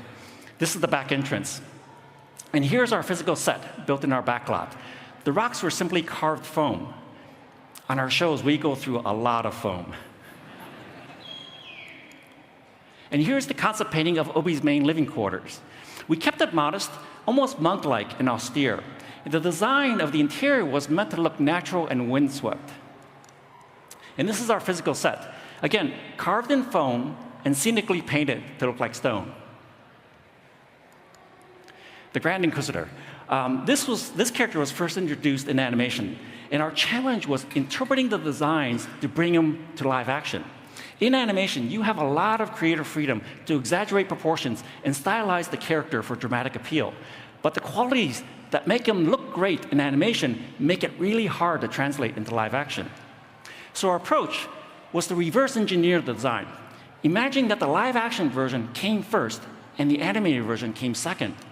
The challenge was to literally think backwards, starting with the animated character and figuring out how those shapes might have been inspired by a physical costume. This gave us the license to fit the design to a real person without changing the idea. So once we had this figured out, our next challenge was making it work on an actor. And again, we were faced with more compromises. Once the actor is cast, the costume needs to fit to the actor's proportion. In this case, Rupert Friend. Rupert is muscular and lean, but not impossibly lean like the animated character. The large armored chest and shoulder pieces were really challenging because we had to make sure Rupert could perform well with them on. Likewise, we could only do so much with this prosthetic head makeup. In animation, the Grand Inquisitor had an impossibly tall, narrow head. There was no way we could achieve that in a real person without resorting to digital enhancement or surgery. And we had the same issue with the fifth brother and third sister. These are super cool designs. And again, we wanted to preserve the intent, but make it work for us. For the third sister, we explored different versions of her pointed helmet. The point had a tendency to look decorative rather than functional, but we felt it was important to keep. So we moved it to the back of her head. Then we updated her body armor and adjusted the fold lines to a real person. In the end, we decided to omit her helmet altogether so we could see her face all the time. Once this was approved, all these elements were then fitted to Moses Ingram, who played third sister. Yes. And here's our updated costume for the fifth brother. We actually took more liberties with this design to make it work. In animation, his costume was heavily armored, and it looked super cool, but it wasn't practical for an actor. The high collar, for example, made it almost impossible to move. And here's the complete lineup of our 3 Inquisitors. We preserved the integrity of the design, but made them practical for our actors. Each still has, they still match their animation counterparts. Let's talk about the Inquisitor ship, the Scythe. Spaceships are really tricky to design for Star Wars because we treat them like characters with personality. For the Scythe, we wanted something aggressive and angry looking. The 2 front prongs looked like fangs, and they were a bridge to Krennic's shuttle from Rogue One. This is Krennic's shuttle from Rogue One, and you can see the 2 front prongs here. We made the Scythe longer to be more aggressive. And from the side, the Scythe took on the shape of a wedge. It looked like a Lamborghini version of Krennic's shuttle. And graphically, it was a flying spike. And at one point, we even tried the idea of applying war paint to see if it could give it extra menace. But then we realized the war paint really didn't fit the Inquisitor style. On the inside, we continue that angular, angry motif. The lines are aggressive. And we brought in details and forms from the Inquisitor's helmet to tie them all together. The final look is meant to be sleek and dangerous. To contrast this, we made the mercenary ships curved with softer corners. The cockpit is similar, but not identical to the Falcon. And the idea is that the mercenaries heavily modified the ship. They took an off-the-shelf freighter and converted it into their deadly spaceship. Rear turrets were added, along with bigger engines and armor. These design elements are never explained in the film, but they give the ship a sense of function and purpose. And by the way, you may have noticed that both the Scythe and the mercenary ship have very simple shapes, but they still look really cool. The proportions work, and they have a lot of personality. Next up, let's talk about Alderaan. Yes. Thank you. Alderaan turned out to be one of our biggest challenges. This is the matte painting from Revenge of the Sith. In Revenge, we only saw a few shots of the city at sunset, so this gave us some wiggle room for our version. I love the elegance of the architecture set against snow-capped mountains. So how do we take this beautiful painting and make it more real? We went back to the source, to the early designs that inspired George Lucas. Alderaan was meant to be idyllic, a utopian city set in the mountains, so Wyoming became our foundation. We wanted the crisp mountain air, the green hills, and the blue lakes. For the buildings, we referenced Ralph McQuarrie and John Berkey's paintings to capture that quality of white buildings with dark bands of windows. Those paintings gave us the utopian quality that we were looking for. The architecture lives in harmony with nature and complements it. The challenge with exotic architecture, however, is that it may look cool, but they quickly become too fanciful and not believable. Our Alderaan had to be real and believable. So to ground it in reality, we started to look for actual locations that we could use for our sets. Then we did paint-overs to transform those locations into our Alderaan. In this painting, the foreground and the building on the left are real. The rest is our digital creation. And here's another location. The foreground is a museum that we augmented to become the front entrance to the palace. These paint-overs were invaluable to our design process. Even though we didn't use any of these locations, it helped inform how to turn our Alderaan into an authentic, believable place. And here's the final design for the landing platform for the ambassador ships. Star Wars landing platforms are very iconic and instantly put you into Star Wars. So this was an easy win. It's like adding moisture evaporators to any location to turn it into Star Wars.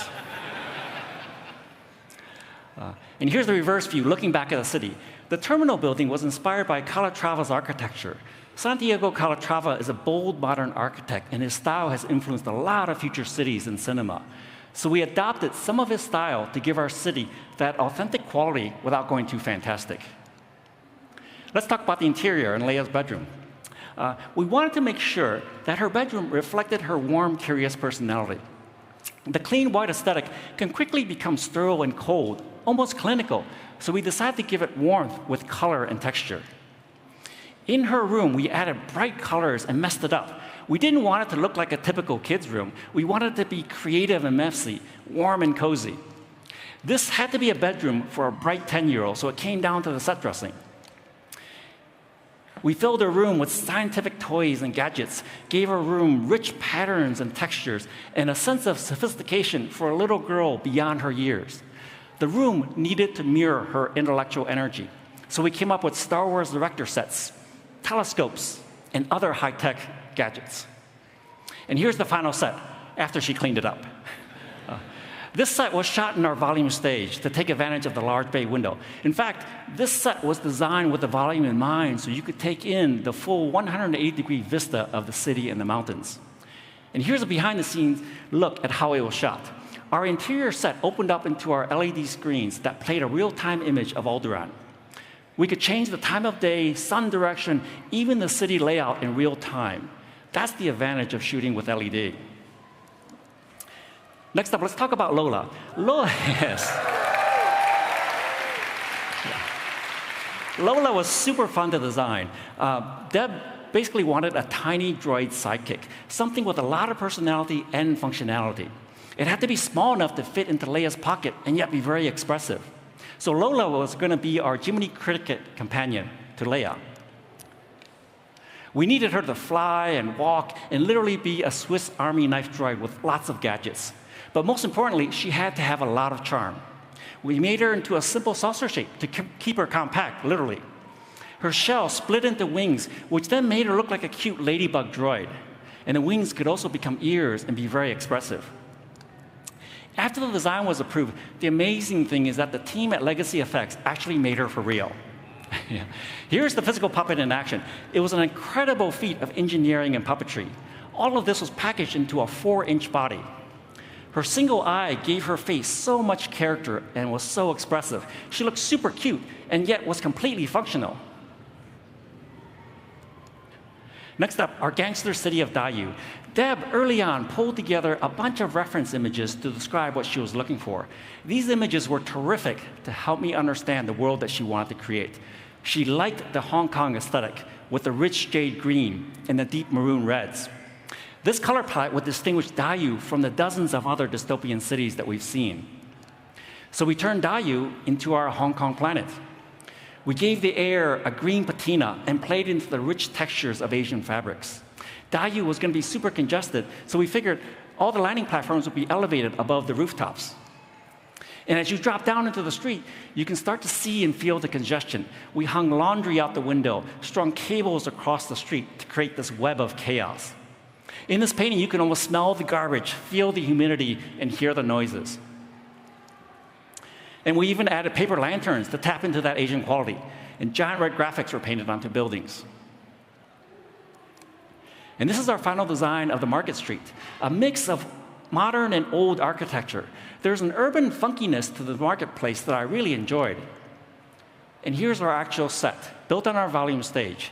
We only physically built the floor, the foreground set pieces like the tables and the markets. The rest of this set existed virtually on our LED wall. And here's our market set on the LED volume.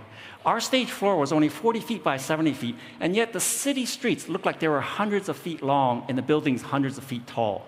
The LED volume was the only way we could achieve this scope and spectacle that we wanted without building an insanely expensive set.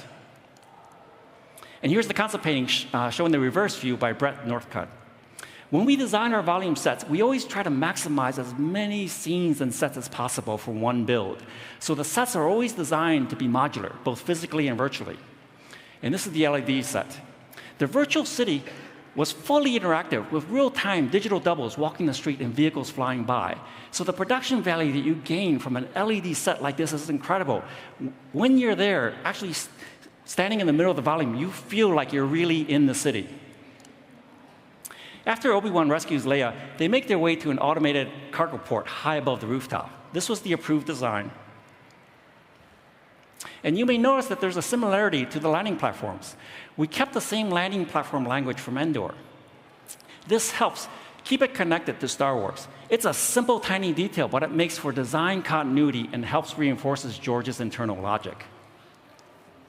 And this is the concept of Obi-Wan confronting Third Sister in the cargo area.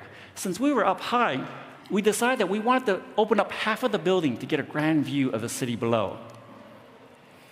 And here's another view of that confrontation. In designing our sets, we always consider what genre is this scene? Is it a Western showdown, or a gangster ambush, or a samurai duel?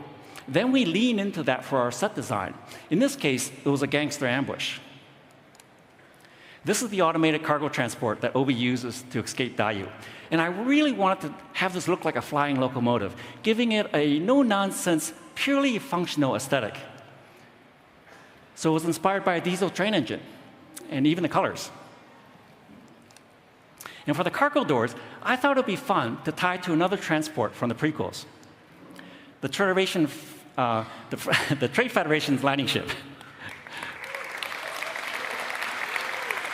The door design, again, helps build upon George's internal logic of making our technology consistent. And I believe successful designs should always have many layers of logic that are not necessarily explained, but are always there. This was the early concept for Mapuzo, our mining planet. Originally, we explored the idea of making a lush tropical planet and showing it being strip mined by the Empire. Colorful pools of toxic runoff dot the landscape. The idea was to make destruction look beautiful. These pools of minerals created colorful tiered step gardens. Graphically, this told the story really well, but we ended up making it look too pretty, and we wanted more ugliness. So we decided to change the landscape altogether and make the planet more ravaged. To make it bleaker, we used the drought-stricken landscapes of California. And then augmented our location to transform California into an imperial wasteland. This worked really well and visually supported the story better. So sometimes we have to give up good ideas to better serve the story.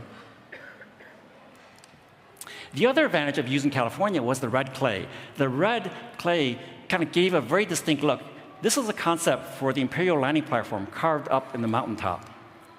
The red clay gave our mining town an interesting look. It wasn't just mud, but it was red mud to complement the green foliage. The town was laid out like with a single central street, like a classic frontier town. This layout gave us the opportunity to stage Vader's entrance at night in the classic Western trope of bad guys riding into town. Here's our early concept of that moment. For Obi-Wan and Vader's first encounter, we originally pitched the idea that it would be like a samurai duel. There's something very poetic about staging this intense confrontation among a calm field of grass. In this painting by Andre Wallen, we exaggerated the grass to give it an otherworldly look. The play of light from the lightsabers would have been terrific against the grass. I really like the striking and surreal quality of green mixed with flashes of red and blue. But however, because we shifted the planet of Mapuzo to be more arid, that concept didn't work anymore. So instead, we decided to use the chemical pools as a setting for this confrontation. These were early concepts that show Vader corralling Obi-Wan by igniting the chemicals to trap him in a circle of fire. The element of fire actually ended up being a really powerful visual motif and called back to their last encounter on Mustafar. The Fortress Inquisitorius. This was based on a video game design from Respawn Entertainment from the Fallen Order video game. Yes.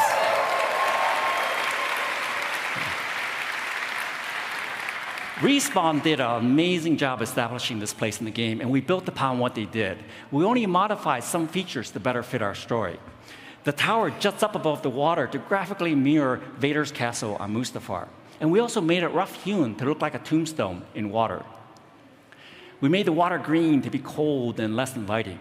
In many ways, film design is very similar to video game design, but we do have more flexibility because our sets don't have to be connected as one contiguous layout. For the Grand Hall, we played into the idea that Respawn had developed and stayed true to their window design. We kept the same form language of the hallway and scaled them up. However, we realized that the proportions of the hallway, although grand, was very similar to the smaller hallways. The result was that instead of grandeur, it looked like a normal hallway with very tiny stormtroopers. So we made the Grand Hall vertical, like a cathedral, to make this set more dramatic. The cathedral-like quality anchored this into something that we could relate to. This was the 80% that we were lacking before. The 20% was putting it underwater. For our conference room, I really wanted to try something different and turn our set into an inverted aquarium with huge windows and a skylight that looked out over the water. You can feel the weight of the water outside, and this added a layer of tension for this set. You just feel uneasy standing in here, but it's super awesome. The LED volume was ideal for this. This set was designed to get the maximum visual impact with the minimum amount of physical construction. Here's the view looking back at the entrance, and you can see the Inquisitorius building outside the windows. And here's the extent of our physical build. We only built the floor, the table, and the entrance. Basically, only the essential pieces that the actor interacted with. The rest of the set existed virtually. And here's the LED set with the volume turned on. Everything on the virtual content was rendered real time to match the camera's perspective as it moved. And here's the view through the camera. The benefit of using LED volume is that you get all that interactive lighting and reflections for free, as if you're actually there. Another key benefit is that the cameraman can frame shots perfectly. He or she doesn't have to guess what the room will look like. It's all there in front of them. For Vader's introductions, we went back to Mustafar and his back-to-tank from Rogue One. This is the original concept painting from Rogue One. In Rogue, we only saw a hint of Vader in the tank.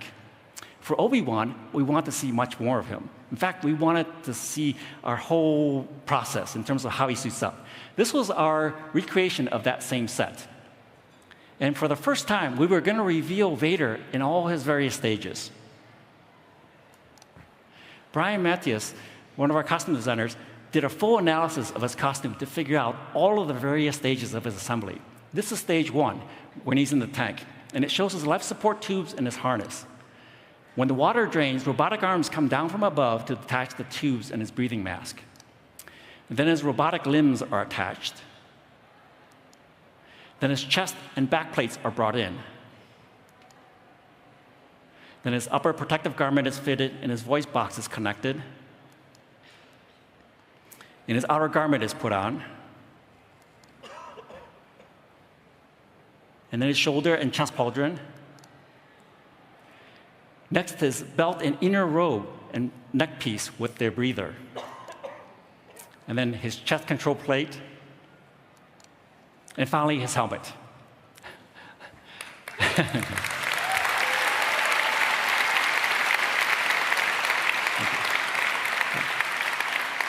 Working all this out to match the existing costume was quite a challenge. Even though we only saw a portion of this process, we did our homework to make sure that it all made sense. And we do that homework for ourselves to better understand and validate the design. We want to be as thorough as possible because that thoroughness comes through implicitly to the audience. And I believe the audience can sense when we're faking it. So we want to be as authentic as possible. Jabiim, let's talk about Jabiim. We wanted to create a desolate planet for our Jedi refugees, someplace inhospitable.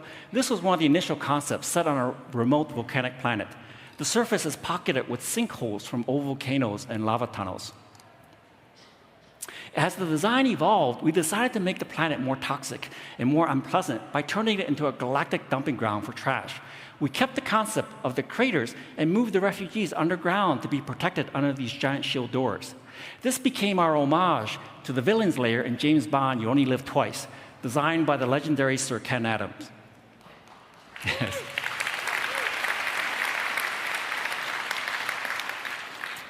At this stage in the process, Jabiim was conceived of as a sanitation station, and we thought, well, the refugees must be sanitation workers. So the buildings were all built up high on stilts to keep them above the sludge pools below.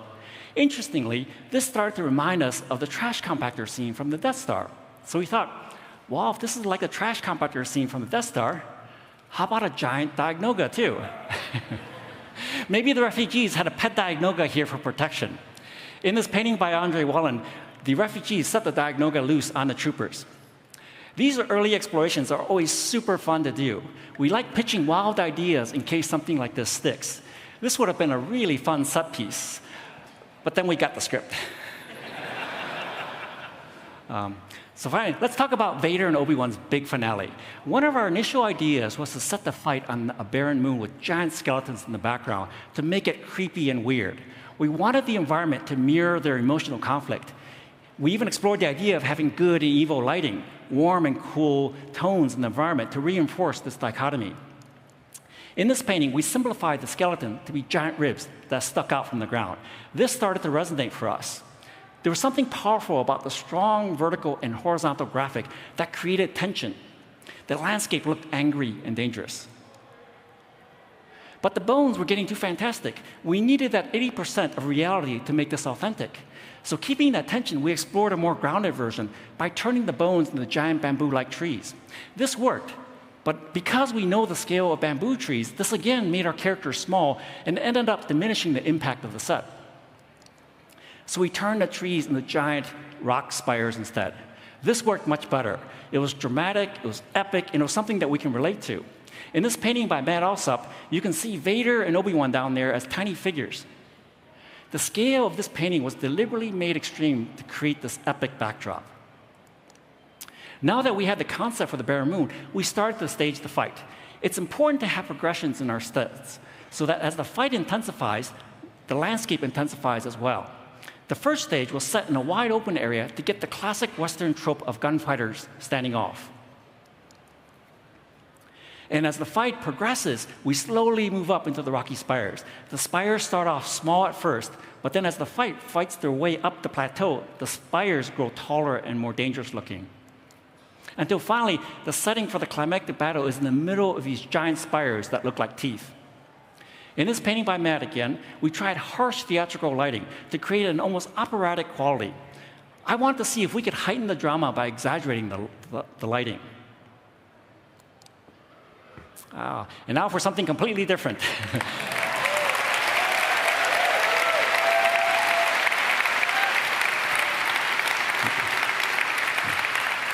Let's talk about Mando Season 3 in our remaining time. So Mando Season 3 was super fun to design.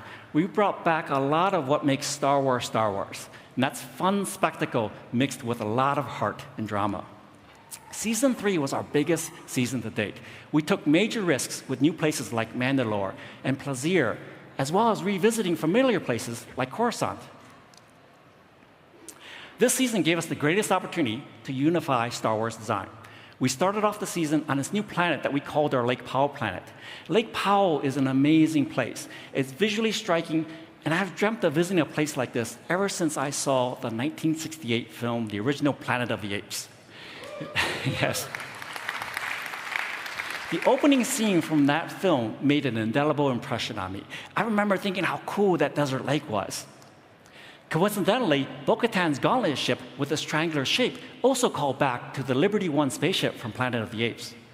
Lake Powell is a perfect Star Wars planet, and I was surprised that we didn't use it earlier. For Season 3, we drew inspiration from some other favorite films as well. Like this moment from Ray Harryhausen's 1 Million BC. For our lake planet, we wanted a monster to attack the Mandalorian covert, to add that 20% ingredient to make it Star Wars. But instead of a giant turtle, we created a giant snapping turtle alligator monster. Mashing up different animals is a classic Star Wars trope, and giant monsters are, of course, a staple of Star Wars. They easily turn an ordinary scene into something extraordinary. And if one monster wasn't enough, we actually had another giant bat harpy pterodactyl. We were definitely leaning into monster mayhem for this chapter, and I just loved to play with scale. This whole scene was fantastic to design. This painting by Christian Olsman shows the Mandalorians taking down the beast by lassoing it with their lariats. This moment also tapped into another favorite monster movie and inspired by The Valley of Gwangi, one of my favorite all-time Harryhausen films. Harryhausen films, if you think about it, are very Star Wars. Ray used an iconic desert landscape, which is our 80% grounded in reality. Then he added dinosaurs and cowboys to give it that exotic 20%. All you have to do is add droids, and this will be Star Wars. For Season 3, we returned to Navarro to find it flourishing. But the best part about returning here was the chance to bring IG-11 back. Yeah. And you can see him standing in the center as a statue.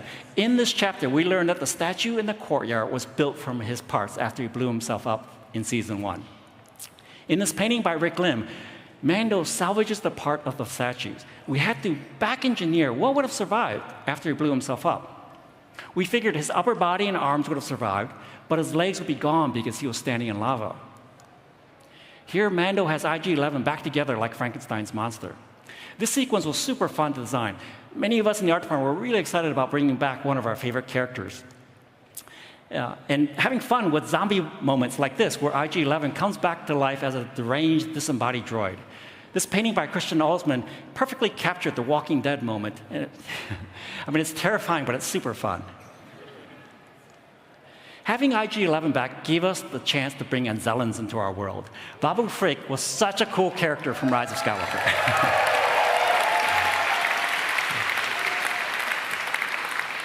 And since the Anzellans are master droid builders, this made complete story sense. This became a beautiful blending of old and new characters.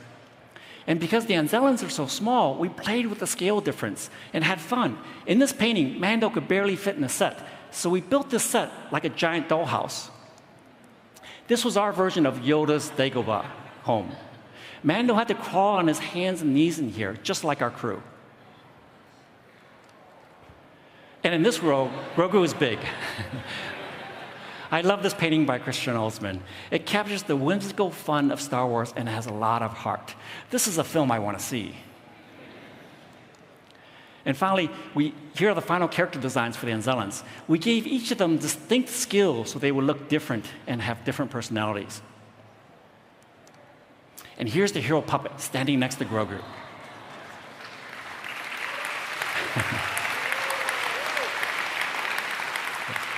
Legacy Effects, again, made an amazing puppet. Seeing the Anzellan and Grogu together was mind-blowing. There was so much life and nuance in their movements. You quickly forget that they're just rubber puppets being performed by a dozen people behind the scene. Okay, Mandalore. This is one of our most important settings for Season 3. Mandalore has been seen before in Clone Wars, and we wanted to be respectful to those designs. But this presented the same challenge that we had with the Inquisitors from Obi-Wan. So we applied the same rules, imagining that the live-action version came first and the animated version came second. In our story, we see the aftermath of the Imperial bombardment from the Night of 1,000 Tears. The nuclear bombs turned the entire surface into Trinitite. These Trinitite shards created a surreal landscape that looked like broken glass. And in order to anchor that surreal landscape into something real, we looked at ice sheets in the Arctic. This painting by Caspar David Friedrich was our inspiration and captured the quality that we wanted. So we turned the ice sheets from that painting into Trinitite glass shards. The yellow-green Trinitite gave this planet an otherworldly look, and it turned out to be eerily beautiful. Underneath that Trinitite surface lies the remains of Mandalore City. So we envisioned an upside-down city beneath the surface. We took the architectural style from the buildings from Clone Wars and flipped them upside down. We wanted to get as much verticality and depth as possible. And the scale down here is immense. In this painting by Andre Wallen, sunlight streams in through the Trinitite to cast an eerie green glow like stained glass windows. We wanted it to feel somber and sacred, almost like a church. And here Mando is descending further. We start to see the plumbing and the sewage systems of Mandalore. In this painting, you can see the broken pipes that lead Mando downward. And finally, at the bottom, we end up in the sewers of Mandalore. We reference subways and sewer systems of old New York City and scaled them up by 10 times. And like old sewers of New York, we thought, life might have survived down here. In this painting, we show the whole ecosystem of monsters living here, preying on each other. This was inspired by stories of alligators living in the sewers of New York after they were flushed down the toilets. In our case, this is more like Chernobyl, where these creatures would be mutated monsters. Like this giant mutated spider thing. We like to pitch ideas like this early on, again, to see what would inspire the writing and see what would stick. Tonally, we wanted the underground to be dark and terrifying, almost nightmarish, if not hellish. That giant spider eventually became this mech spider to bring it more into Star Wars. We kept the spirit of the concept, but turned it into a machine. And Bo-Katan finally destroys this mech spider with her darksaber. This was another fun action set piece inspired by yet another Harryhausen film, Mysterious Islands. The crab fight from that film was amazing, so I'm glad we had a chance to do our nightmarish version of that. In Chapter 3, we also had a really fun opportunity to return to Coruscant. This is the scene of the Opera House from Revenge of the Sith by Ryan Church, and we recreated it exactly as before. We only updated the design to meet the higher fidelity of today's modern visual effects. Here's the new taxi stand outside the Opera House. This is a new addition for our story, and it gave us a chance to bring back the original taxi design from over 20 years ago. I really enjoyed how this sequence bridged prequel designs and seamlessly updated them for The Mandalorian. And this is our physical taxi mounted on our motion base. It just made me happy that we were realizing George's cohesive universe. And to sit in it again was such a mental time warp.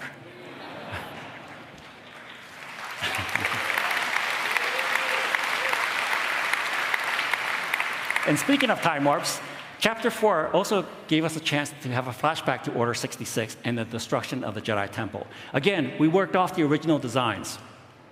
And here's our new turbo set lift for the temple. We stayed true to the original temple designs and just expanded upon areas that we haven't seen before. In this painting by Brett Norcutt, the Jedis are protecting Grogu from the clone troopers. But the best part of this whole sequence is having Ahmed Best return to Star Wars.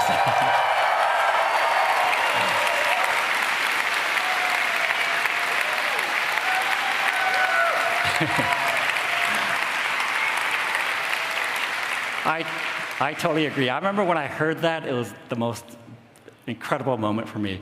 I mean, it was so fun to work with Ahmed after so many years. Here we are in Watto's workshop in 1998. I was puppeteering a cardboard cutout of a pit droid for him.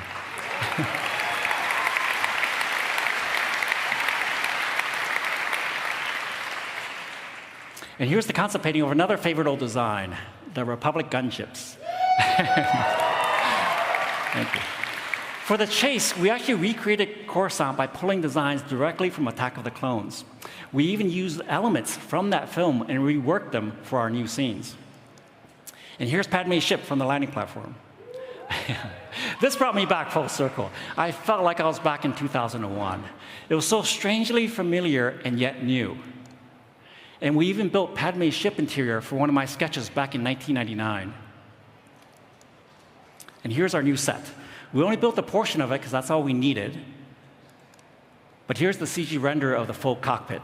All the details and graphics remain true to before. And finally, I'd like to end with this concept painting by Rick Lim. For those of you who saw last week's Chapter 6, we visit a new planet called Plaisir. And I won't spoil it here because some of you may not have seen that episode yet. But I did want to share one part of the scene that I'm particularly fond of. As many of you know, I love droids. And in this episode, we have a droid bar filled with droids from all of our shows, past and present. This particular droid made a reappearance. My old friend, the B-1 battle droid.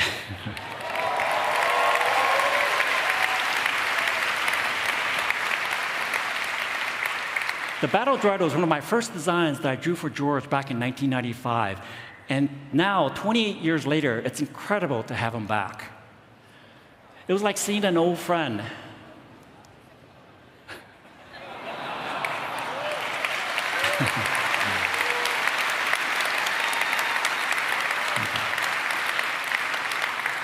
With The Mandalorian, we're finally fulfilling George's vision of a cohesive Star Wars universe. And under Jon Favreau's direction, we are respecting the past while pushing forward into the future.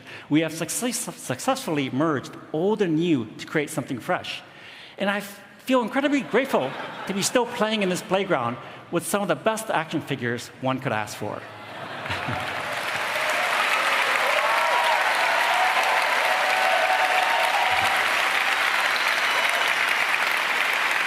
Thank you for making it possible.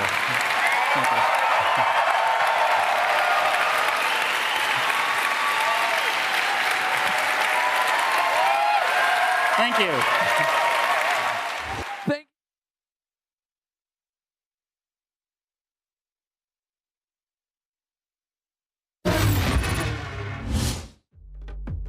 Hello and welcome back to the floor here at Star Wars Celebration Europe. We are at the UK Droid Builders Droid Racing stand, and I am with Sam, who's been running things here, so to speak. I have indeed. It's been epic. The last couple of days, set up on Thursday, big crowds, lots of excitement, lots of droids being raced and crashed, and it's just been epic. It's just been an amazing Star Wars celebration in London here. It's amazing. What's been the record so far, the fastest time? Oh man, yesterday we had 21.7 seconds, and that's rapid around this track. So should we see if we can break this record? Let's do this. See what we can do.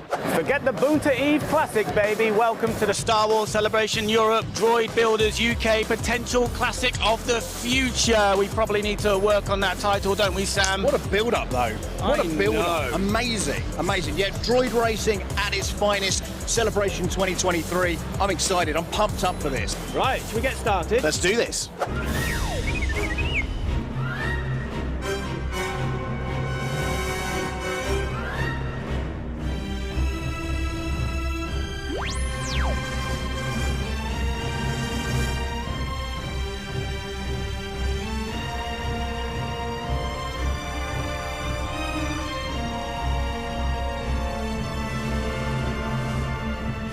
So I'm back with Sam, the bead to my foes, forever now. Can we now finally confirm who won the race? I can confirm, indeed it was Chopper. Chopper for the win. So Chopper will be off now for his well-deserved oil bath. And while this has been a lot of fun, the crowd were loving it, I think it's fair to say, it's also for a really good cause, isn't it? It is, yeah. It's for Make-A-Wish Foundation. Again, one of our stable charities that we like to try and look after where we can. Brilliant charity doing a lot of fantastic work. And again, Droid Builders UK, it's the place to be for your droid building needs. Chopper, I can't get over it. What a fantastic day it is for Chopper. Yeah, congratulations again to Chopper and to you guys as well, putting this on for everybody, for the good cause as well. Thank you for joining us, like quite literally, joining me. And we've got a lot more to come on Star Wars Celebration Live, so don't you go anywhere, because you're not going anywhere either, by the way. Like I said, I'm we fully are embraced. staying like this. I'm fully forever. embraced. This is my day now. Thank you. You can go now.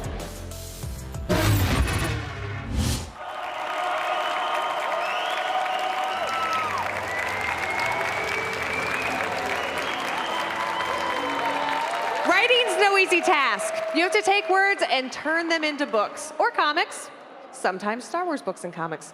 Here to chat with me about writing Star Wars for Star Wars are Amy Rakow, Adam Christopher, and Ethan Sachs.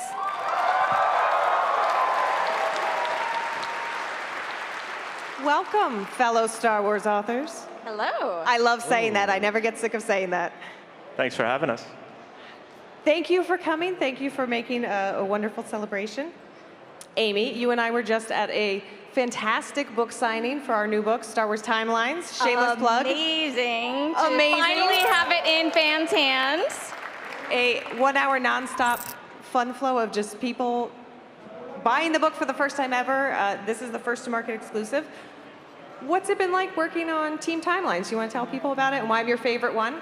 Yeah, well, Team Timelines, so Star Wars Timelines is a book that captures the whole chronology of Star Wars from before the High Republic to the end of that, like from the rise of the First Order.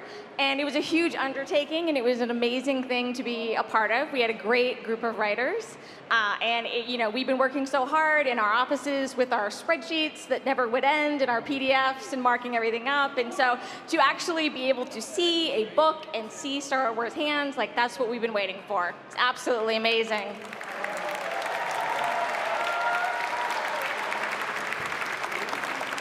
And you have even more spreadsheets, I hear, for Star Wars The High Republic Character Encyclopedia as well. Yeah, I mean, if you're familiar with the High Republic, anyone? Yes?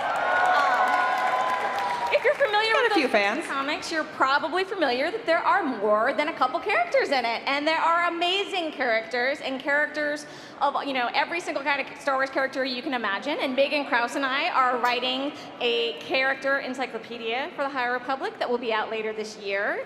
And so we're very excited about that. Very exciting. Speaking of characters, Ethan, you have quite a few fun That's the characters. best intro I've ever had. Speaking of characters, you have quite a few amazing characters in your Bounty Hunters series. I know that's a fan favorite for Marvel Comics fans. People love Valance. Valance Nation is a thing. And you've also written Inferno Squad into the book. Yes, I'm really excited. How many gamers are out here? So, Yeah, it's been amazing, and I've been sort of messaging with Mitch Dreyer, who's like one of the creators of those characters, and if you're a fan of Battlefront 2, you will not be disappointed. We get to see Inferno Squad take on the bounty hunters, and I got to write someone punching Gideon in the face. So, so that was if you're angry at him from the game, you'll get some enjoyment. I feel like that was your idea. You were like, I'll do it, but I just want to write someone punching him in the face. All right, anything else we can expect from Aiden and her crew? I don't want to give too much away, but I also have a fight with one of my favorite characters, and everyone fights. No one gets along in Bounty Hunters. Yeah, but it's the next 2 issues. First one's out next week. Definitely worth your time. How can you say that like it's a surprise? Like, no one gets along with bounty hunters. We're just not sure why. They're so likable. They're so easy to work with. They're so lovable. Speaking of lovable, Adam. Hello. You're lovable. Hello. Thank you so You're much. lovable, but some of your characters in Shadow of the Sith, less lovable.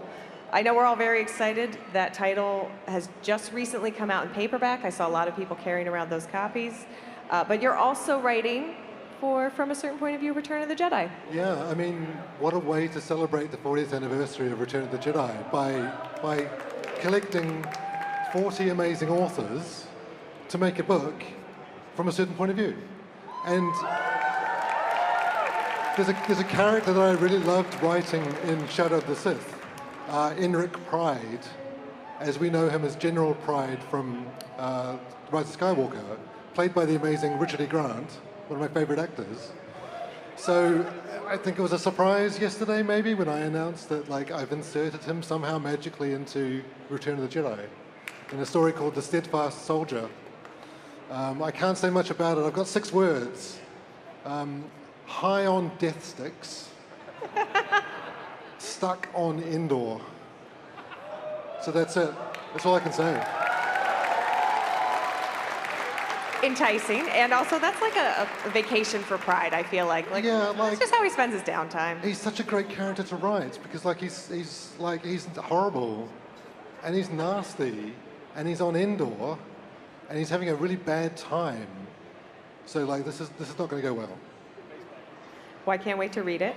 But also, I'm not the only person up here who is in this book, this amazing collection. I think you should tell us about your Star Wars fiction debut.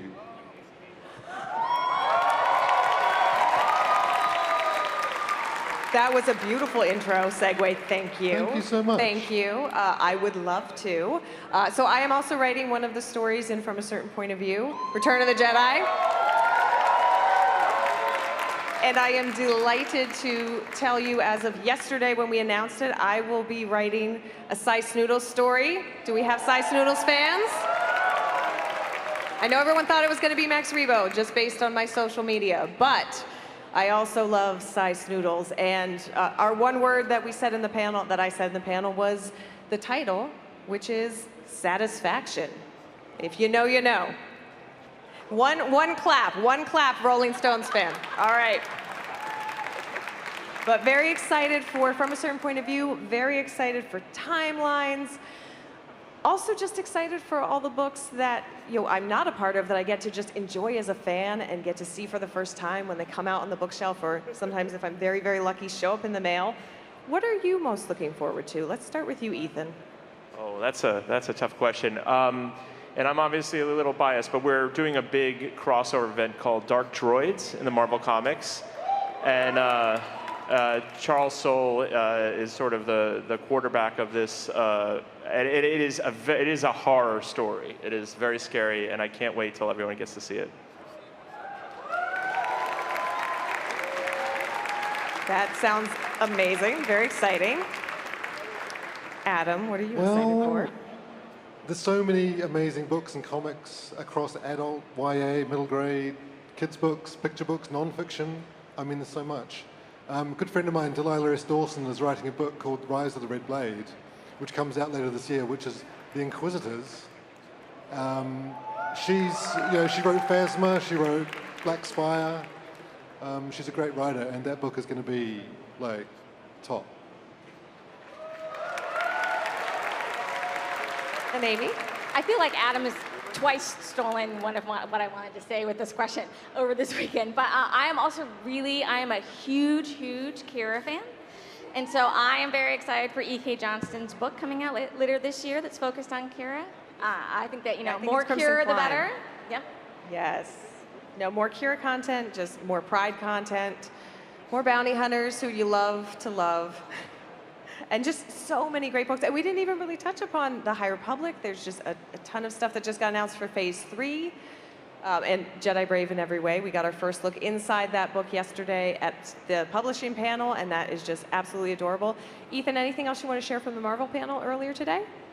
Well, the big reveal was Dark Droids, which will tie into Dr. Aphra, Darth Vader, Star Wars, and Bounty Hunters. So that's definitely up there. If you haven't had a chance, check out, I believe on Marvel.com, they'll have some of those covers. So it is definitely worth checking out. Some of those variants have people like Jango Fett and other people that will be in the story. So definitely worth checking out. Excellent. As always a pleasure to see all three of you, to talk to you, sometimes to get to work with you. So wonderful. Thank you so much for swinging by, and Star Wars Celebration Live will continue right after this.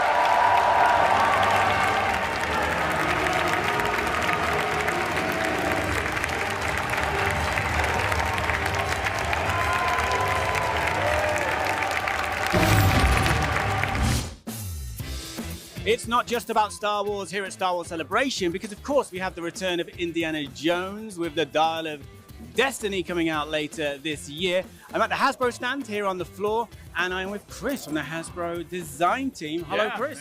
Hello again.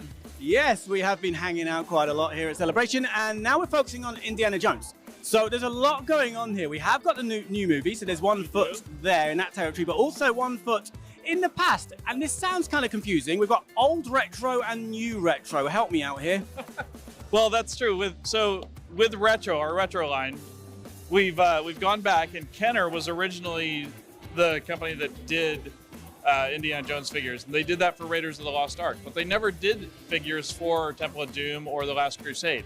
So it's kind of a missing hole in a lot of people's hearts for those classic figures.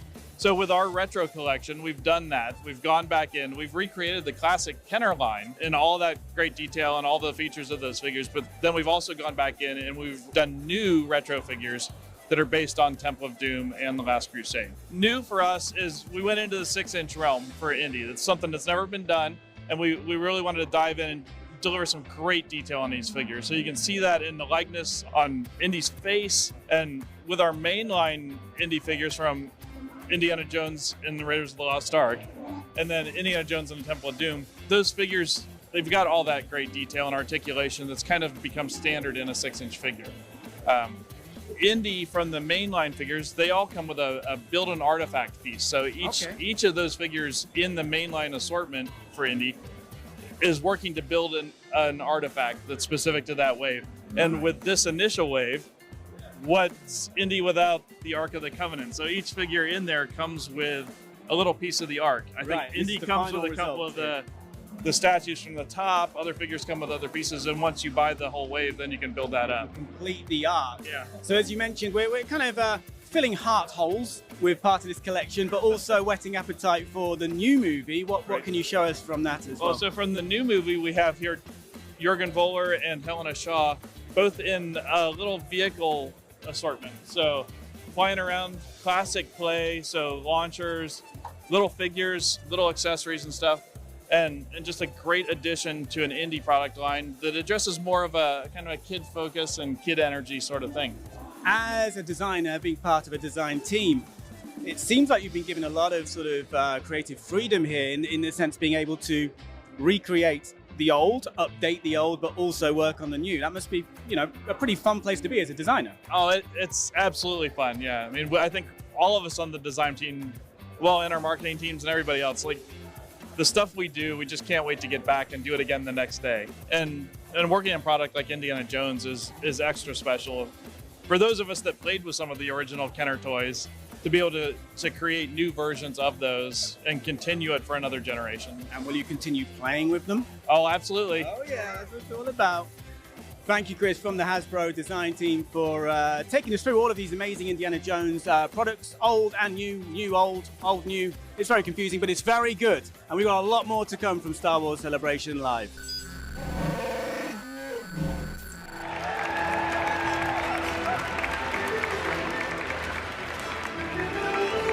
For years, Dark Horse was the premier place for comic fans to immerse themselves in the stories and characters from a galaxy far, far away.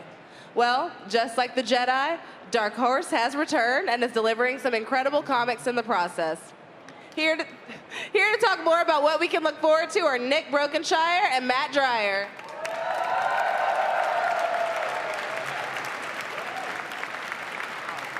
Now, Nick, you've gotten to draw Ewoks and Jackson in the same comic. What was that like? It was a dream come true for a little kid from the 80s. All I've ever wanted is to draw Ewoks. It happened. And you've now drawn so many eras of Star Wars, from the Republic to the sequel trilogy. Do you have a favorite era or character? I mean, I've been lucky to be involved in a little bit in the High Republic stuff that's been going on, and that has been a thrill because it's new and exciting. Got to do a bit of work with Kristen on the High Republic art book. That was great. But, you know, I'm an old school guy at heart, so whenever I get to draw things like IG-88 and those guys, I'm there. Now, yeah, give the guy. IG-88, come on. Now, is there one that's particularly easy or hard to draw? Jabba is quite easy to draw. Yeah, it's just like a blob with a mouth. I got Couple funny eyes. eyes, yeah. Now, Matt, you're editing all of this. That's right. So what's that been like? That has been, well, it's been a dream come true for me as well. It's a little overwhelming at first, but it's kind of like kid in a candy store. What do I do first? I mean, whatever so it needs to go out first, but it's just, we get to play in every era. We get to play with all sorts of different characters, some characters we haven't seen in a long time. And it's just such an incredible feeling for Dark Horse to be back with Star Wars. It's so exciting. So. And, I mean, I understand that you're excited about it, but what has this return to Star Wars meant for you? Star Wars is woven into the tapestry of Dark Horse. They were with Star Wars for 20 years. We told some of the first comics that people had seen since the early 80s. You know, I came into comics with Star Wars comics in the 80s, and then had an empty space in my heart for a while until I found Dark Empire and got to jump into Rogue Squadron and Tales of the Jedi and all these wonderful books and these new stories and these characters that we loved as kids. And so, you know, we get to be back. We get to do it again. We get to, you know, we got to enjoy this beautiful fan base again. We really want to do right by everybody, and we really want to make sure that we're telling great stories again in the Star Wars universe.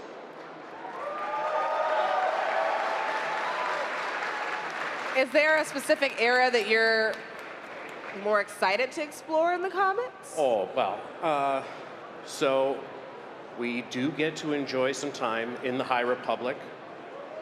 Love that place. High Republic Adventures.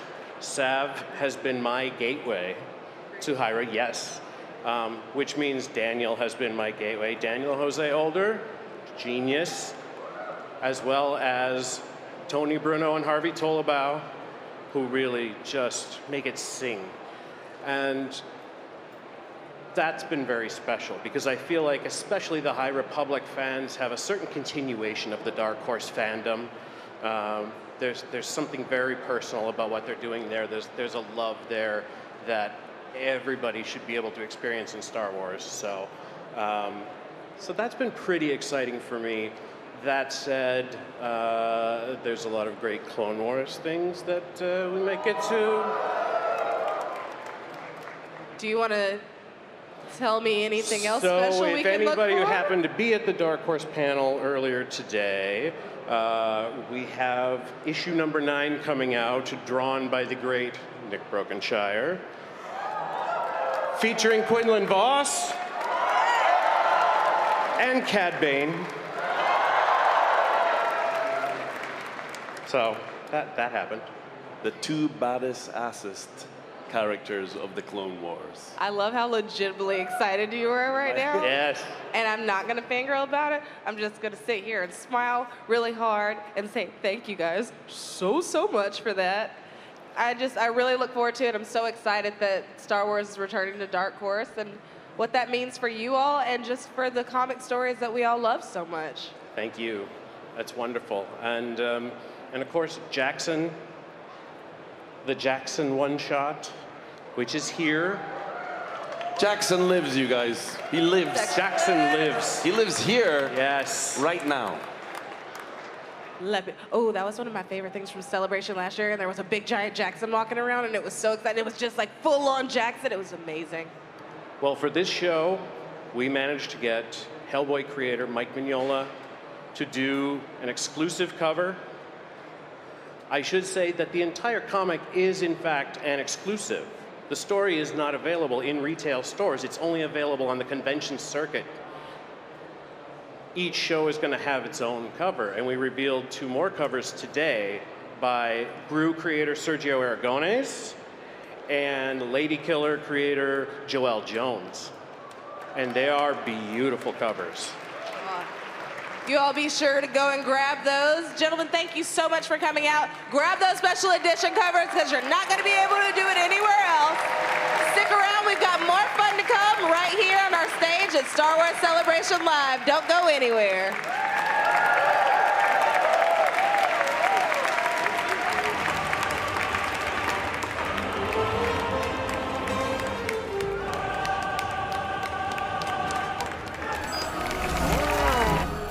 I'm here at the steps of the XL London where there is a gathering of Princess Leias taking place for a photo shoot. Let's go and meet some of them. In the 70s, when Star Wars began, women don't talk like her and don't walk like her. They were very shy, and she doesn't do this. She was a real good woman. What is it about Princess Leia, then, out of all of the iconic Star Wars characters there are, that has made a connection with you? I think part of it, a large part of it, has to do with, when I was growing up, a very closeted trans girl. I don't know. I can't even really put my finger on it, but something just really resonated with me when it comes to Leia, and it just never went away. I remember sitting in front of the TV and seeing Leia for the first time and just like getting up from the couch, like sitting right in front of the TV, because it was the first time that I saw someone on TV who was like me, because I always was a bit of a tomboy, but who also liked to dress up as princess. And she is fierce, she's a fighter, but she's also dressed not well, but she's like pretty. At the same time, I still sometimes feel you have to decide as a woman whether you want to be pretty or to be like a fighter. And she's both of that. It's a lot of people coming up asking for photos. That's definitely, I didn't think that would happen, because I also made an Elia Kane, like the amnesty officer. I thought that would be really popular because it's like just dropped. But this is like, I had like 50 of those stickers. I'm down to 3 now. Right. And it's like 3 hours, so yeah. In 3 hours. I really started making the costume in 2018, in January 2018, because I was getting married in April, so the 13th of April, and this was actually my wedding dress. This is your wedding dress? Yes. So as it is now, or you've customized it for celebration since the wedding? No, I just didn't wear the belt, but this is my wedding dress. So wow. I get to use my wedding dress a lot. Yeah, so it's very really special occasions, yes. Your wedding and Star Wars yes. celebration. Now, if more is all that you want, then don't worry, because that is what you'll receive, as we've got lots more to come from Star Wars Celebration Live.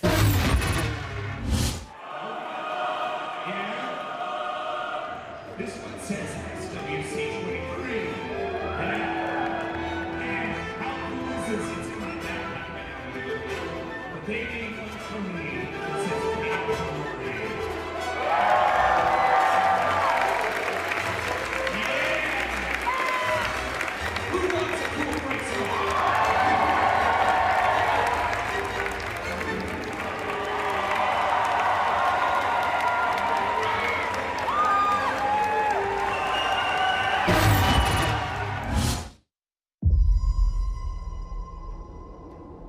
Something's coming. Something dark.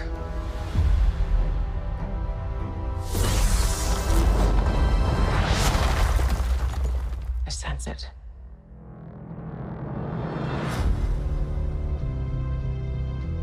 This is a new beginning. For some, war. For others, power.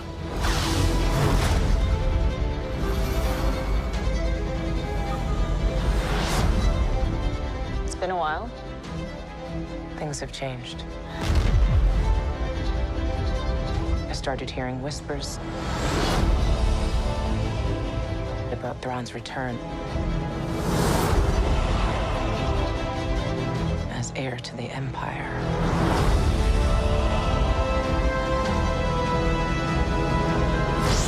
We have to prepare for the worst.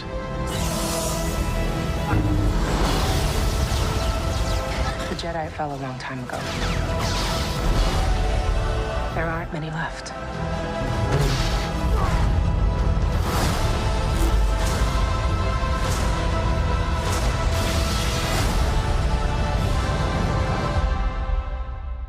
Perhaps it is time to begin again.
Bouncing energy, but I respect it.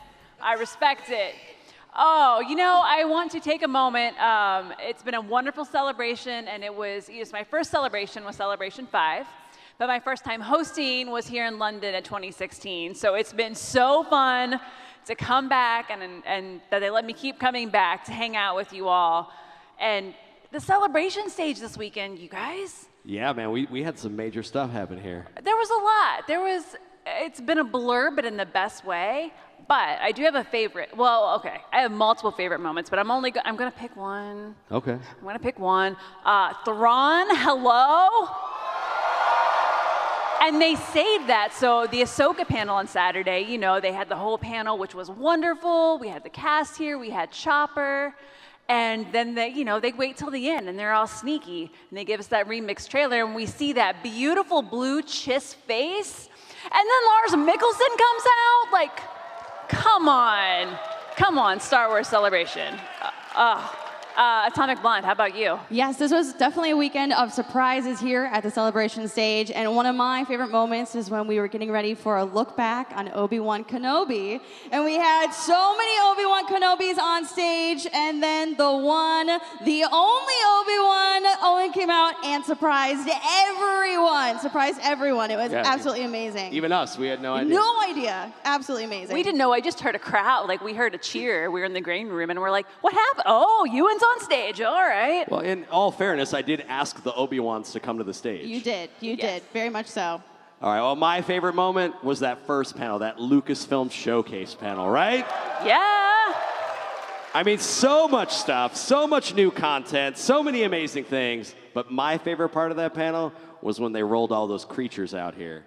And then, like, they came to life. They came to life. That right was in front of crazy. us. Yeah, I was not ready for that No. to happen. It's been quite a weekend. And I'm sure y'all have had an amazing time, right? Yeah, we have. And I think, you know, Lucasfilm has made a lovely video so we can look back on our time together this weekend. So let's check it out. This is the way. Questa è la via. Toto je cesta. Tedy la voie. Tak każe obyczaj. Astekale. This is the way. May the Force be with you. Az erő legyen veled. Ať vás síla provází. Nech ťa síla sprevádza. Az erő legyen veled. Möge die Macht mit euch sein. Che la forza sia con te. Que la force soit avec vous. May the Force be with you. Welcome to Star Wars Celebration 2023. The president of Lucasfilm, the one and only Kathleen Kennedy. This is the 15th Star Wars Celebration, and we have a ton of stuff to share with you guys. Let's get started. Andor himself, Diego Luna! Hello, London. It's tremendously exciting to be here. I'm so glad Celebration is here back in London. I love seeing Andor and just different take on Star Wars. We're in the middle of just shooting, trying to deliver an even better second season. One way out! One way out! One way out! One way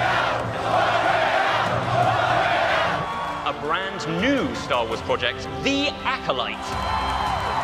I want to start off by saying on record that Padme is not returning. This was just for me. This was just for fun. We're doing Star Wars, baby! The first thing that became apparent was that, of course, we were going to have to set this between the High Republic and the beginning of the prequels. The bad guys are outnumbered. Lots of Jedi. I can tell that you are a big Star Wars The High Republic fan. Do we have any other Star Wars The High Republic fans in the house? It's so cool to see all these people dress up as the characters from the books. Cal Kestis himself, Cameron Monaghan. I'm really looking forward to playing Survivor as soon as it comes out. Rex and I have built up a small network of clones. It's about fighting for our brothers. I love Star Wars animation. Highlight of Celebration is being with my newfound family, much like the Bad Batch. It's super fun building costumes and cosplaying with my dad. Almost like a real life Bad Batch. It's like a family. It was so great to relive the whole season again. I'm so stoked to see season 3. Star Wars Visions 2, I cannot wait for that. Tales of the Jedi getting a second season is everything I want because I loved Clone Wars. I grew up with that. You guys are all so talented. I take you with me on every project. You're so meaningful to me, and I am so grateful for your hard work and what you've given to Star Wars and myself. So thank you so much.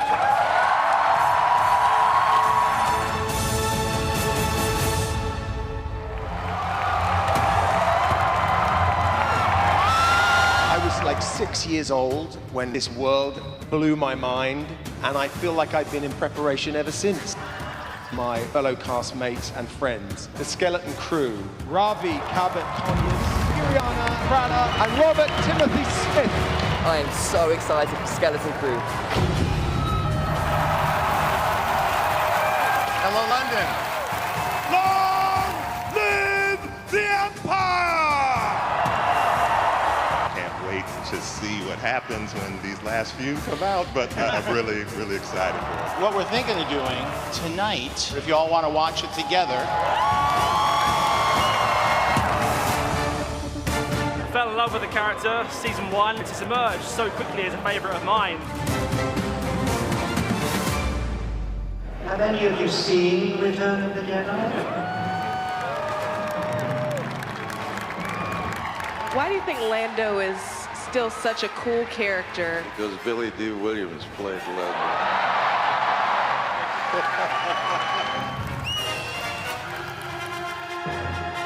There's so much here to enjoy. It's huge. I wish I could do everything. Today is a good day to be a fan. You know, take it in all in before it's over, you know, just enjoying it. And the Obi-Wan Kenobi panel. The Star Wars part of my life is back, and it feels really good. It's probably the highlight of the year. I would imagine a lot of people have been waiting to hear, what are we doing with Star Wars movies? We're exploring a lot of different storylines that will span the past, the present, and the future. We came up with kind of an incredible story to tell about the dawning of the Force. Yeah, I'm just excited I can get to make a movie. He gets to make a movie? Who would like to meet the Jedi Master? Daisy is back. I'm very thrilled to be continuing this journey.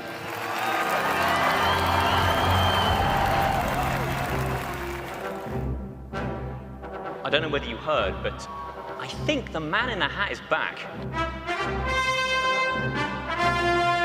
Hello, Star Wars Celebration. You all, best fans in the world, mean a lot to me. Oh, hi everyone, this is unbelievable. Fasten your seatbelts. We can't wait for you to see it. Ahsoka. I am cosplaying Ahsoka because she's strong. She's kind to other people. Whenever she needs help, she asks her friends. Live action, Sabine Wren, Harrison Dula. That's my favorite Star Wars stories. We have on stage Ahsoka, Sabine, and Hera right now. The fact that we saw who's playing Thrawn was incredible. I think everyone's welcoming you to the Star Wars family. I feel that. Passing a certain physical threshold, I remember it being a turning point for me. Working on being ambidextrous, center of gravity and balance, it really felt like putting her on. Rosario Dawson is just, she inhabits the role.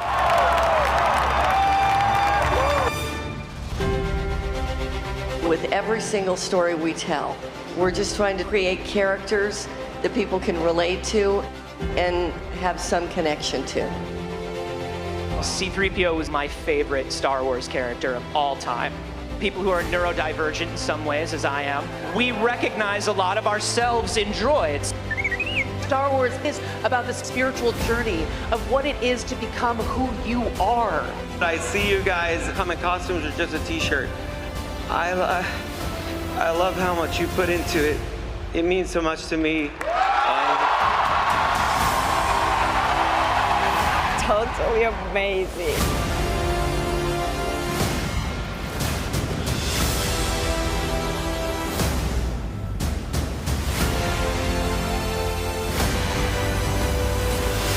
It's a pleasure to meet you. What language are you speaking? 与你同在。 Hello there. So many people from all over the world here in one spot.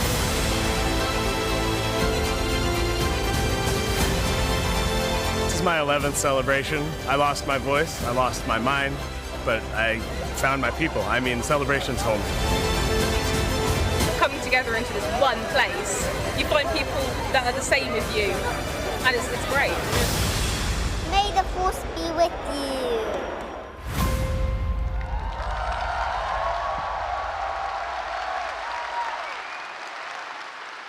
So it's been a busy 4 days. Sorry, I gotta pull myself together real quick. Yeah.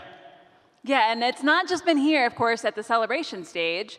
What's going on over at Galaxy?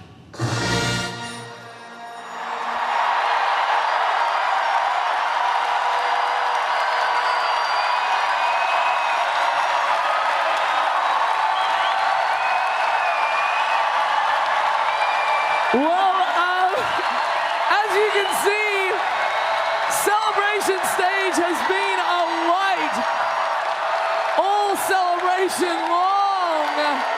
Oh my goodness. Level Up Leroy and myself have been having so much fun, and it's all because of these incredible people joining us all celebration long. All right. I did want to talk about a couple of our highlights. There was a 15 years Clone Wars panel on Saturday that was a true celebration of what Star Wars fandom is all about. It was so much fun having them here. And then last night, DJ Elliott and Atomic Blonde came over to join us at the Galaxy stage. We had our animation game night featuring the vocal talents of those same Clone Wars stars. And then, just a few moments ago, we wrapped up Star Wars Celebration with a deep dive into the design world of Obi-Wan Kenobi and The Mandalorian with none other than Doug Chiang himself.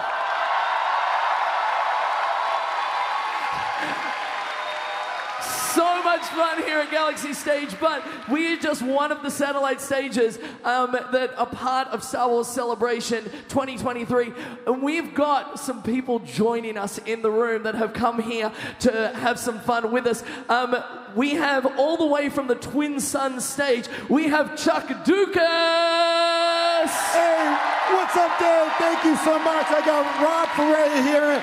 We had such an amazing time all weekend on the Twin Suns stage. We had amazing panels. We had some amazing highlights, including our lightsaber skills challenge that was right before our Lucasfilm publishing panel.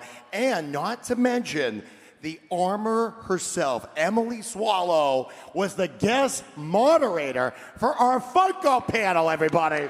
It was so much fun, but how about a big shout out to the Holonet News Station podcast and our friends at the Collector's Stage. So much going on all the stages. And one more stage, making sure everyone had a great time, was the Star Wars Kids Stage, hosted by Larissa Villers.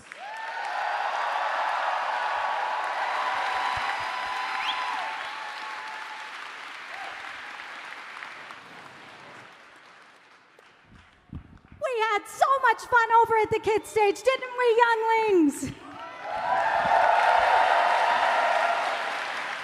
We had Young Jedi Adventures creator Michael Olson share with us some shorts.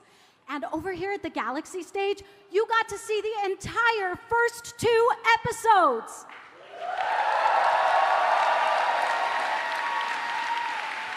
We cannot wait for May the 4th when Disney Junior and Disney Plus share with us new adventures and new characters. One word, nubs. We also had Ashley Eckstein share with us her Star Wars Mindful Matters meditations. Imagine, right? Imagine younglings being still and silent at the exact same time. Ashley is truly one with the Force. No matter where you were this Star Wars Celebration 2023, there were exciting panels happening throughout the weekend. That's right.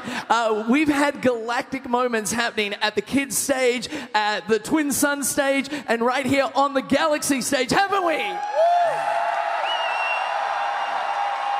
there's one more stage that we must hear from. I'm going to throw it right now all the way over to the Star Wars Celebration live stage. Thank you so much. Wow. Yes. What a celebration. And if you've been watching at home, all weekend, then you know that this stage was the center of the galaxy when it came to all things Star Wars.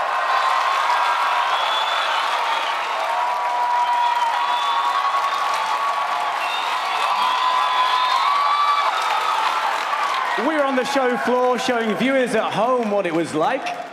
We were up on stage talking to all the creators and stars that make Star Wars the giant community it has become. Oh my goodness. And if you want to talk about favorite moments, I got to start off with this amazing, amazing group of people that chose to spend their Star Wars celebration with us. Some of them all weekend hanging out here at the stage. Y'all make celebration happen. Y'all make Star Wars happen.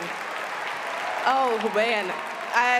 Okay, listen, this is my favorite moment, and I think you all might know what it is, but I got to talk to Hayden Christensen. And he is a fantastic human, and I'm glad I got to have that experience that I would have had nowhere else but at Star Wars Celebration. It's so hard to choose. I love seeing all of you. I love seeing all the cosplay.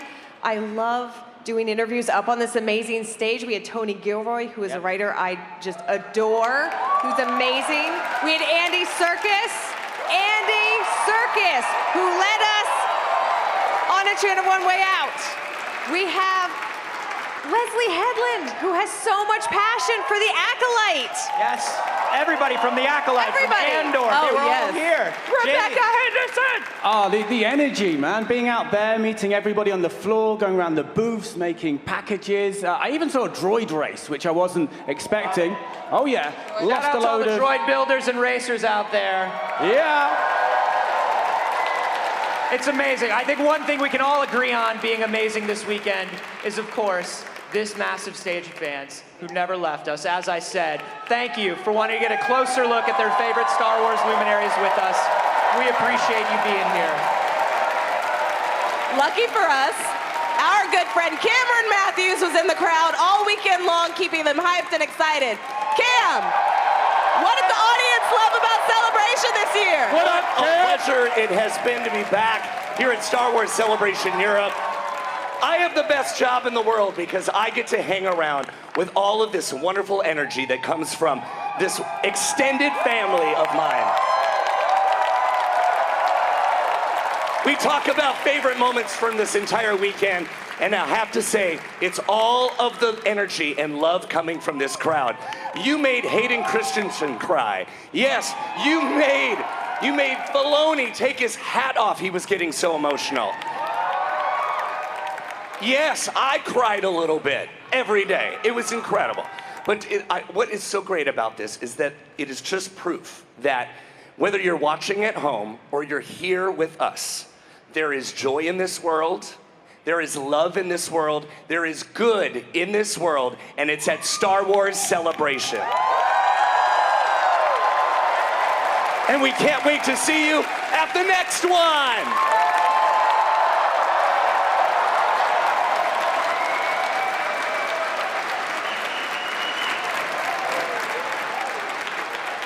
Well, I, for one, had a fantastic time, and I genuinely hate to see the weekend come to an end.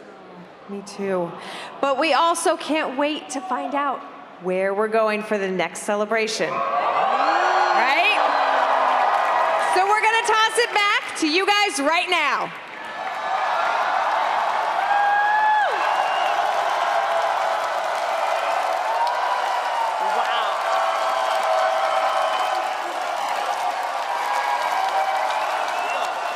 Look at all of you. Wow, and you know, it's been so incredible to look back at everything. It's been an amazing weekend, but it all comes down to the major point that, look, You were never going to be able to see everything. You're never going to be able to purchase anything. But the one thing you can do is you can make new connections and meet new people. And I hope everybody had a fantastic time doing that here at Star Wars Celebration.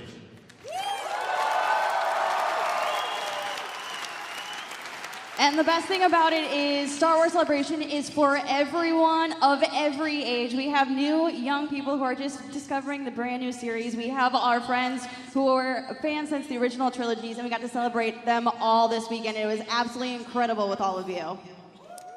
Fans, it is about the fans. And some people are such fans that they pour love, blood, sweat, tears into making Star Wars Celebration happen for all of us. So we would love to give a very huge thank you to Lucasfilm, to ReedPop, to the crew, to the volunteers, the fan groups, and everyone who helped put on this, who just made it possible.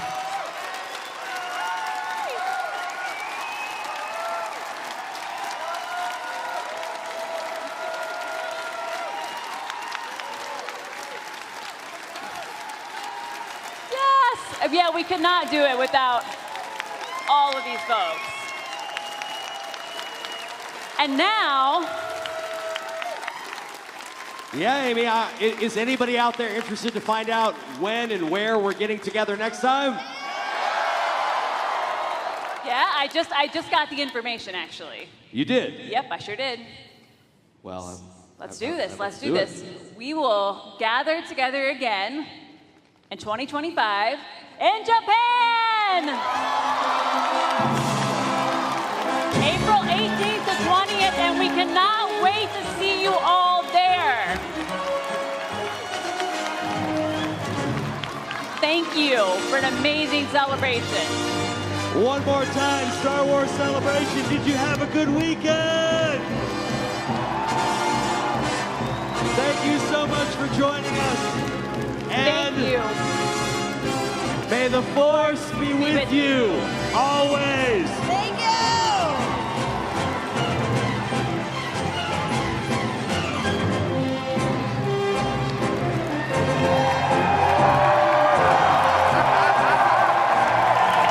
Oh, we're going to Japan, baby. There you have it. April 18th through 20th, 2025. Are you coming with us? I cannot wait. Japan is one of my absolute favorite countries on the planet, and I'm going to start planning my outfits right now. Now, hopefully, Jez, our running stormtrooper, isn't planning some sort of Empire Ironman marathon to travel from Europe to Japan in 2025. Speaking of Jez, it looks like you just hit your goal of 100 kilometers. Yes! That is 100 kilometers. And all of your donations for charity. Jez, how you feeling? Yeah! He's doing it. Give it up one more time for Jez Allenson from StormtrooperRun.com. And before we officially sign off for the weekend, we want to give a sincere thank you to not one, you in the audience or watching at home, wherever you are, but to our fantastic crew here in London and back home in the States. Starting with Steve and Doug and everyone else from the LMG crew in the truck on the risers or backstage. Sandy, our stage manager, who made sure we actually knew what we were doing. Sandy met Jon Favreau. The Belgian builders who built this incredible set, and the Germans with their indoor bunker.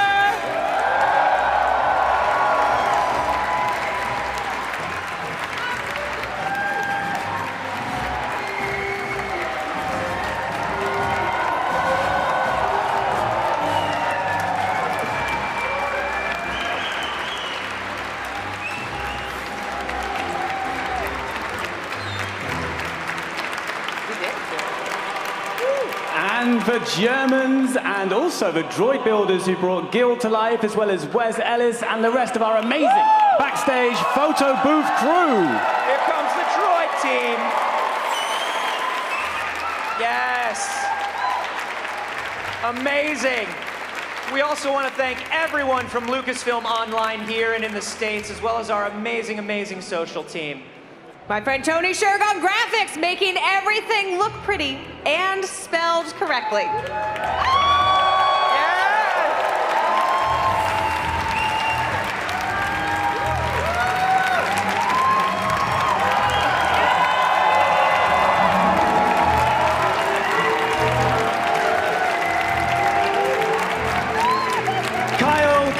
Matt Martin, and our incredible field crews out there making packages all weekend long.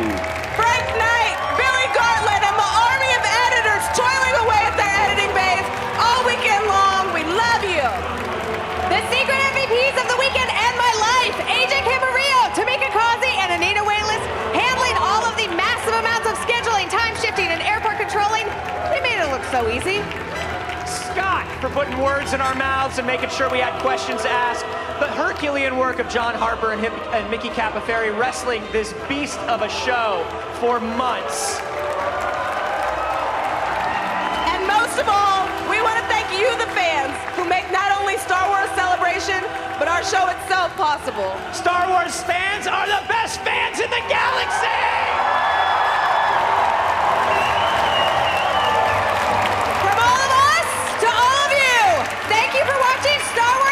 Live, presented by Star Wars Jedi Survivor. May the Force be with you!